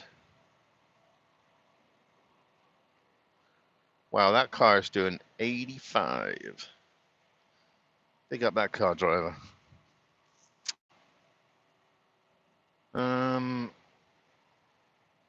Right, once I find somewhere up here, if James is in here, let me know what you're doing, James, but wait until I stop.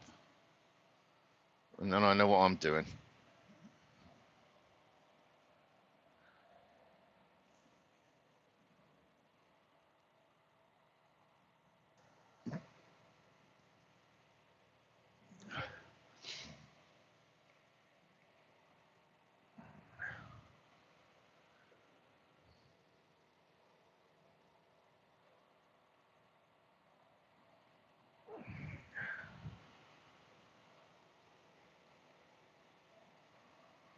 Bum, bum, bum, bum.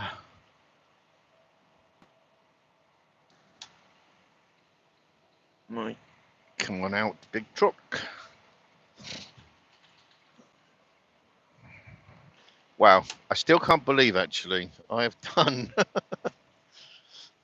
340 miles in this life. That's crazy. Is it 340? Nope, I lied. 320. Sorry, I lied. 320. 320 miles. This live has been running for 320 miles. Get out of town with that one. Oi, oi. I can see a blue sign. That might say a rest area. If that says a rest area, I'm going to pull in there. Or is it going to wind me up and say rest area 40 miles? Oh, bloody hell. No, it's just saying drug activity, impaired drivers call this number. Okay.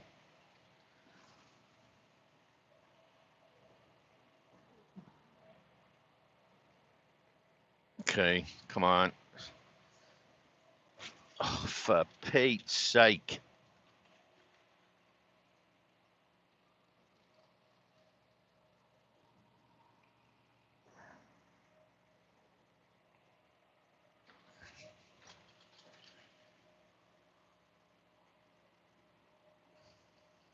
Right, New York City. Not that we're going to New York City, but this is the road you would go down if you want to go to New York. You're coming through the top part, through that, drop down to 287, I think it is.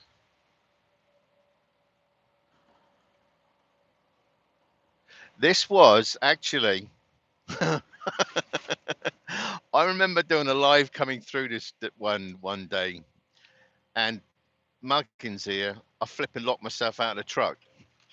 Boom! On YouTube. Oh, there's a pilot. Which pilot? Hold on. Which pilot is that? Oh, no, no, no. That one's pants. I don't like that one. Nope, I'll leave that one. We're going to keep going. That's the one where I locked myself out. I pulled up there.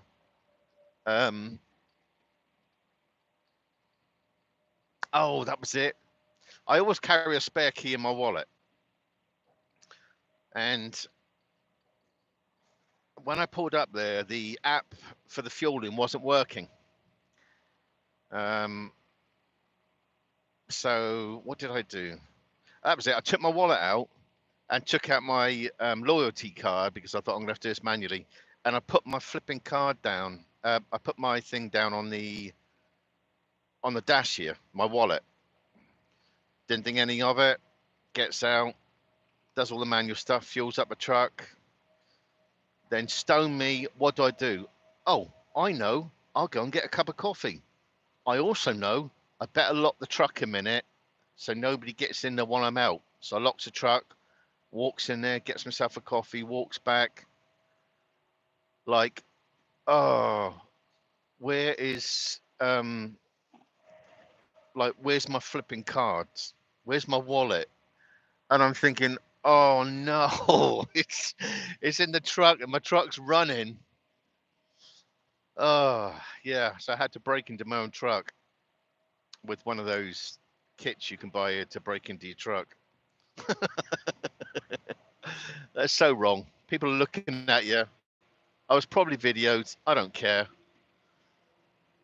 You used all the relevant things. Open the truck up like you do. So yeah, I have to. So I actually was thinking about putting a chain on my wallet and chain it to my so I never leave it in the truck again. Because don't be that mug. Because I was that day, and that really teed me off. To be fair.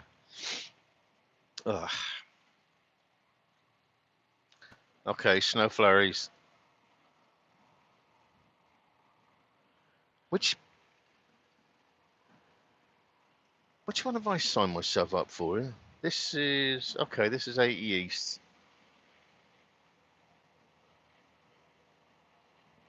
No, we ain't doing that pilot. No, I know which one I'll go to. There's one, the last one before you cross into PA. That's what I'd do. Because again, that one there is a weird pilot. Getting in and out of there. Don't much care for that one. So I will stop at a rest area or somewhere where I can park safely.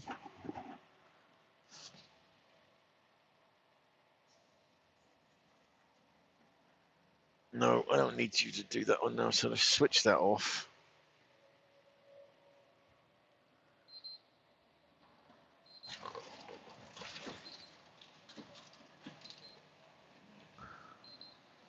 I swear there is. Yeah, I think I know where to stop. Stop with that. Goodness sake. Okay. Stay on 80 East. Where's...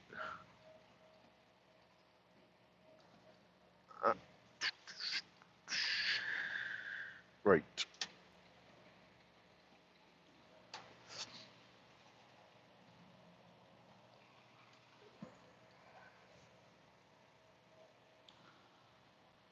Boom, boom, boom.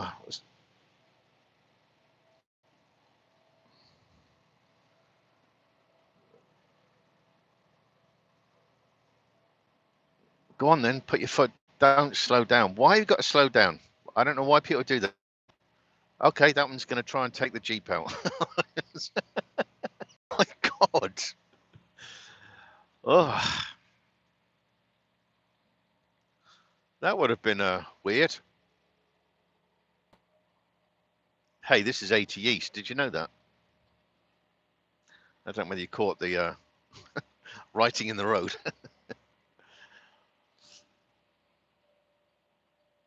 Made 229. It's a Taco Bell.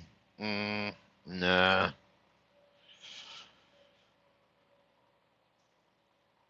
I don't want any authentic Mexican food today. uh,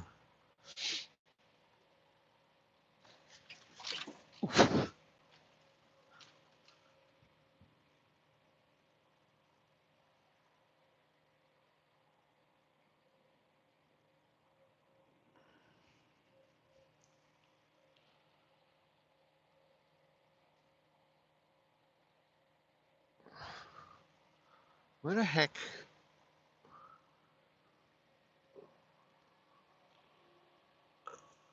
Oh, I'm sure there's a pilot and a flying J. About 3 miles before the Pennsylvania border.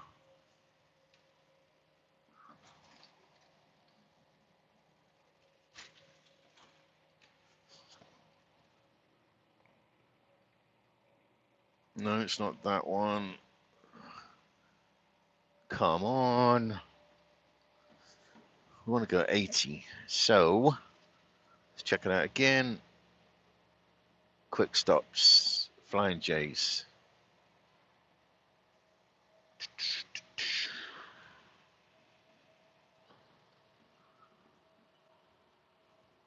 It is that one. I was bloody thinking it was that one, for Pete's sake. Okay. I'm just second guessing myself here.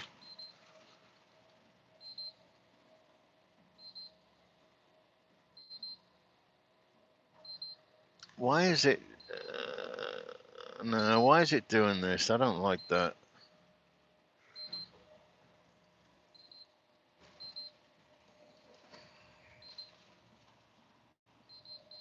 Hold on, let me get around this truck.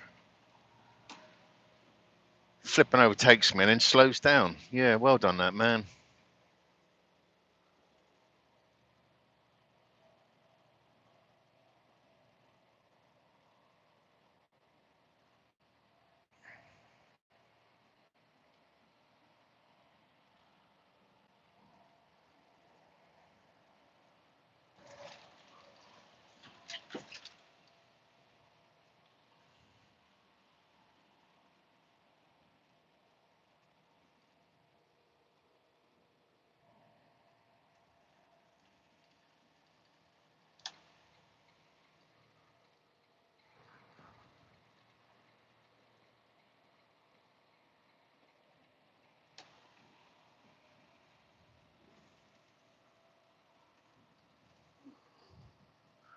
Boom, boom, boom, boom.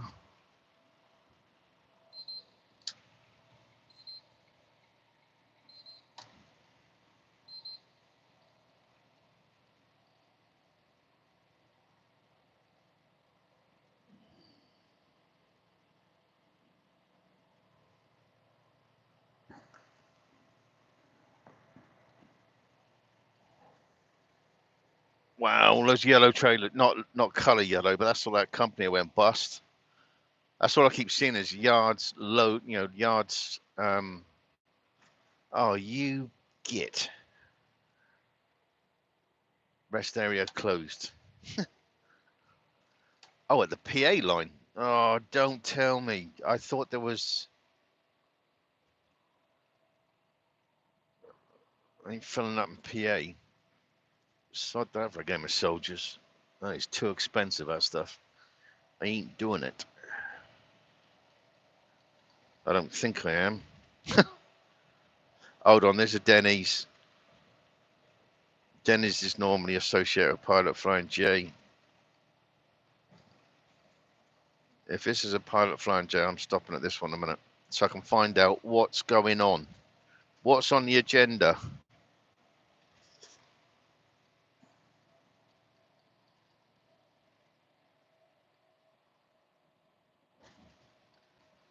Now this should be.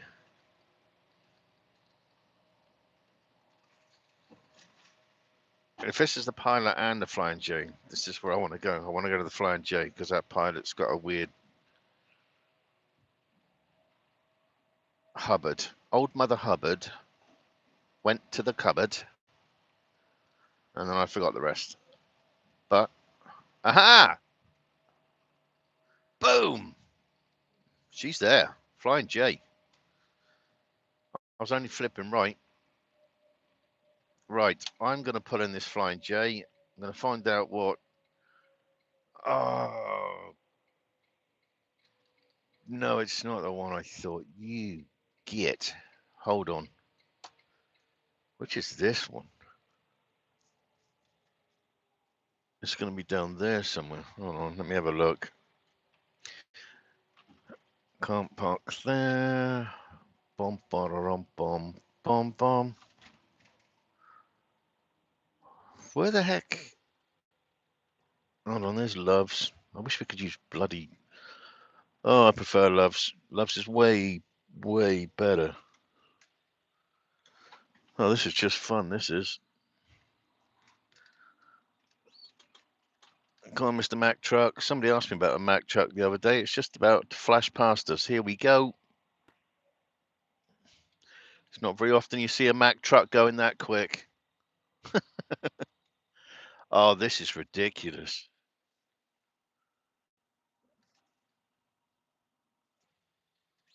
Hold on, they're going red down there, so that should stop them. Now you lot need to stop, because I need to get across the road. Come on, come on, come on. Quick, quick, quick. Please. Oh, you bugger. Quick, because they're going to start rolling.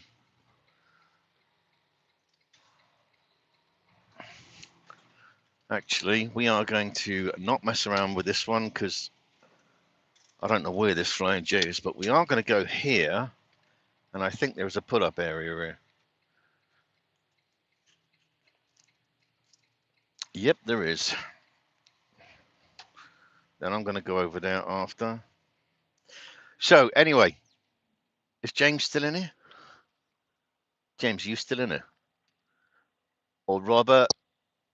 Do we know if James is going live? Can somebody just tell me? Please? Okay, what time on James?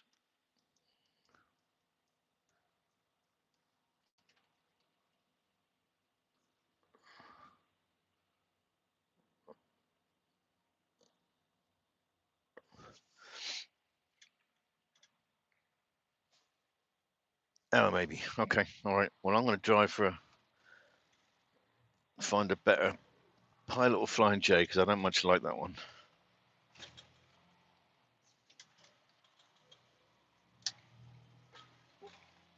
So I'm driving. I'm staying live for another hour. Excuse me. I've got the hiccups. Because James has obviously got to put his makeup on and his stuff like that. Cheers. Got to powder his nose. Robert's got to go down the pub or go down to the off license.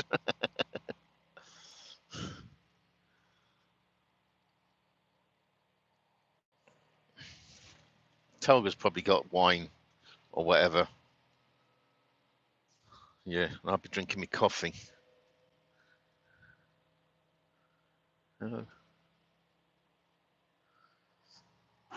I've got a microphone on my t-shirt,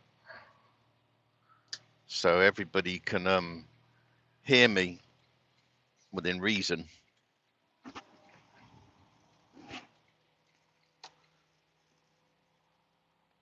And it's got like a sound deadening, deadening, is that a word? I should bloody know, I'm British, so we speak English. I don't know, but it's like a deadening thing,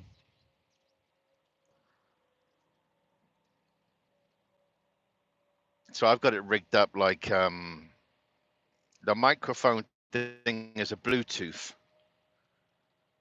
And then my phone, which is the iPhone, is obviously on Bluetooth. So that phone is stuck against the windscreen, windshield, whatever you want to call it today. It's got that one. And it just communicates like that. So it just sounds a lot quieter. Hey, maybe I've got a Tesla truck. but no. No, I got a 13-litre diesel, 455 horse. If it serves me right, I think it is 455.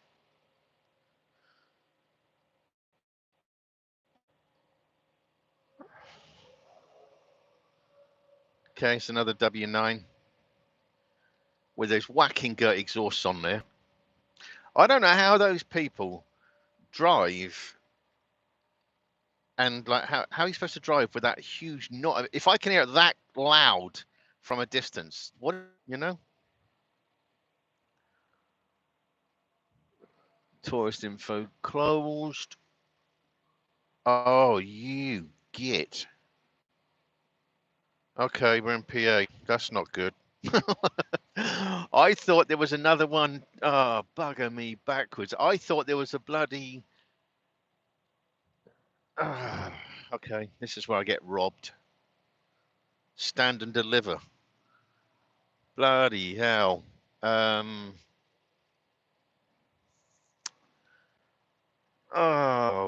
hold on. Sheets. No,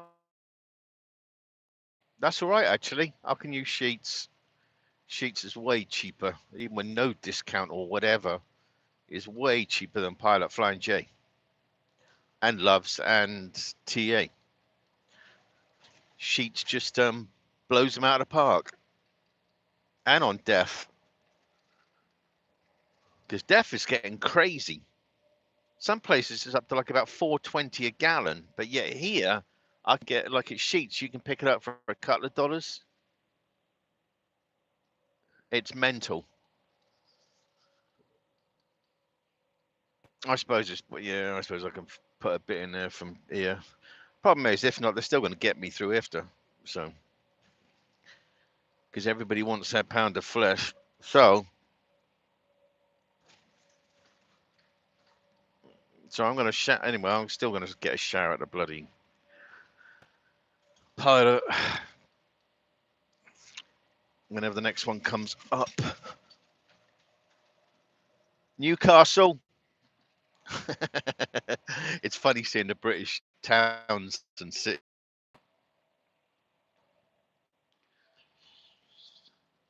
It always seems weird. West Middlesex.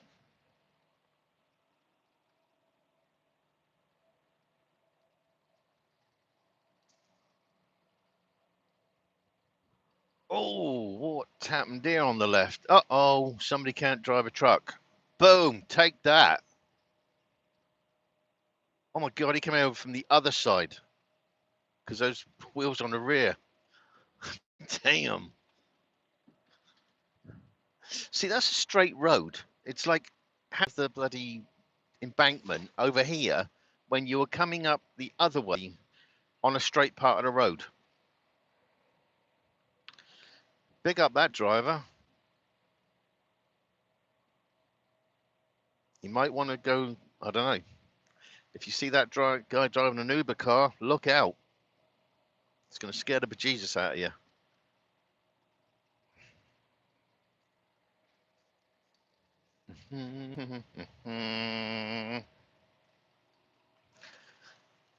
Sunoco, they're quite cheap as well. All the big hitters, your Pilot Flying J, TA, and bloody Loves, just launch that money right up there when they come out here. I know it's got to pay for all their stuff, but when you go to somewhere like Sheets, if you're going to get fuel out here, always use Sheets because you can get yourself a decent flipping fresh cooked food if you got to buy food here. Come on in, Mush. You might want to use the indicator. That might help. Oh, there you go.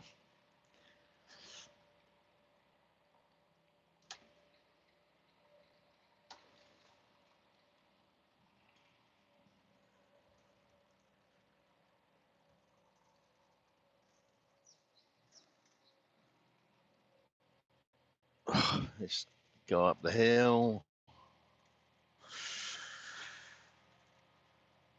I don't often go along 80. This is why I can't remember where the blinking pilot flying J's are along here.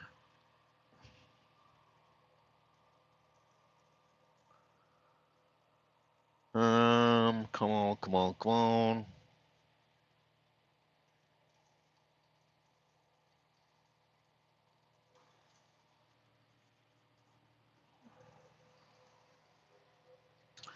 It's another W9.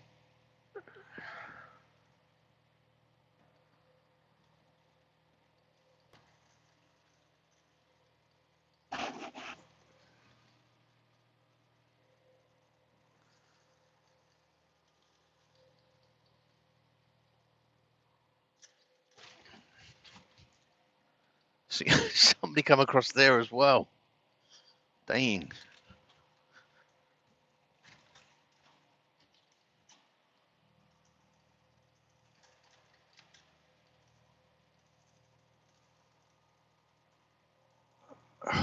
Where the heck is it? I'm trying to. I can't think. There's got to be one along here, pilot flying J, because I wonder if he'd go as far down as. Where the bloody hell? 256.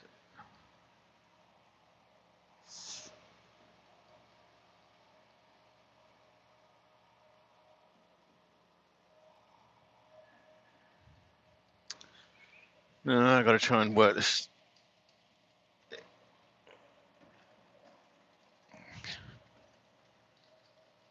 Bum bum bum bum. Okay, I don't know why he suddenly put his left-hand indicator on now, because he's already in the left lane. Unless he's going to try and go across the centre like a madman.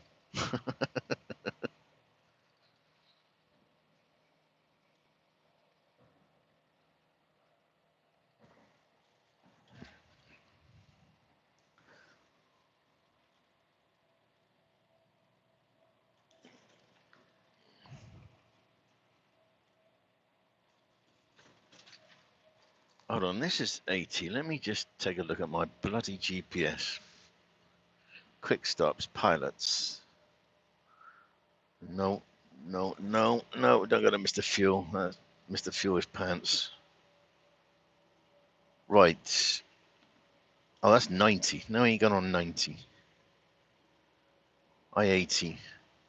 234. Loaded.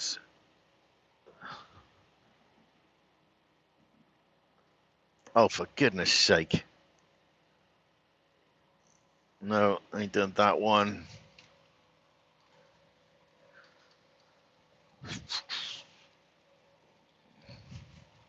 Believe it or not, I've actually messed up.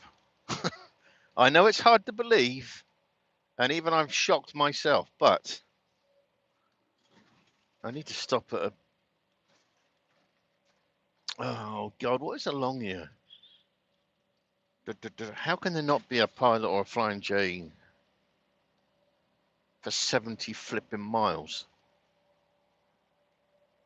when I'm in PA already?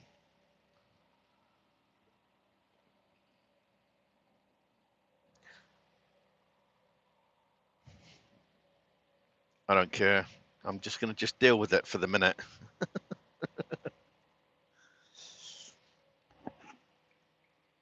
Look how plain Jane it looks up here, though, because it's like, no, all the leaves are down, everything's down. But when you get colour up here, it looks great. Okay, what's he towing? Something big. Some deer hides.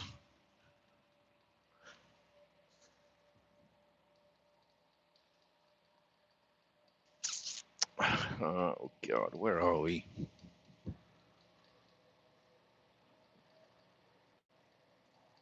It used to be good, because on Schneider's old GPS system, you could punch in like fuel things along that particular route that you're going, and it would list all the ones. But now doesn't do that. And my GPS is telling me to like take detours and stuff. I don't want to be going sideways. I got over half a tank of fuel anyway. I was just, I might just wait.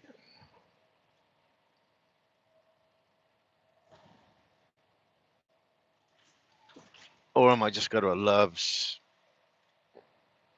throw 50 gallons in, whatever you got to do, and then just get a shower anyway.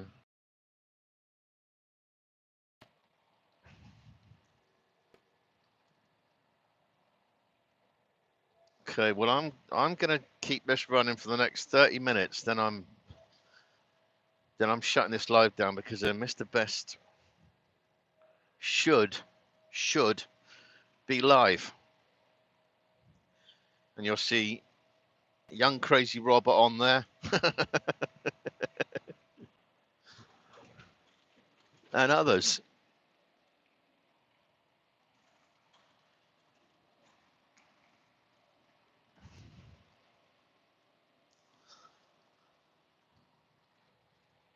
So I'm sticking around for 30 minutes because then that'll be what was I doing? How long would this have been running? 30 minutes. So I'll be 2 hours. Wow, this would have been running like 5 hours. Something like that, I think. Dang.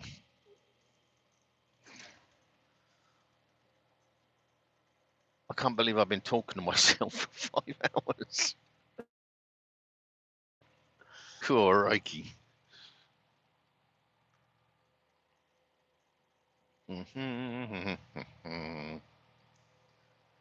So talk amongst yourselves.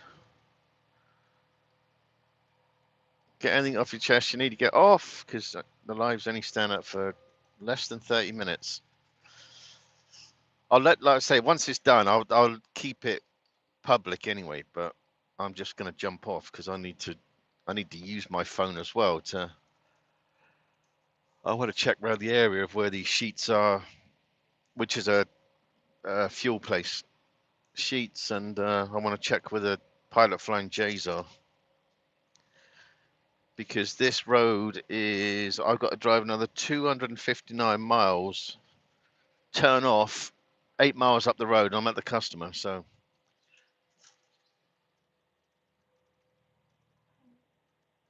and I'm just way happy that I'm going to be there today, parking or maybe offloading. I can't remember what time they finish. I think it might be like 5 o'clock, but I ain't going to get there till, what time am I going to get there? For about 4 o'clock. They might be okay with it, you know, but like I say, it's no sweat off me. I'm just glad I've got there, because then it's just a straight shot tomorrow after, which would be great. Burger King? No. Thank you. I'm going to get something to eat at one of those sheets. SHEETZ sheets.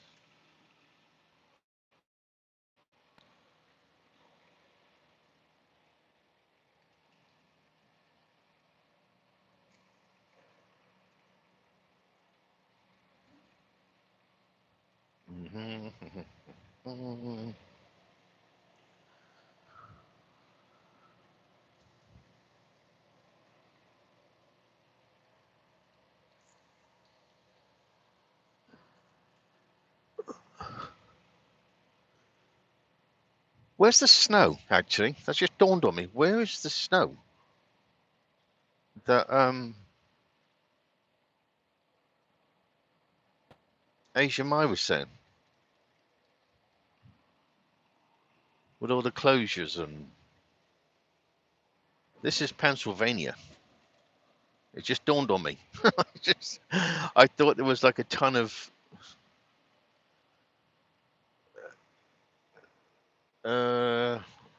well, there's not even a trace up here. They wouldn't have melted that quick. No way. Especially being this cold. 0 degrees outside. Where the heck was... Couldn't have been an old recording. I mean, it was supposed to be... It was recorded... He put it out yesterday. Like 3 o'clock yesterday. Or... Hold on, it's Wednesday day. So he was saying Monday that 3 o'clock Tuesday morning, you'd have all this winter effect coming in, and yet I ain't seeing it, which is great. You know, don't get me wrong, it's great. But I just thought we would have seen something, you know. Uh-oh, something happened to his tire because his tire is, there's a huge tire mark. Yep, blew his trailer out because he's got too much flipping weight on there, probably. Tire bounced once too often and boom. 79. No, we don't want 79. We're going straight. That's where we're going tomorrow. Back down that way. Down 79 to Coriopolis.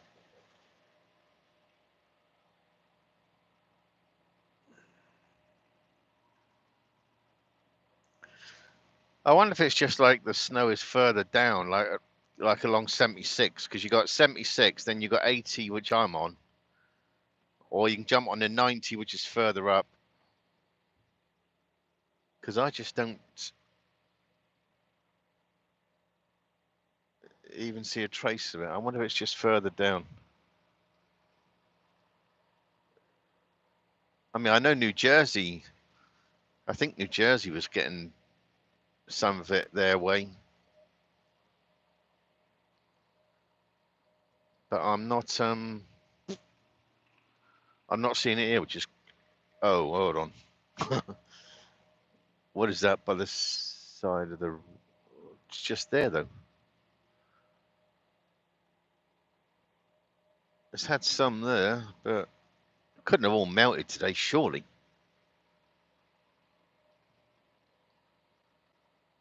It's like faint amounts on the right. Every now and then you'll see like a white. Oh, hold on. Maybe I've just maybe I've just flipping jinxed myself now. Now I'm starting to see more. Yeah, I might just jinx myself. Who knew? Shouldn't have said anything. Because it's still no, I'm still not seeing it though.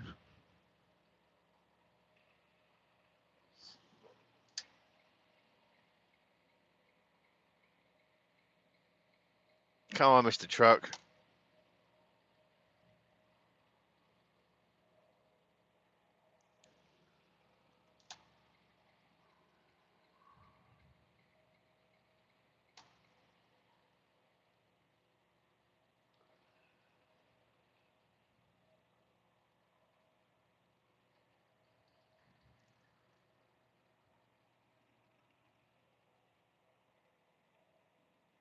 No, it's just that little area then. It was just some flurries. I could be good. I could be really good, actually. This could be a bit of a help.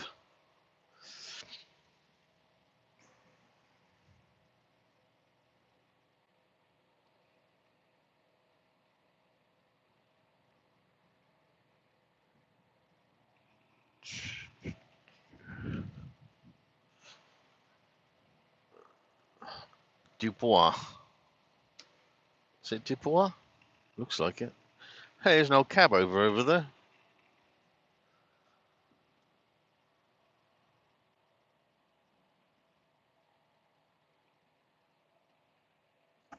Oops, somebody's truck burnt down there. Or something burnt down there.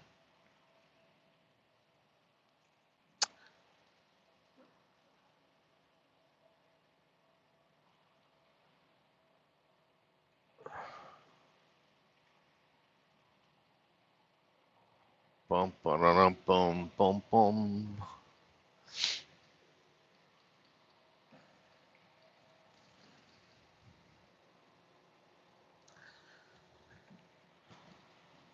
No, I think I'm going to be okay. I think I'm going to be okay.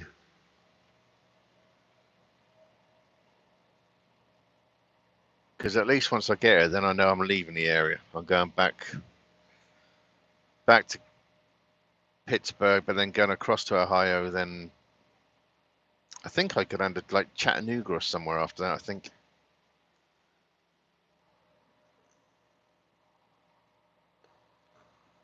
and then across to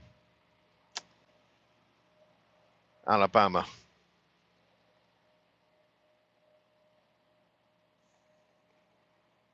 I know, like I say, when I looked at this area, it didn't show anything like this. It just showed it was going to be a bit nippy, and over the next 3 to 5 days, they're going to get minus temperatures, you know, sub-zero temperatures here, which is part of the course. And it was going to be like a little bit colder, not as cold as it was a few weeks back. That was silly cold. I hadn't had my truck running for 2 days, just left her running because that was, and I had like my dashboard was getting lit up because there was stuff starting to get affected because it was so cold. And my truck's obviously a bit girly because it's saying, I don't want to do this, I want to go. So we didn't stay there too long actually. Uh-oh, just seen a sign for pilot. Where is this pilot? It is exit 17 miles. Okay, that's when this live is going to finish in 17, about 20 minutes, that's about right actually. It's going to finish in 20 minutes because Muggins here is stopping there, grabbing a shower. Then I'm going to get me clock back, the rest of my clock for today. Going to work out where the sheets is, go along there, fuel up there because I know it's going to be even cheaper than Pilot Flying J. Get something decent to eat, and then we're going to listen to OTJB. Sounds like a plan to me. So talk amongst yourself shortly, get yourself sorted, exchange pleasantries, whatever. And yeah, put your crash helmets on because James Best is going live. Look the heck out.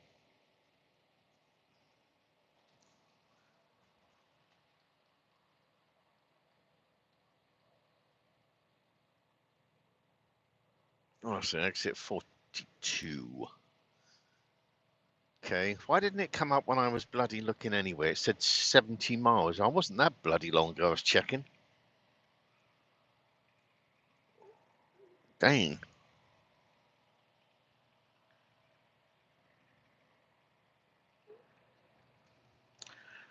This is what I might have to get. I might have to get a pickup truck. I don't care whether it's a Ram or a Ford. No, actually, that's a lie. That is a fib. I would like one of those like old-time Chevys. Those little short... Oh, what's it bloody called? I'll have to look into one of those, actually. I might get one of those the older Chevys. So the car can just sort of stay at the house. Truck would be a bit more useful, I suppose. What sort of pilot is this going to be? It says about gaming and everything. They don't normally have out of pilots.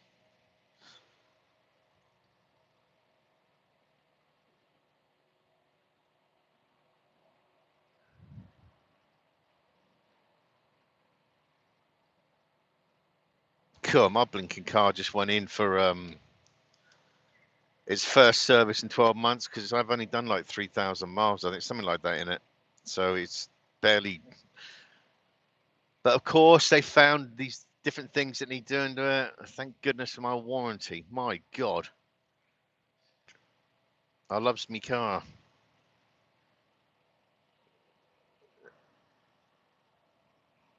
I love it. That's why I did that short on it with James Bond.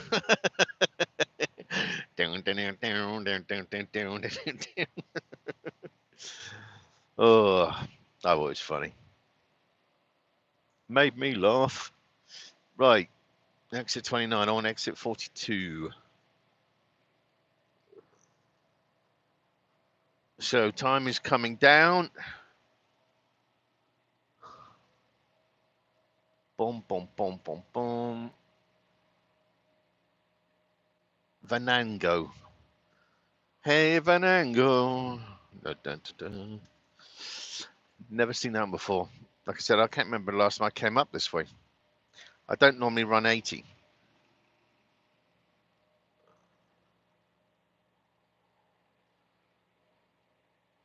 Yeah, the last time I run this is when I was heading to meet up with my cousin in New York. Doing a delivery to Pennsylvania. Not Pennsylvania, this is Pennsylvania, you muppet. I was delivering to New Jersey.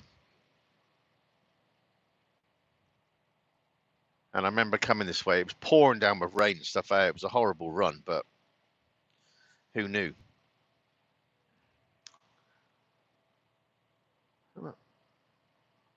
See, look at their prices. TA 483 before any type of discount. Is that obscene?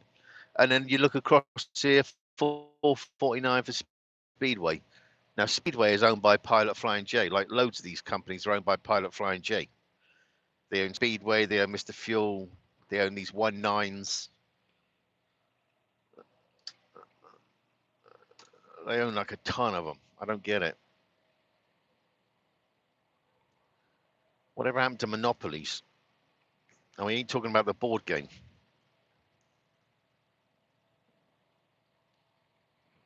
It's Mr. FedEx.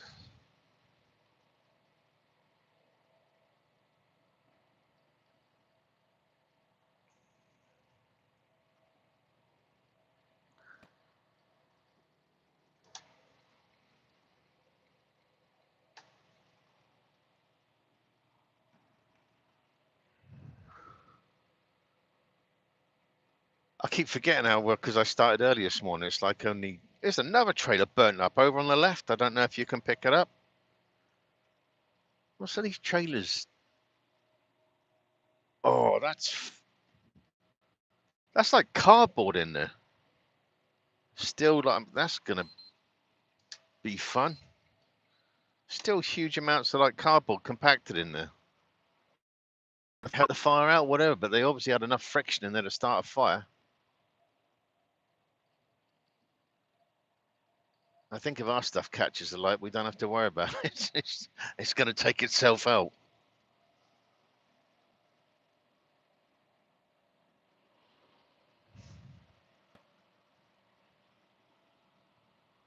I've only ever seen one of our trailers, a chemical trailer, which in Houston, where it had a fire on the back end because something to do with the brakes or something like that.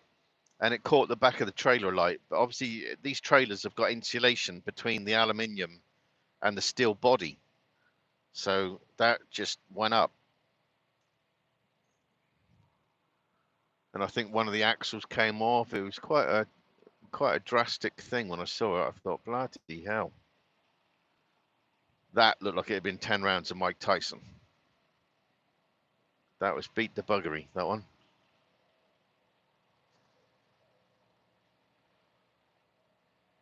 Right, exit 31, 10 minutes, then I'm off air. So everybody needs to go and try out Mr. Best if you haven't already subbed him or whatever. See if he's your cup of tea. He is a good kiddie. Gets a bit crazy at times. That's all I can tell you. I can pre-warn you. Don't want to be you. Anyway. But all the other links that Tolga put out, I mean, fair play to Tolga for doing that.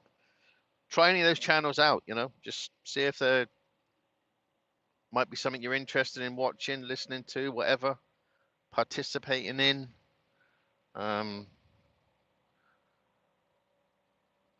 Seeing some of the names that was in there, you got like Will Burner, so that's trucking. James is trucking. You had Society X, that's like panel talking stuff, discussing stuff. There was, I'm trying to think who else in there. You had quite a few, you know what I'm saying? So if Tolga's put all those out, you got a good range of extra things you may be interested in. You may not, you know. I can't speak for you, but I just really don't watch a lot of channels, you know. I really don't. To be fair, half the channels I watch is like not so much documentary channel. I watch like Matt Armstrong. He's a car guy in England, or Tavares, car guy here.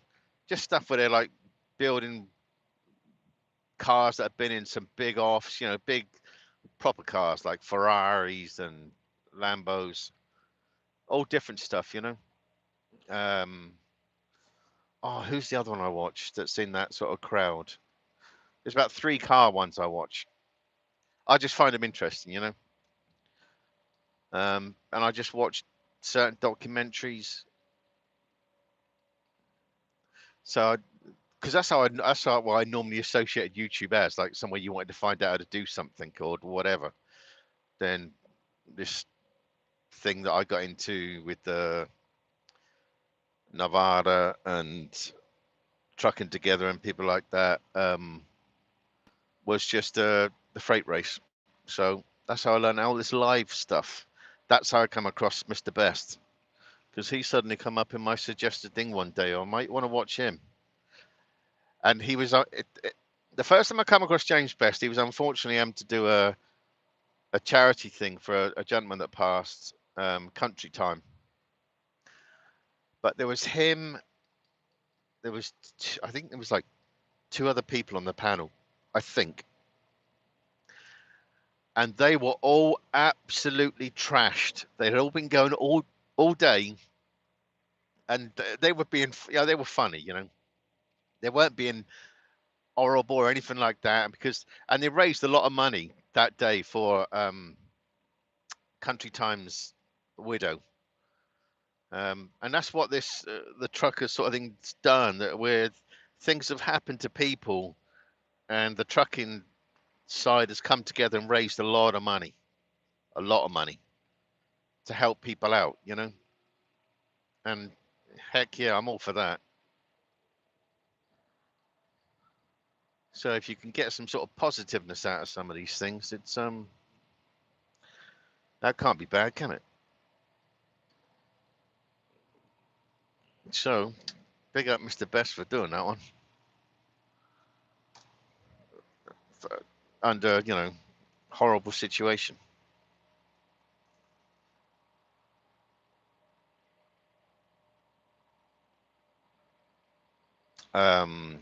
Will Burner done a charity thing one time. It's just about helping people, you know, and if you're fortunate to be able to do that, then great. If you're not fortunate, but you can participate by watching or spreading it or sharing it, whatever, that's great, you know. That's all I've got to say on that. So, well, I am very shortly going to be stopping, which will be my cue to jump out um, and check out any other lives starting to kick off. But I know James is. I don't know about any ones on the British side, whatever. Because I'm not getting all notifications. Sometimes I'm having to unsub from people and resub, because I've heard that may help, but it still doesn't seem to. I don't know. unless, unless I'm blocked from this. Oh, you don't know, you know. I don't think so anyway. Why would I be? Right, where's exit 42? Because it's going to come up any minute. Wow, who's living in there? Right, exit 42. Come on down. The price is right. Because my GPS says this is mile marker 39.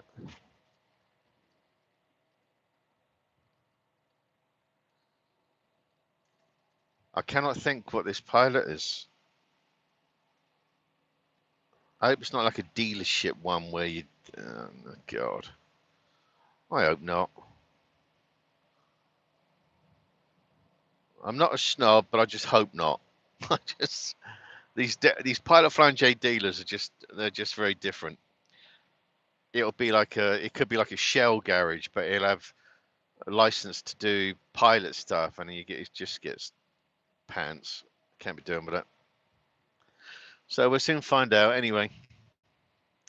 But firstly and foremost, I absolutely appreciate anybody that's been in here, or if they've stayed here, or flitted through, whatever. Absolutely fantastic. I've got 2 miles, then I'm jumping off. And heck, you know, if we can help each other, help each other.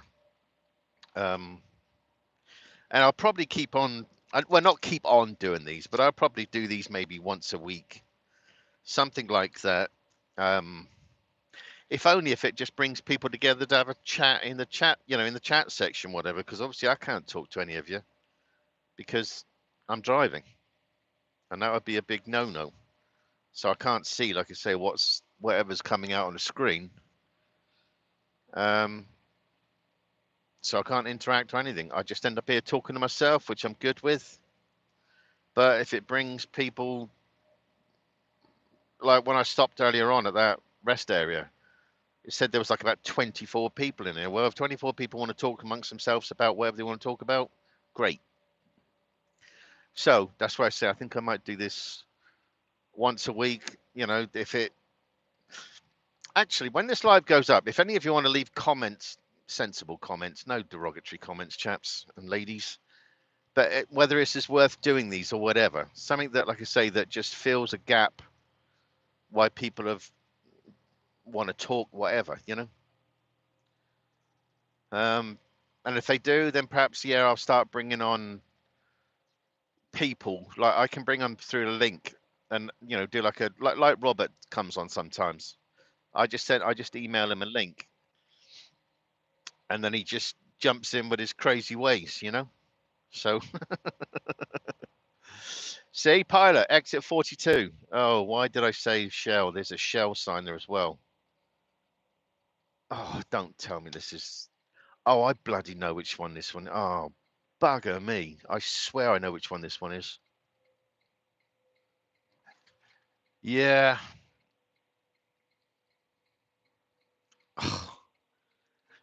It is. Oh, you silly sod. Why did I say that? See, now it is one of the bloody Shell dealership ones. Oh, buggering hell. Whatever. Should have just kept my mouth shut. Anyway, let's try and find somewhere to get in there.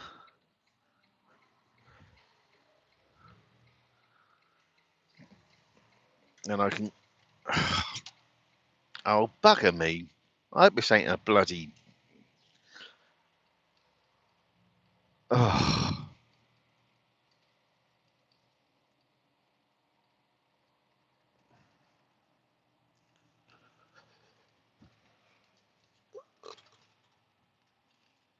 Dang, 4.75 their prices for bloody fuel. You smack me with a bloody feather on that one. Dang. Okay, we ain't going out that way. We are going down this way.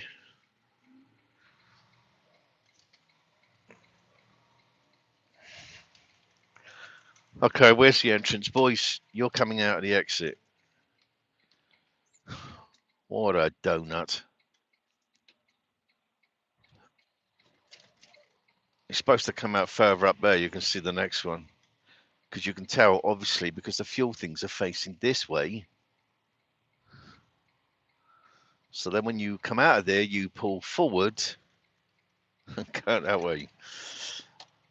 Well, I'm not filling up here because it would be like being robbed. Okay, so I am going to park here. No, actually, we're going to squeeze in here. I know it looks frighteningly close. That is frighteningly close, actually. Sorry. Okay, let's blindside this bugger in here. Bum, bum, bum, bum.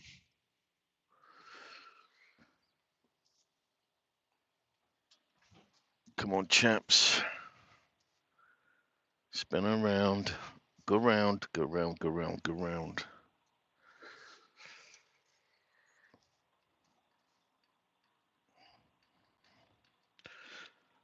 Oh, blimey, look at the name on there. Of what type of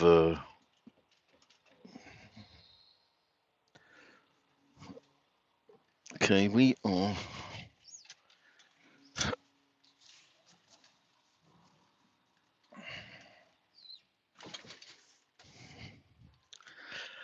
yep, I'm gonna try and get a shower in here. This could be funny.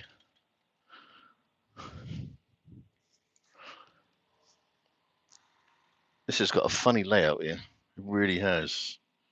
People can't even seem to park straight, so I've got to park at a stupid angle.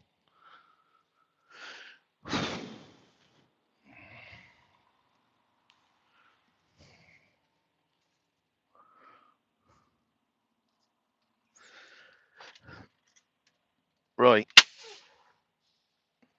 Eyes stopping. I'm going for a shower. So thank you everyone for joining in and doing your stuff. So look, who is in here? Will Burner, fair play, Will Burner. Wow, 35 likes, 35 thank yous to everybody who's put likes out. Blimey. How do I read this? All messages. Okay, Will Burner, Edwin, Gus,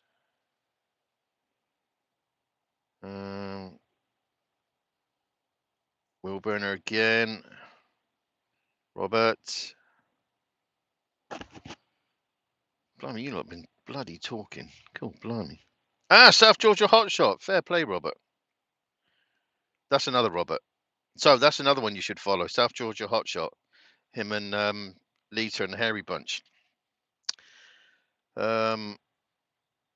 Hesitate. I don't know who that is, but thank you for Rice and Peas is think they got a channel. If are you still in here, Toga? If you are, you could try and see if Rice and Peas has still got a does have a channel and share it out. South Georgia Hotshot, you need to share your channel out because a lot of people would absolutely love to watch you. Other James Best. Right, but everybody, thanks a lot for coming in. And Bright, hello, Bright. Great. Bright does great writing. So, anyway, I better go because I need to go and have a shower because I want to have a shower. Then I can get back on the road again. Then when I can watch or listen to Mr. Best while I'm driving along, listening. Okay. Right. Until then, I'll catch you all later. Laters.